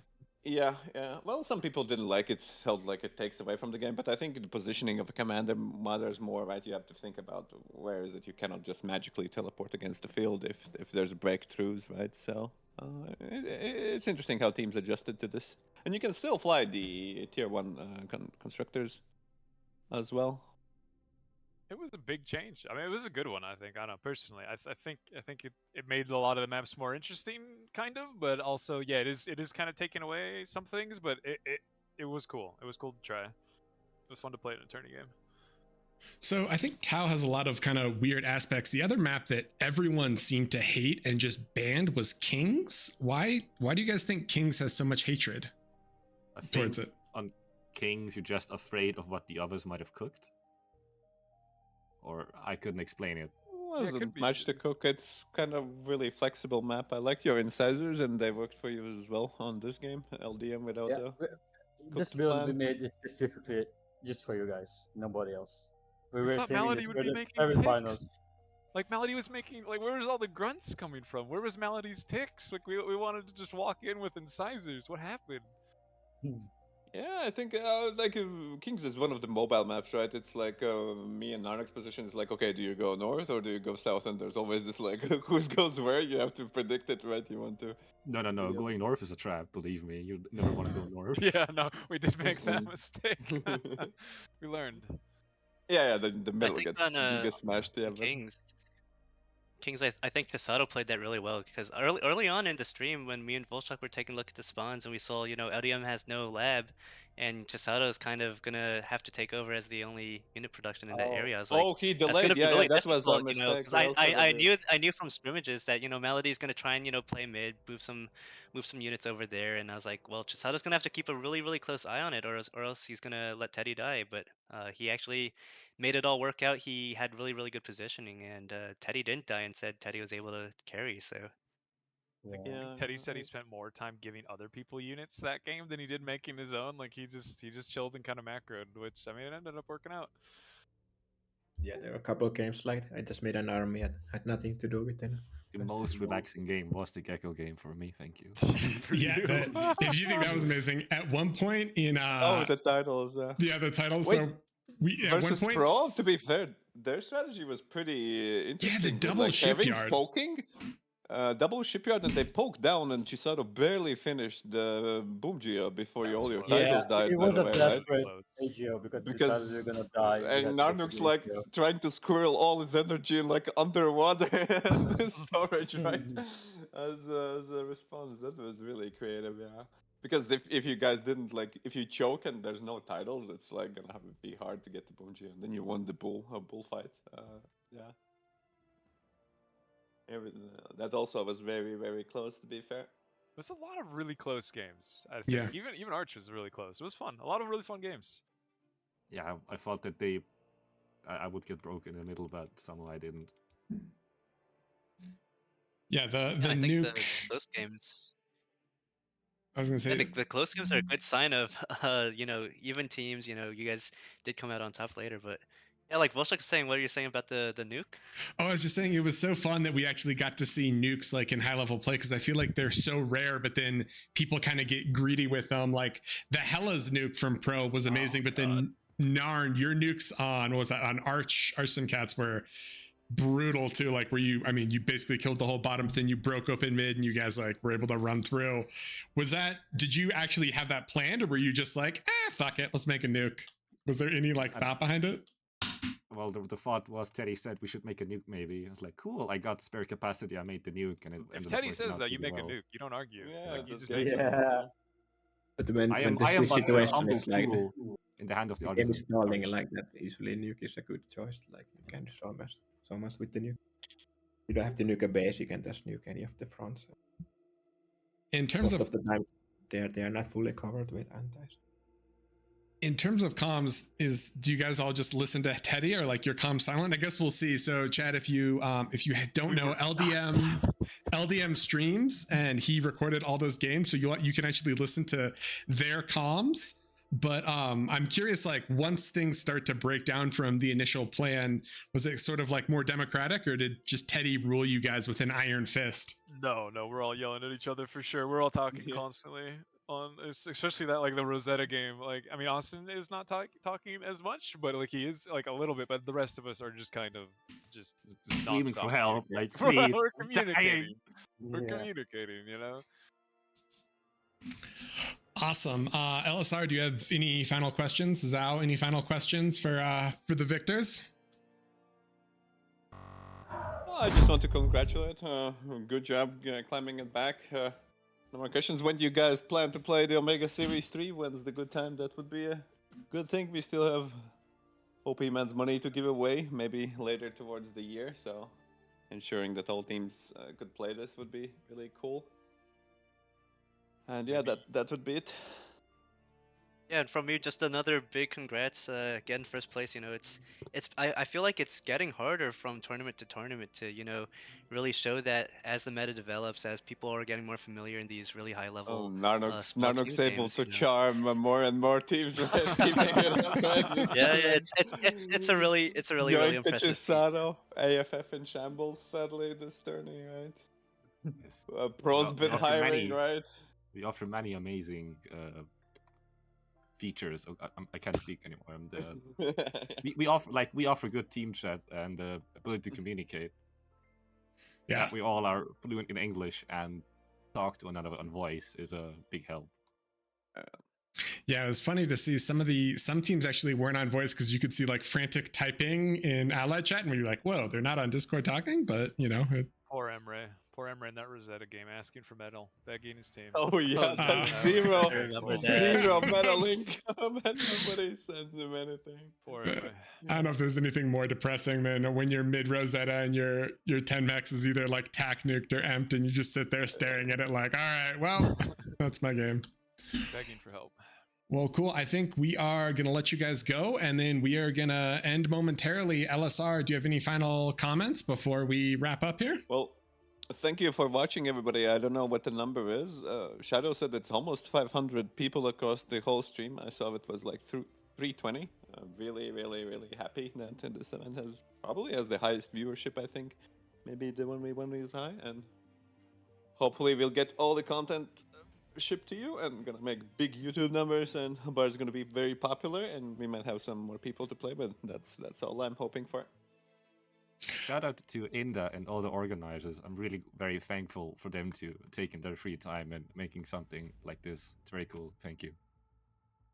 Yeah, it was super fun. So shout out one last time. Congratulations, DBS, on your win. And we are gonna end it here, guys. I think there's some other streams, so I'll probably let my timer run out and then raid one of the other bar streamers. But I hope everyone enjoyed it. If you have any comments, complaints, criticism, positive things, whatever, throw it in the feedback thread. I'm gonna create feedback thread, so all the teams, all the players, if you have, I'm gonna create it right now, and just head to the feedback and post anything so we can make Omega Series 3 even better.